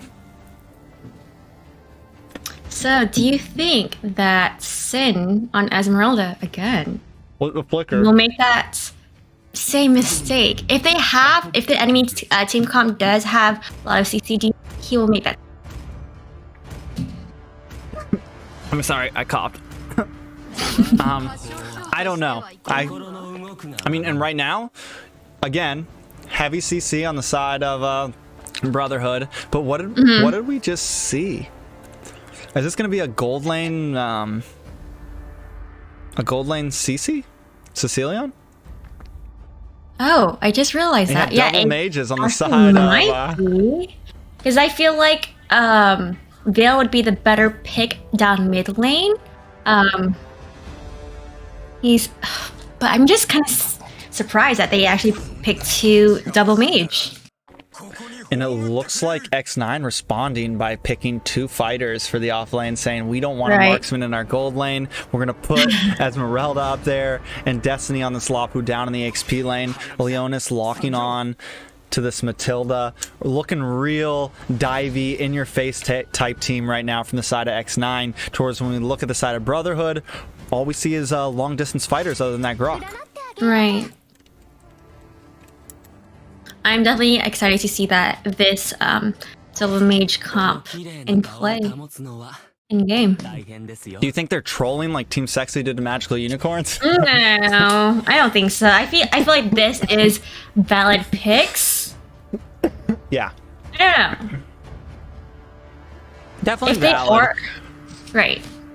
Semi valid. I wouldn't say it's super valid, but semi valid. Yeah. Also, what I do have to say is, I know TSU is known for having compositions that are pretty off-brand compared to what we normally see in North America. So my guess is maybe, I know that they probably scrim against each other a lot. They play against each other in Latam tournaments a lot. So my guess is Brotherhood isn't that far off from that. They also have some different comps than what we would normally see and what we see all the teams in NA do. Which is another reason why I love watching these two teams play, because they always bring something a little bit different. Right. I feel like a lot of teams that do kind of I'm confused. Wait, what? With the Brody pick? Yeah, you have this Esmeralda, this Lapu, and now Brody? All right. Oh, I think it might be Lapu down jungle? No, I think they're gonna run Brody mid. Okay, well, I guess we'll see. Brody. We'll see. A lot of craziness coming in right now. Yeah. Yeah. What were you saying before that, though? I honestly do not remember. No, but I do remember. So it seems like a lot of these teams that do pretty well, they kind of they're not fitting in this mold. Pick, I guess, questionable heroes, questionable picks, but it also makes sense at the same time. Does that make? Yeah, I mean, it looks good. Like, it looks like it could definitely be possible. Right. Like, and especially if you have a team that, like, we never thought we would have, like, how TSU has been running this Bane Mage middle, like, support Bane in the middle. No team has really, we haven't been seeing that, and you would look at it and be like, yeah, that actually sounds like it could work, but what team would actually put in the work to make it work, you know? And these teams do stuff like that. So maybe this is something Brotherhood's had in the clutch and they've been waiting to use it, and they're pulling it out now to, you know, do something a little crazy. They got this double tank. They got Gato and Grok. They have two nice bursty mages, and then this Granger. I'm excited to see where everyone goes in the laning phase, honestly. And let's see how we go down for game 2. I mean, well, it seems quite obvious on the side of Brotherhood. So you do have Sicilian on side. You have also Gata on EXP. We're gonna see this. We're gonna see Granger jungling, but I'm wondering how this Esmeralda is gonna do up against the Sicilian. I think Sicilian might actually be a decent ban because he's gonna be able to just keep his distance, you know, and not let her ever get close to him. As long as he can do that, he may be able to keep an advantage here, and it's gonna be hard for her to clear waves because he's just gonna always be poking at her anytime she wants to come in and try. Leona's taking a little bit of damage there. But they are coming for this Lethal Wander. Omega still on Paquito. I think he felt like he did pretty good last time. Leona's forced on her way. Some nice burst damage coming onto him. He's going to have to go back to base after that. And they are running this Brody in the mid. We have seen one team do this before. I can't remember which one it was. But I think it was Team SEXI against Exodus 9, actually. Went for the Brody support. Really? Yeah. Do you think they actually got their idea from them? Yeah. I think that might have been like they saw it and they were like, you know what, this might actually work. So maybe they've been practicing it a little bit, seeing how well it works, and they're gonna pull it out now. I like that. I like that they've been doing their homework, and you can tell that they actually have been doing their research. Yeah, I think all these teams that we're watching lose here and there, we're only going to see them get better. And even if they don't finish off on top 6, they're going to come out of this league ready for another season, and definitely a lot better in tournament and league play than a lot of other teams. Because you mentioned it earlier, league, you know, tournament room, a lobby like this is much different than playing in casual rank. Exactly. And it's a completely different game. So I think all these guys are going to come out better drafters, better players, better at going the distance when you're talking about best of 3 series. Right.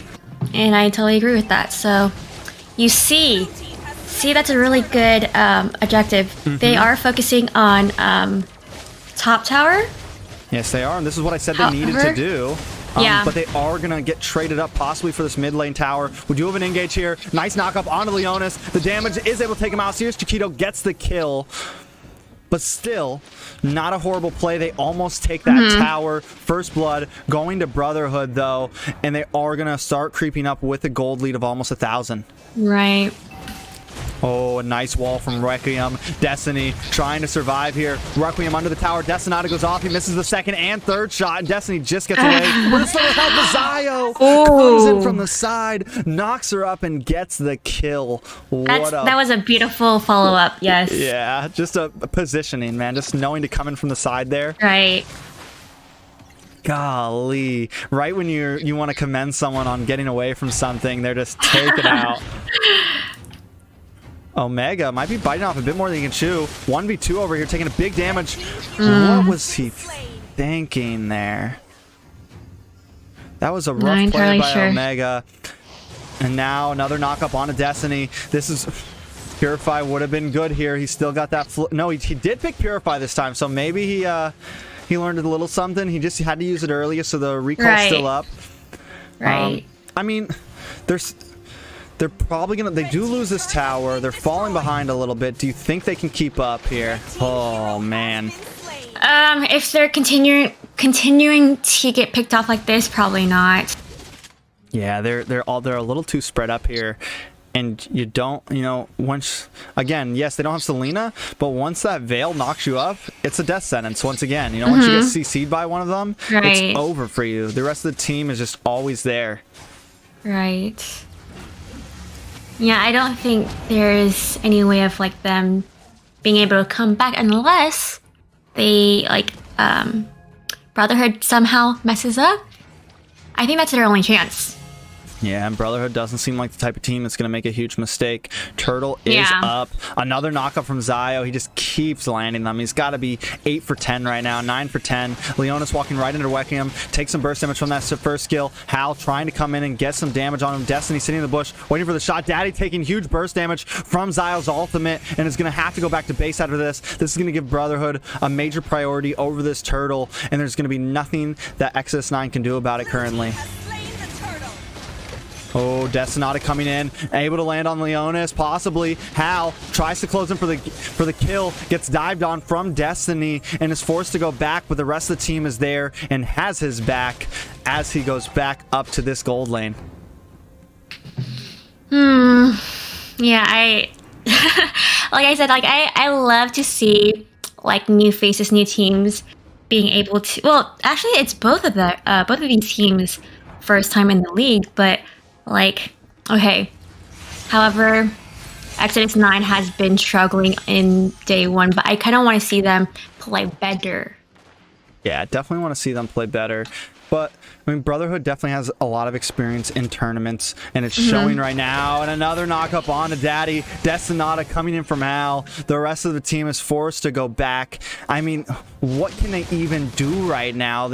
It's like Brotherhood just runs so tight, and they did it against Area 70. They really like to run this pocket formation of 3 or 4 of them just moving around the map. And so you can never really get a pick onto any of them. I think your only real opportunity against Brotherhood is trying to do some nice split push maneuvering and leaving back my hero here, leaving someone in the mid lane who can actually survive a gank, leaving someone in the other lane who can survive a gank. Leonis though popping this ultimate on his Zal, but he's a little too deep. Ulysses trying to get that taunt on him, but he's just not able to. But the knockup comes and he's gonna go down to Zio. That puts Zio at 2-0 and 2 right now, Emily. This is definitely a tough game for Exodus 9. Like I said, I don't think there is any. Yes, it sucks. Oh man, yeah, it's hard. Honestly, it's hard to do analysis for games like these. It's hard sometimes to cast for games like these because when it's just so one-sided. We're at 7-0 right now. When it's this rough, it's definitely troublesome. There's not a whole lot to say other than X9 is getting beat pretty bad right now. Yeah. Turtle's up though. Omega sitting here on the side. And Requiem just stays harassing him, Exia. Right. I mean, they're really just strangling them right now. And it just seems like such a terrible position for Exodus 9. So what do you think that Exodus 9 can even do to... Well, I mean, they did get a kill there. Okay. I think split push, like I said earlier. I think you got to try to don't take any fights. Survive. You do have some possible potential again with this Esmeralda, with some of the rest of your team. You have this Brody, because right now you're so down. Brody 0-4, Destiny 0-2, you know. Split push a little bit, try to stop them from taking too much, and wait for a mistake and let them come to you. I think they need to let them dive into them. Don't try to take any fights right now.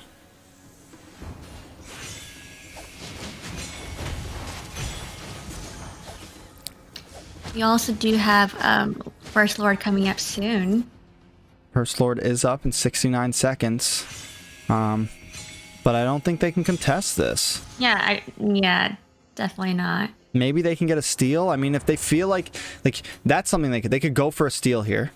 But like a 1 hero steal, you know, like take the risk and see if you can get the retribution on them. But there's definitely not much else. They are starting to spread out a little bit more and just clear these waves, which is good for them.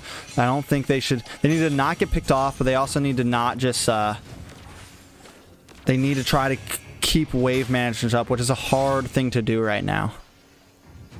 Yeah, I honestly like, even if they were to try Exodus 9, even if they were to try to focus on objectives and less on team fights, it's like Brotherhood does a really good job putting so much pressure on them. Yeah, they're just, it feels like they're everywhere all the time. Yeah, Anytime one of them try, oh my god, the burst damage from Chiquito just, I mean, did you see how much health that took off of Daddy? I mean, just brought him down to about 10% in one shot. The wall stops him in place and there's no getting away. We're only 9 minutes in and Chiquito is just chunking away at these people. Hal gets the double kill. I mean, it's 14-1. Yeah. We got almost a 10,000 gold lead. I think we're going to have to call it for X9. They're going to take this tower, probably keep pushing forward, and end this series soon, Exia. I would have to agree with that, because actually, do you think, no, this would be a good time for them to actually like, just maybe fall back a little bit? I feel like it might be still too early to like end it down mid lane. Possibly they are going to go back and clear up this bottom lane, but I still think they're going to keep up the push. They have such an advantage right now, and there's no reason not to push it. I mean, I think that they could take a fight under a tower right now and still probably come out on top, and that's exactly what Requiem doing with a nice knock-up on a Destiny. In comes the Destinata. He's able to land 2 of them, and Chiquito finishes off Syndicate, and that is going to be another team fight going to the side of Brotherhood non-stop tonight. It just seems like there's nothing that Exodus 9 can do up against this monstrosity of a team right now. Like I say, I do like to see the underdog try to do better, improve. It's not it. This gameplay, I think it might have to take them quite a while to catch up. Yeah, it's definitely going to be hard to catch up, right? I mean, they definitely still have a lot to learn. I think they definitely still have a lot to do to try to get in, but we'll see if, I mean, there's no better way to get better than to go up against the best in North America and just get beat down every single day. You know, that's one of the best ways you can learn, just a crash course in North American League, and see how you do. Hal coming in with this Engrave Sim, the kid trying to get the ult off. He gets stopped immediately by Requiem and taken out. The minions coming in. I think this may be it for X9, but this isn't going to be the last time we see him tonight. They got another game right after this. Hopefully they can keep their composure. Down goes Destiny. Brotherhood on the prowl, taking out these minions. All they need is one more wave. They're going to revert up to this inhibitor, keep pushing a wave of minions in the bot. Maybe they take that inhibitor next and then finish this game, Exia. Right, so I'm like really surprised that they didn't even Brotherhood did not need to fall back and just take the Lord. They're finishing the game without Lord. Yeah, they're gonna finish it right here. There's no reason to. They have such an advantage right now. I mean, they're so ahead. 22-1, 13k gold increase. They could probably 2v5 with some of their heroes right now. I mean, do you see the burst damage on Esmeralda right there? Right. Man, it sucks seeing like these I guess newer teams being steamrolled. It's just 20. What was that? 22-1. That was disappointing. Definitely disappointing, but we'll see how they do. They're going to be up against Area 77 next. Oh, they will Jesus Christ. be on a East host, though. So, Okay. But do you actually think that it is a ping problem? Because I just think it's just a skill gap? I think it's a combination. Combination? Okay. We'll see. This is going to be the real testament to that coming up next. So, I mean, Area 77, I know that they're a really good team. They did win last season, so I mean, maybe, I don't know. We'll see. It's just, I'm trying to be optimistic. trying to be optimistic. Yes. Understandable. Yeah. We are going to have Area 77 and an Exodus 9 up next as the last series of the night. I'm excited to see how this all ends. And then we'll be back for day 4 this Sunday, or this Thursday. It is Sunday. Real quick, I'm going to let Emily, if she wants to, and me also, take a quick bathroom break. So I'm going to put on a 5-minute timer and get these team lobbies ready. Stay in your seats or go grab your popcorn. Use the bathroom, do whatever you need to do. We'll be back on in just a few minutes, so do not leave.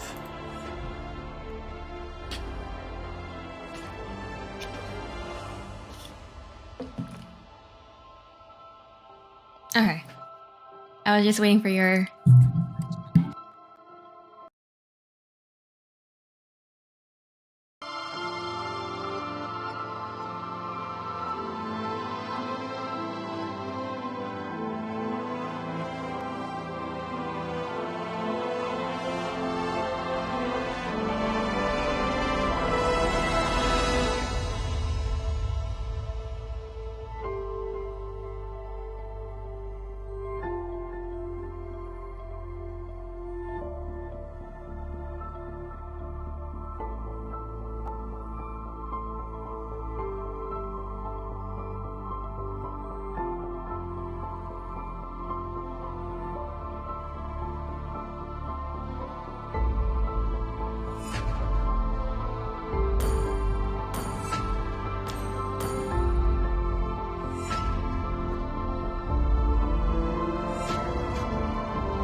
All right, welcome back. We are done with the break. For everyone that hung out and waited, I really appreciate it. We're about to jump into the final series of the night, Area 77 versus Exodus 9. We just saw Exodus 9 get a 2-0, get swept 2-0, and now they're up against a possibly even stronger team. The only advantage, the only thing that looks any better maybe this time is they are going to be on a fully East lobby. Both teams are all East, so maybe that helps them out a little bit in this, Exia. You keep on putting like so much emphasis on the lobby, all getting East players, but I don't think that's the problem here. Let's be honest. I mean, there's definitely a big skill gap. Yeah. But there's, I mean, having a lag spike or something like that can definitely affect things, but it's true. Every team deals with it. And that's honestly what I mean, whenever teams talk about this or that, I'll tell everyone the same thing, that there's plenty of teams that win these tournaments, these leagues, and they don't just like win them randomly, they consistently win them, like Area 77, who consistently play on Central server, and they're all from East. So you're right, there's no real excuse. You just kind of have to adapt.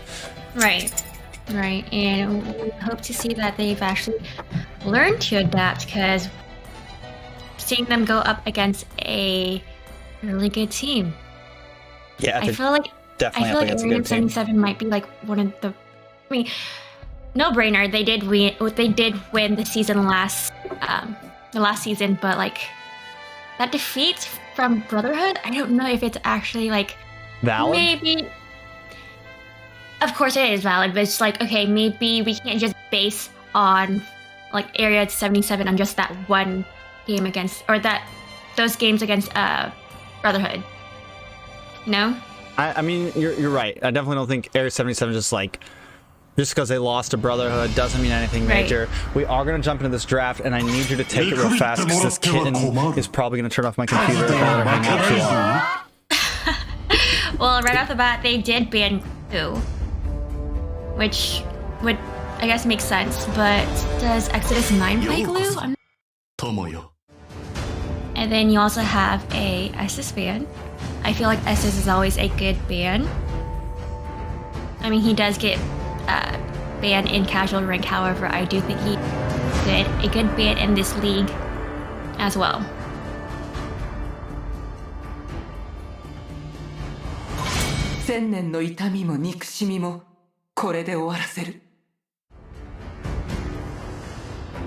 And then you also see the Valentina ban, as always. It seems like Valentina is always a no-brainer ban.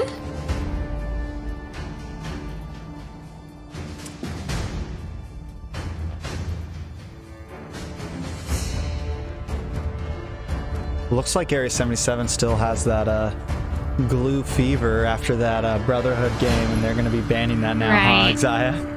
Right. I feel like everyone's kind of scared of, like, now. Like, I feel like the League alone brought back glue in the NA server. So I've learned that I think glue is still popular in different servers. However, I don't see it being played much up until after the league. Well, I think I've been seeing a lot of glue picks. A couple teams definitely caught on to it. So like right after the last patch notes, he got a really nice buff. And I think a couple teams were like slow to catch on to it. Right. And then and there was people playing it in higher up rank as some of like these top teams that figured it out. And then after that nobody banned it, and then after that Brotherhood game, it's just become like so many teams are getting rid of it. A few teams feel like they have counters to it, like Fermis, some of these other heroes, but still it's not, I think, as Area 77 is showing right now, the counters to glue I don't think are worth picking. You might as well just get rid of it. Right. So once again, we see Esmeralda first picked. We're 2 seasons in, and she is still one of the most first picked heroes. Right. She is the most, if she is not banned, she is the most first picked heroes out of 2 seasons of gameplay so far. It does make sense that they would pick her first. I mean, on last game too, with Exodus 9, they always pick her first, right? Yeah. Yeah, they always locked her in first. They didn't waste any time. Yeah, so given that Area 77 knows that Exodus 9 plays Esmeralda 2, they definitely did not. Yeah, they're not Open going to that waste up. time, yeah. Yep. Ooh, we get the Edith pick, though. We haven't seen her do amazing yet, but maybe this is where we're finally going to get to see that. It'll definitely be tough, though, for Exodus 9 against such a tough team. Right.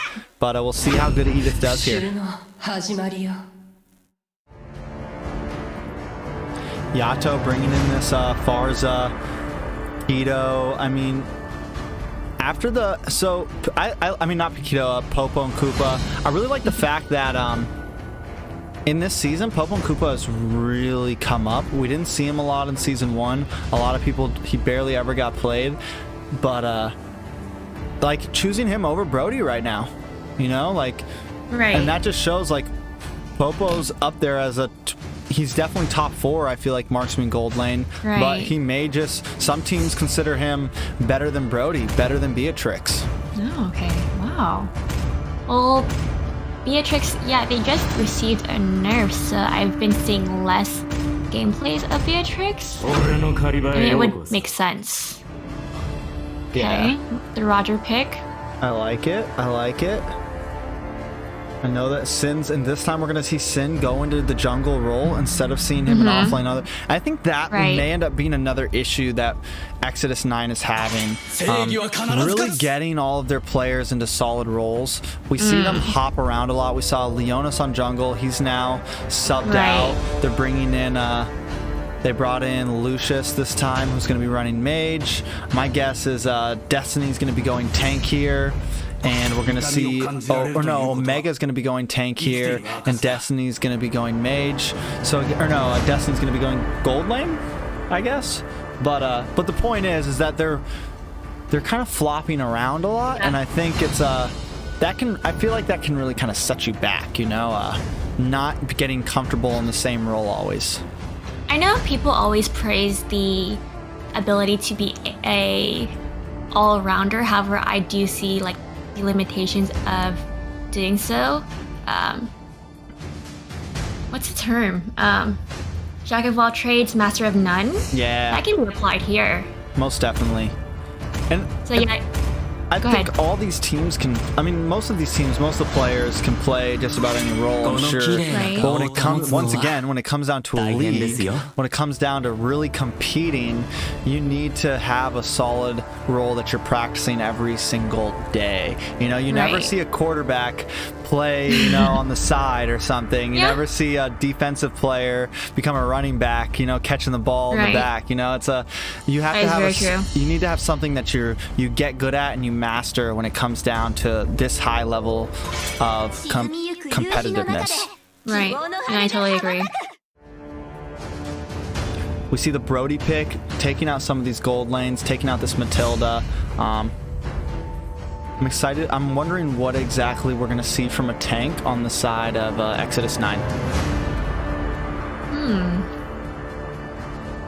Okay, I'm just gonna like float this out there. Maybe a Kufra. It's possible. I mean, it's definitely possible. We haven't seen a whole lot of Kufra, but we have seen him a few times. I'm wondering if they go for something like a Raph here, maybe. They didn't go amazing in that last game against Brotherhood, but it doesn't mean it won't work at all. Right. There we go. Is that your first call? Is that your first nail on the head right there? No, I've been nailing in a lot of predictions, I think. Have you? That's one of the, I kind of knew it. It's one of the best. I think it's when you're casting over a draft and you're able to make a call on a pick. It's a good thing. It feels good. Yeah. Especially, or if you call a ban or something like that, or you call on a pick, it feels good, you know. Dude, do you think they will? Oh, they actually locked a Diggy. Yeah. I mean, I think so. Diggy, we don't see. I think we've seen Diggy one time in the past, all the first season and now the second season. But against Kagura, Kufra, and Edith, you don't even have to get Purify anymore. Right, but But the thing is, like, okay, yes, I feel like in this meta, even in like casual rank, and I feel like We gotta have a repick. a repick. Yeah, Yin's not allowed. Oh, I see. I mean, the drafts have to stay the same, but hold on a second. Golly.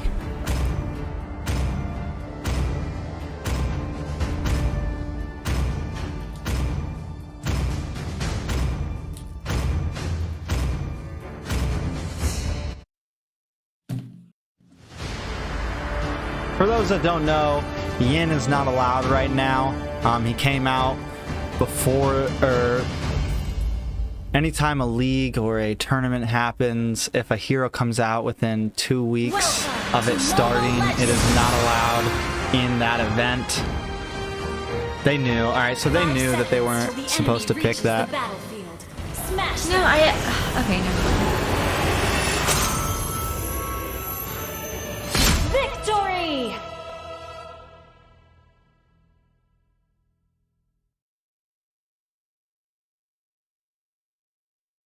I'm actually excited to see that Diggy pick. Yes, it's new, it's a little different. Oh, and Diggy's already MVP. That's a bad sign for Exodus 9 right there. The only MVP on both teams is the Diggy. Right. But anyways, as I was saying, I'm really excited for Diggy gameplay. I have not... New pick, a little different, yes.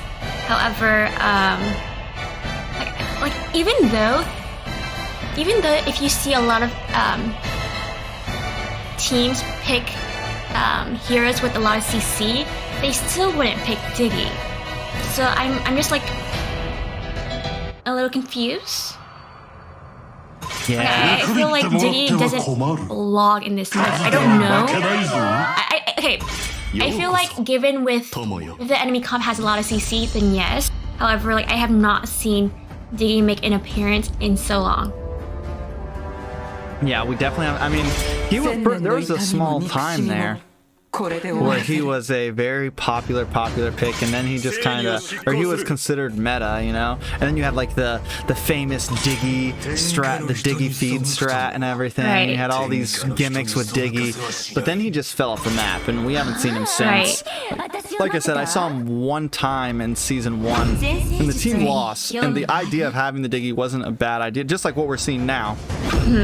The idea is not bad. But is it gonna work, you know? Right. Looks good on paper, like we've been saying all night. You know, the composition looks good. But this is Area 77 we're talking about, you know? So Right. I think they have a decent advantage here, just because they're like skill gap, you know? So would they pick that against a different team?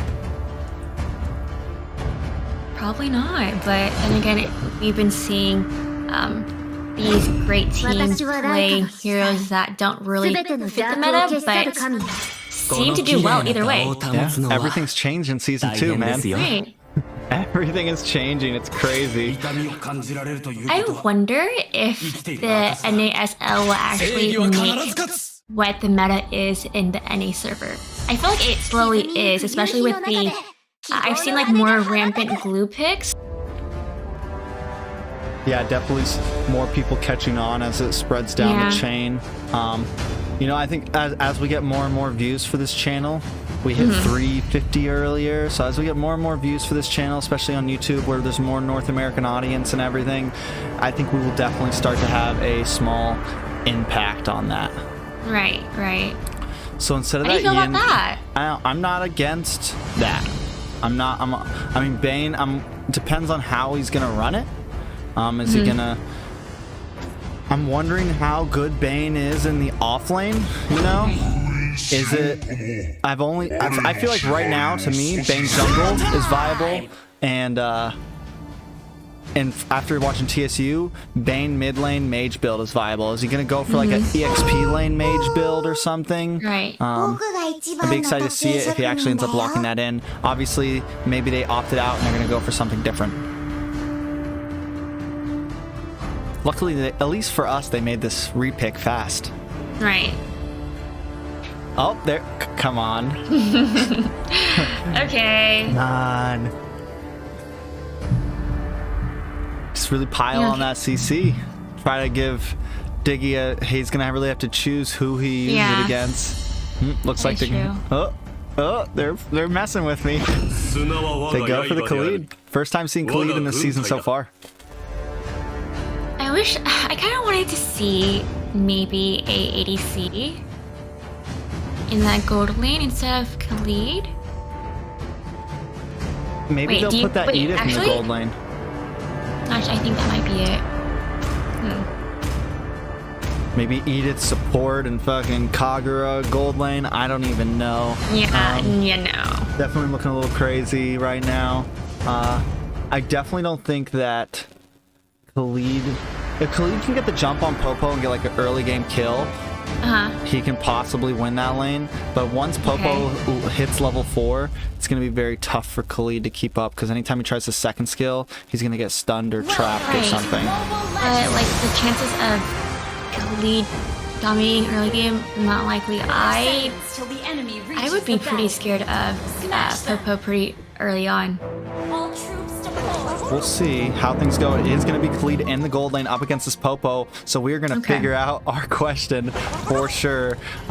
Esmeralda in the EXP lane up against this Edith, and in the middle we are going to see this Kufra, Roger, and Kagura facing up against Farza, Diggy, and another interesting thing that Area 70 went for, Brody jungle. Definitely a bit slower in the jungle. Not something we see currently as jungle, but again, it might just be something they want to try to run up against Exodus 9. Maybe they feel like it's an opportunity to try some new things because they're not too stressed about this game.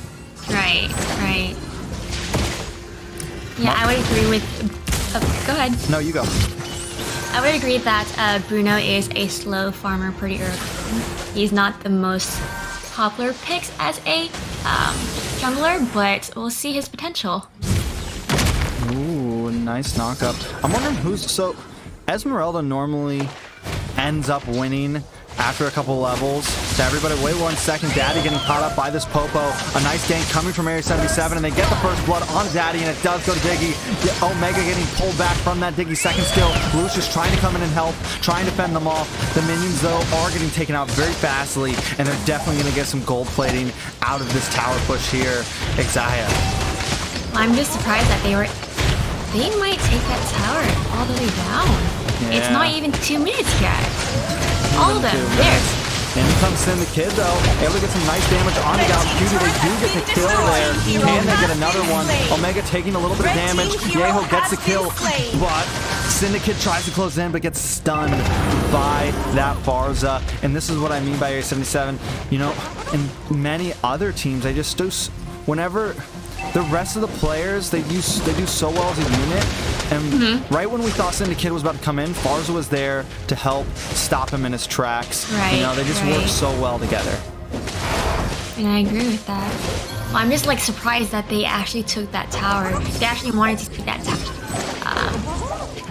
Yeah, they got it so fast. One thing I can say about Popo too is he just melts towers. It's one of his like best things early on in the game. He just clears them so fast, and they are moving on to Destiny right after taking that turtle feather. Airstrike does come down and it forces the flicker out of Destiny. Destiny trying to get some nice damage on a Gauss Cutie, but all 5 members are on the top, and they are going to come down into Destiny and get the kill right after Gauss Cutie pops that Diggy ultimate and stops all CC. Another tower down, going to Area 77. Can they take this 8-minute mark? We will see. Syndicate trying to come back in, but he's going to get clobbered down. This could be bad for him. He's forced to run away. Omega's going to be next, and they get a double kill. 2 members of Exodus 9 going down. Are they going to take another? Are they going to take another tower here? 3 minutes and 20 seconds in. They are closing down. All 5 members pushing together as one. They want that $300 bonus. They do. I was just about to say that. Wow. Honestly, if I didn't know better, I would have thought that it might be collaborating. Like they made like a lot of questionable plays on Team Exodus. I mean, honestly though, the whole, like, I mean, they just have 5 members in the top line. Blue team I think turret Area has been 77 is destroyed. definitely just like, you never see that happen. You know, Right. you're never going to see 2 minutes in, everybody on one tower, then rotate, you know, all 5 Right. members hanging out together. I think Exodus 9 just has a feeling that maybe they can take this game before the 8-minute mark if they do this type of comp of everyone just running in the same exact lane. Because, I mean, look at them. They're still all here in the mid lane, Right. invading onto this blue buff.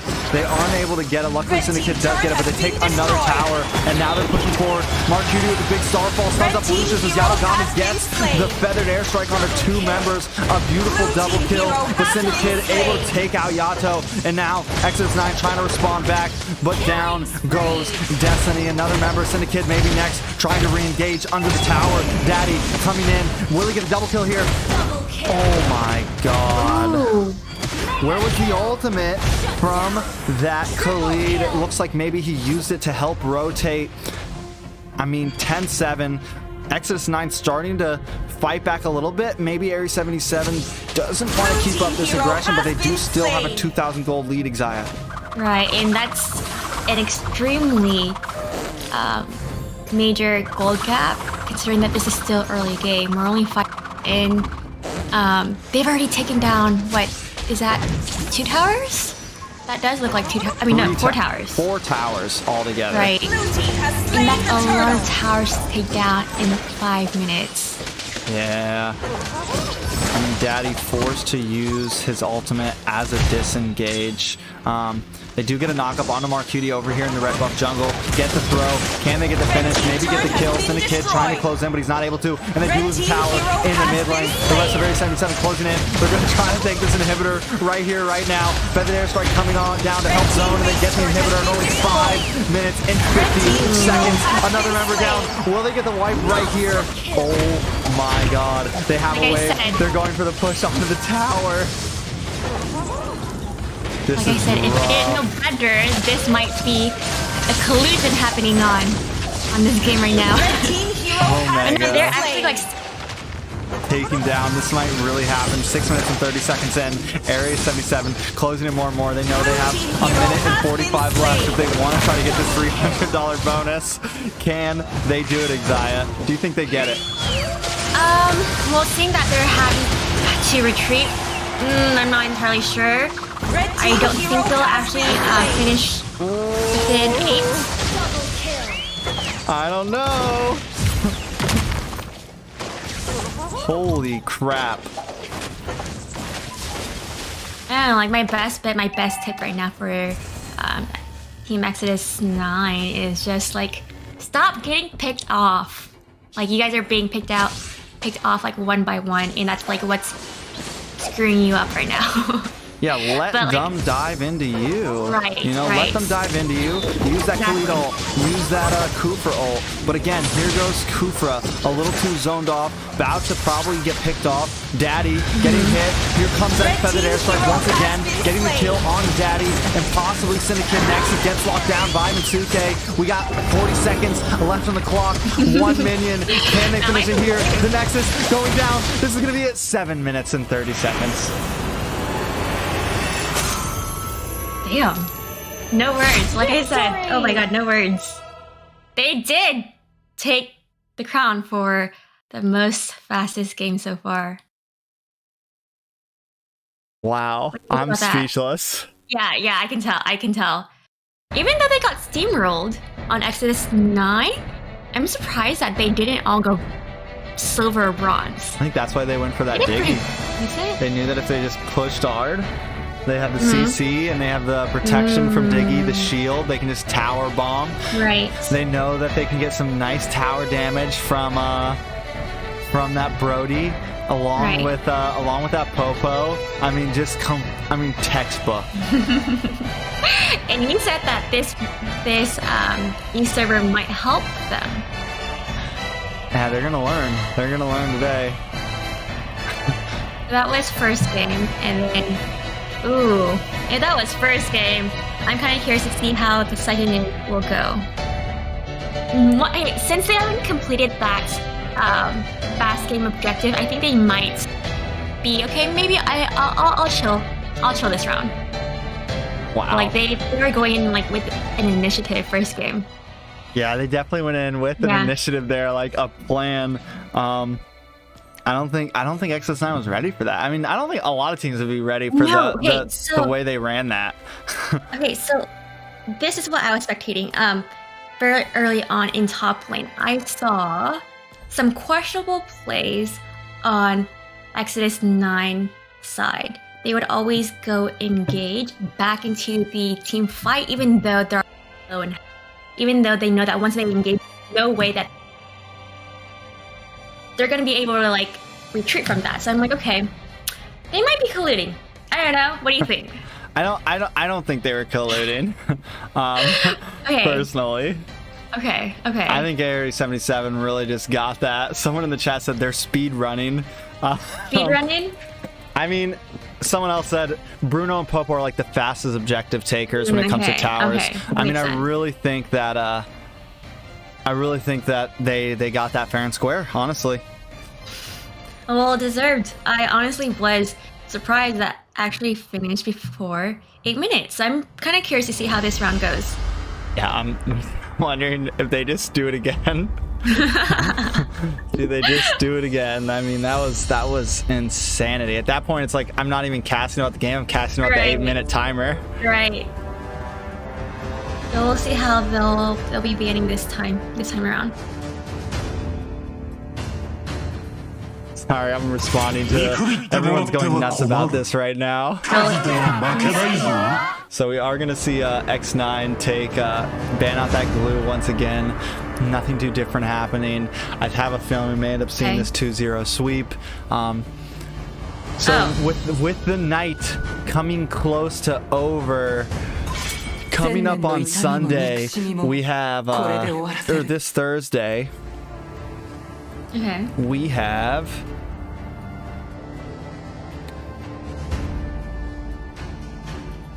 The Kingdom up against Brotherhood. Aether Explicit versus The Simpsons. The Valley versus Insomniacs. And Taste the Rainbow up against Sentinel Esports. Again, no crazy games. I think Aether Explicit versus The Simpsons will be a good game. You're missing the Valley and Insomniacs. The Valley and Insomniacs may also be a good game. Oh, that will definitely be a really good game. You think so? All right. Okay. I mean, you have like some ghosting members on the Valley. And really great. Oh yeah, Insomniacs is a bunch of Area 77 members. I forgot. Right. So that should be a really hot game right there. Yep. You're already done with this game. You're just like talking about... Well, these drafts, I mean, we know how things are gonna go. We're getting close to the night. Honestly, I'm also getting tired, and yeah, same. we tonight was delayed for an hour, so we're going a bit later than planned. I'm excited for later on in the week. And we just saw a 7.5-minute game, so yeah, my night's complete. My week is complete. I don't have to watch any Mobile Legends for the rest of the week until Thursday. The fact that you actually feel like Mobile Legends can... Huh? Questionable. I said the fact that you rely on Mobile Legends to complete life, that's very questionable, very sus. But just my Mobile Legends side of things, like I'll be able to do other things now, you know? I don't have to look on the internet for 7.5-minute games, you know?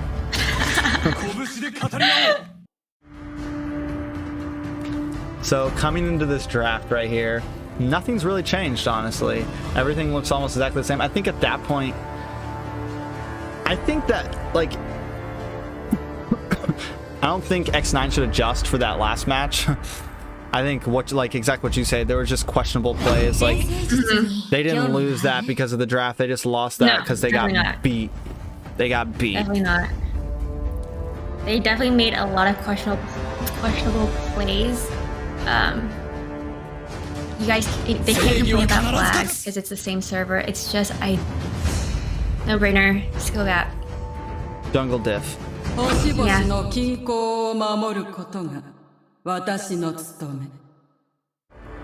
Eve coming in. Yato on the Chow right now. Gal's cutie on this Eve. I wonder if they're gonna swap or if they're just gonna Troll? troll. troll? I'm actually kind of curious to see if they will actually troll. Like what team was it? Team Sexy did earlier today, right? That was Yeah, Team just Sexy? like Team Sexy did earlier today. Right. So, seeing as we're on the last game of the night, Xia, you're going to take play-by-play, right? No, I don't have experience in play-by-play. I'm just joking. Let alone casting. This is my first time, you guys. Like I said at the beginning of the stream. Yeah, I was supposed to practice with her. We never did. Yeah. Yes. So let me give you guys a little insight. We were supposed to practice. We just like our schedules never like matched up, and like he literally let me into this damn league casting with no experience, no practice at all. So I'm like, okay. Keep it professional. Professional? Remember, just like we were talking about with X9, sometimes you just gotta throw them in. You know, sometimes you just gotta throw the baby in the pool and see if it swims. Oh, that's definitely not professional at all. You're letting me drown. You're not drowning. You're doing alright. You're doing alright. You're doing okay. Oh God. So we have. Okay. First Karina pick, no? Yeah, first Karina pick Of the season? of the season so far. Okay. Okay. I don't think it's a bad is pick at all. Omega bringing in this Jawhead. Wondering if that Jawhead's gonna be a tank Jawhead. I'm pretty sure it is with Omega picking it. Oh yeah, I think so. Do you think Jawhead does? I feel like Jawhead may be a decent counter to Chow. To Chow? Possibly. Like if Chow comes in, can you get the throw on him as or second skill stops CC? So you really would have to time it right. I feel like that would be kind of like rare for that kind of gameplay to happen. Yeah, but I'm not entirely sure. You may be able to just, I mean, if Chow tries to like position himself into your team and Jawhead is there, maybe you can get the throwaway, you know? Right. We'll see how it goes.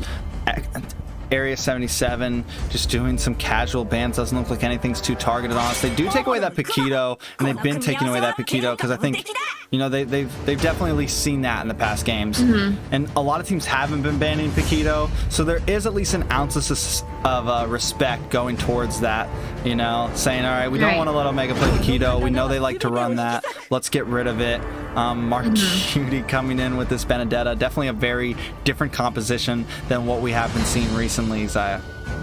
I definitely agree with that. Ooh, but wow. Actually, I don't even know what to say. I'm kind of definitely newer, less popular hero picks, but it makes sense. Phobius? Phobius will be good against that Benedetta and the Chow. Yeah. I just don't know how well it's gonna do against the Karina. You know? Right. But then again, but you have Jawhead to deal with Karina. Karina needs to get close, and Jawhead will be there. No one can resist much. They're gonna go for this Bane instead, though. Again, maybe not a horrible, you know, that ultimate with the Bane. Maybe they'll do something. Area 77 coming in with what we just saw earlier, the Fanny with Petrify. Actually, we'll see. It's gonna be Fanny Petrify, just like we saw earlier. No.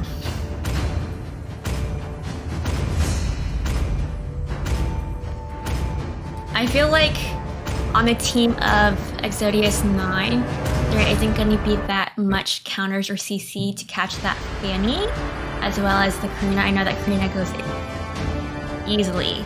Oh, same with the Benedetta. So I feel like we'll see. I definitely do think that this will definitely be another fast game. Unfortunately. We'll see how things go for the second game of the final series of the night, Xia. I'm excited. I'm sad, but I'm happy to maybe see it end here. Sad? Sam, you really love Mobile Legends that much. I do like Mobile Legends, yeah. Oh god. Jesus Christ. I mean, I host a league for it, you know? Okay, yeah, it's true. You think I would do something like this for something that I hate? I just enjoy being competitive. It's a sport, you know. It's like someone who watches football a bunch. That is true. If you don't, maybe we have the wrong caster here. Okay, I do enjoy Mobile Legends. I think You've for been that. playing it for like 5 years, haven't you? Realistically, I think 4 years, coming up 4 years, but it's been on and off. But, ooh, see, with the easy escape. See, I feel like they have all easy escapes, and they don't. Exodus 9 does not have any or that much CC for that on Brotherhood. Not Brotherhood. Exodus 9 seems to always have trouble finishing. Like, they get so close to getting a kill somewhere. Right. And they just can't finish it for some reason. Like, it just seems to constantly be an issue, the follow-up, you know? Just like last game, there would be kills on Roger would be so close to landing kills, but like not quite. Yeah, definitely having trouble. Yeho under this tower trying to dive onto Daddy. Is he going to get the kill here? He does, but he's taking the tower shots, getting low. That is going to be a kill onto Yeho, though, which I feel like is a decent trade. The rest of Exodus 9 in the spot lane, ganking on a Mitsuke, and they do get the kill. It goes to Syndicate running on this Granger. Finally, we start to see a little something happening with Exodus 9 against Area 77. Right. So while Exodus 9 is taking care of bot lane, you see Area 77 taking care of top lane instead. Yeah, nice trade. And that's what they need to be doing, though. I mean, both sides. Mitsuke gets a kill on Esmeralda, though. Esmeralda needs to stop dying so much early on. Like, this is the third. Every time we've seen them play Esmeralda, she gets a couple kills and a couple deaths in the early game, and that's not what you want to happen to Esmeralda. She needs to get a few items in.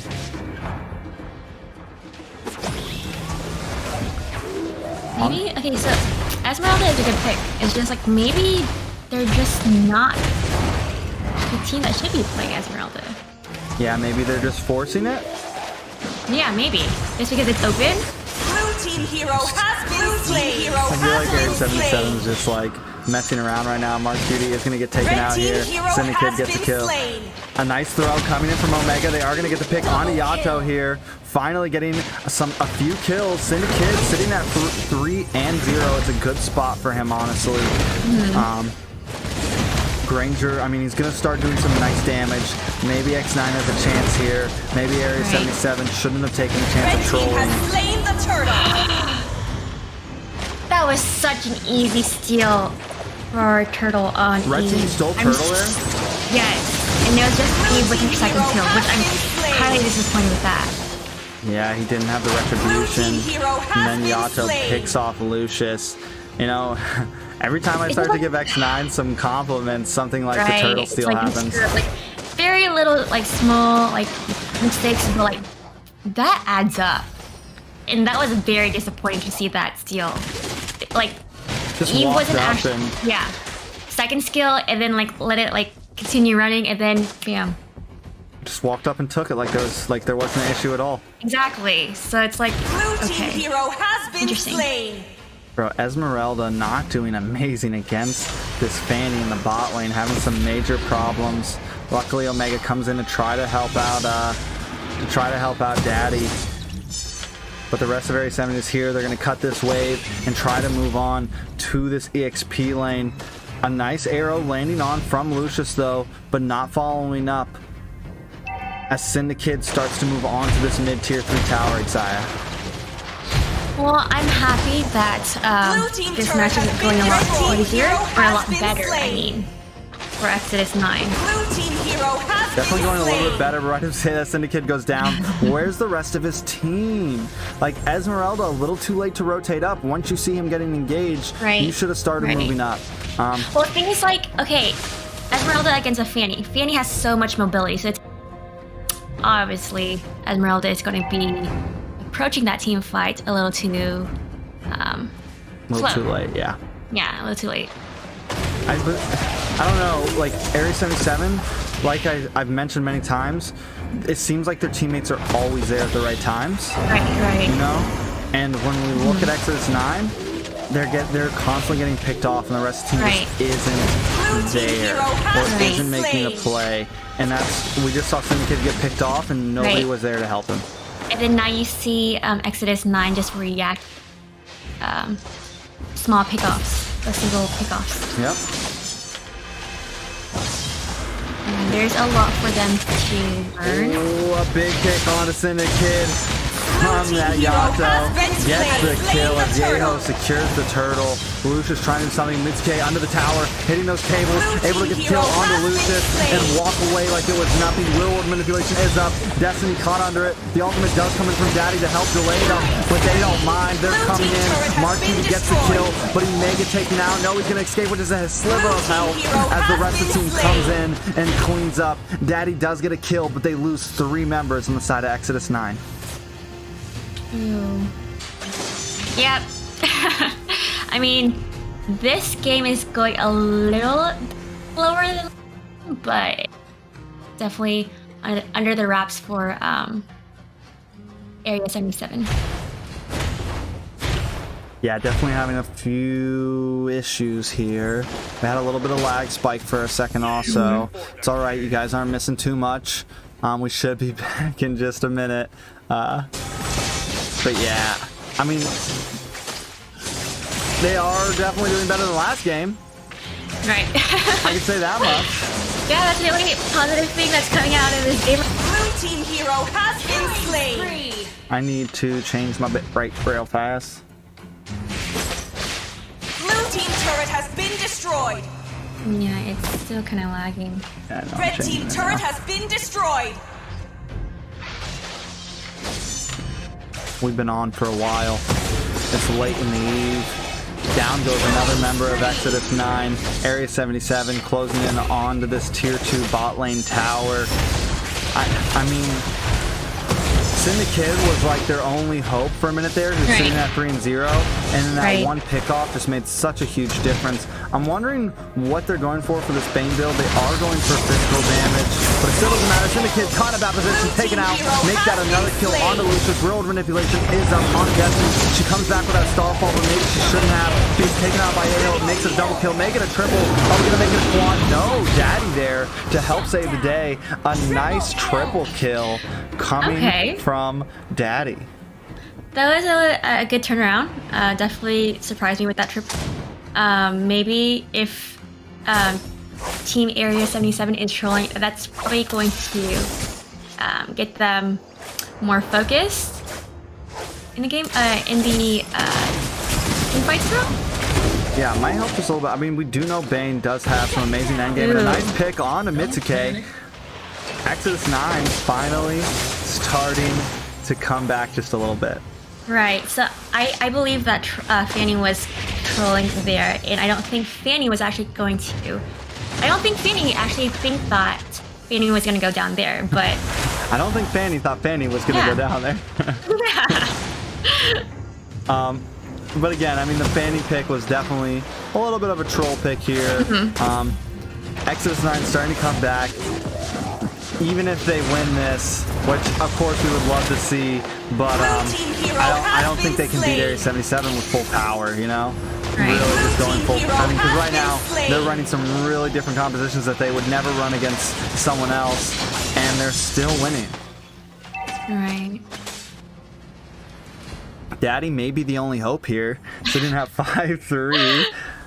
We do have an engage in the bottom here, though. Syndicate gets a kill onto Yayo, finally. Mark Cutie, though, doesn't want to give up. He's able to dash out. He's got a sliver of health. He gets away with just a sliver as Omega gets the kill on to the rest. In comes Destiny with that starfall, but Yato is able to just flicker out. He's chasing down Mitsuke. Daddy gets that kill. It's an unstoppable one at that. Yato is going to need to go back to base. I think they may take this opportunity to try to take Lord here, Xayah.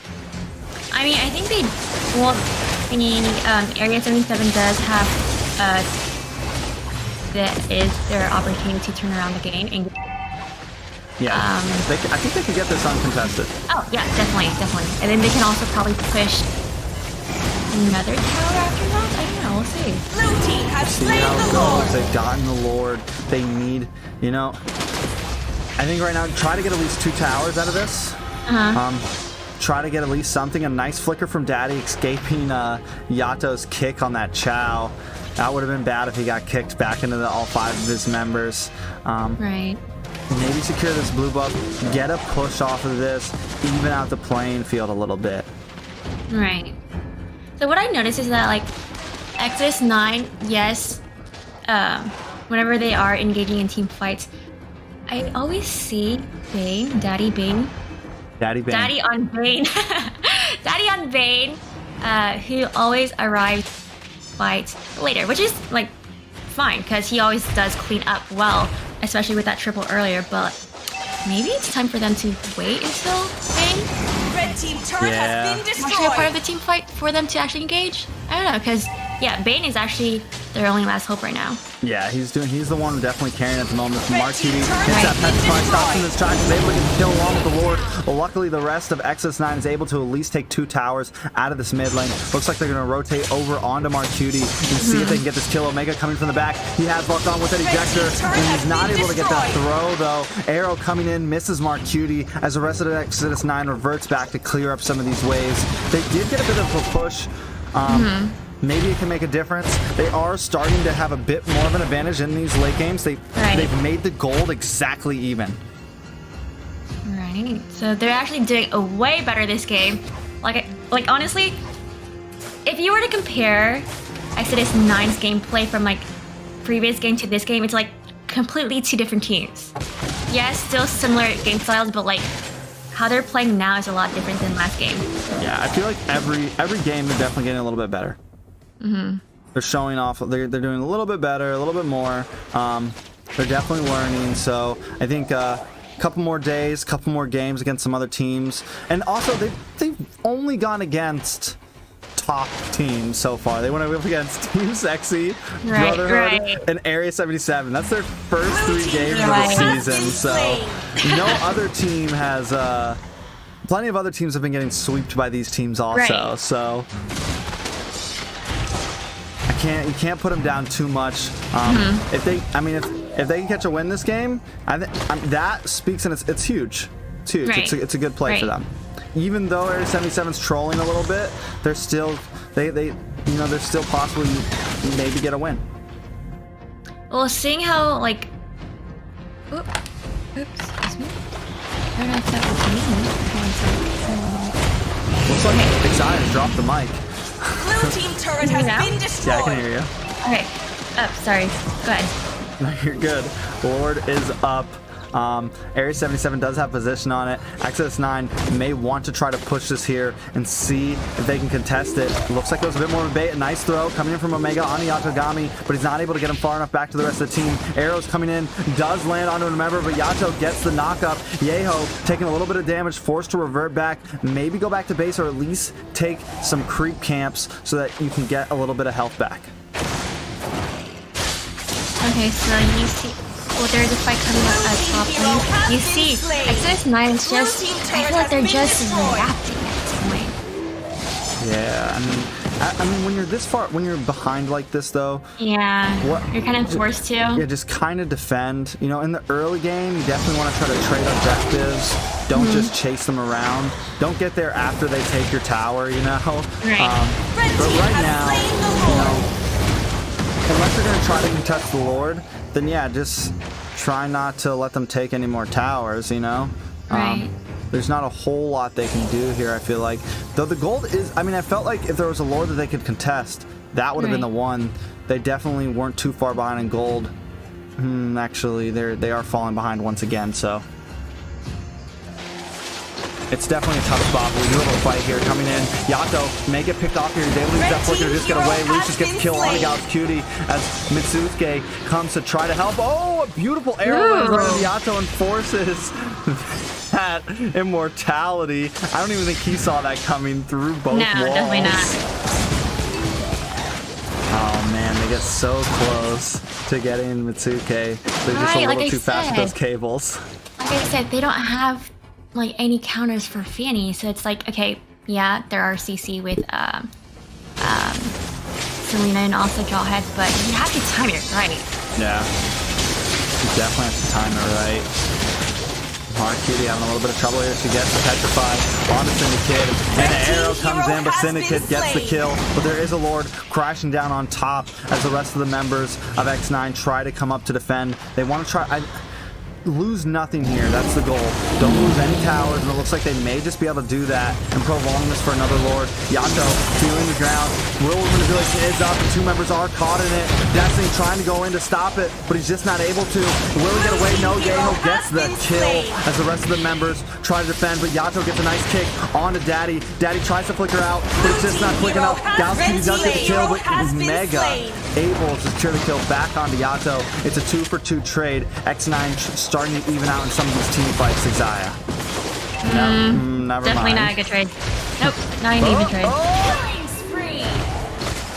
Good throw from Omega. Immortality is popped. Yeho trying to get away here. Just a little bit farther, and oh man. Rough day for X9, but they are trying. I mean, I feel like after going up against the Brotherhood, you're having a 2-0 sweep, you know? You're tilted a little bit, you're upset, and then you got to jump into this, and then you lose 7.5 minutes. I mean, just to be able to keep your composure and keep playing. Aether Explicit lost one game one time and just forfeited. Oh yeah, I heard about that. They were so tilted that they just forfeited. So, I mean, the fact that they're staying and they're playing also speaks a little bit. Just try to, just hang in there. Right. I mean, they're doing a pretty good job. They've dragged the game out pretty well. And that's probably because of maybe Area 77 trolling. I don't know. Yeah, I mean, you have Yato on tank right now. You have Gals Cutie running mage. You have a Fanny off lane. Definitely just messing around a little bit right now. But I think honestly, all of these players, like you, I mean, all of them can have huge hero pools on Area 77. So this isn't just like, just because Yato's on tank doesn't mean it's a bad tank. You know, I mean, look at him. He's landing those kicks. He's doing a wonderful job. Blue team hero has been slain. Omega trying to get the conceal play. He's not able to get the throw though. Gals Cutie maybe going down here. She pops that winner Truncheon, but Omega is going to be able to get the kill. Destiny coming in with that Starfall. But while that's happening, Lucian is on the side getting taken out by the rest of Area 77. All the members now crashing on Omega, and the immortality does pop. Syndicate on his own trying to run away. Mitsuke on his trail, but he doesn't. He decides to revert back, go for Omega. Omega's going to be taken down. It's 3 members of Exodus 9 down, as in the top, Destiny is 1v1ing against Yale, but also not able to get the kill. Yeah, like you said earlier today, the problem that Exodus 9 has is they're always... Area 77 is always getting away with only 1 or 2 HP. They can't secure those kills. They gotta be able to finish.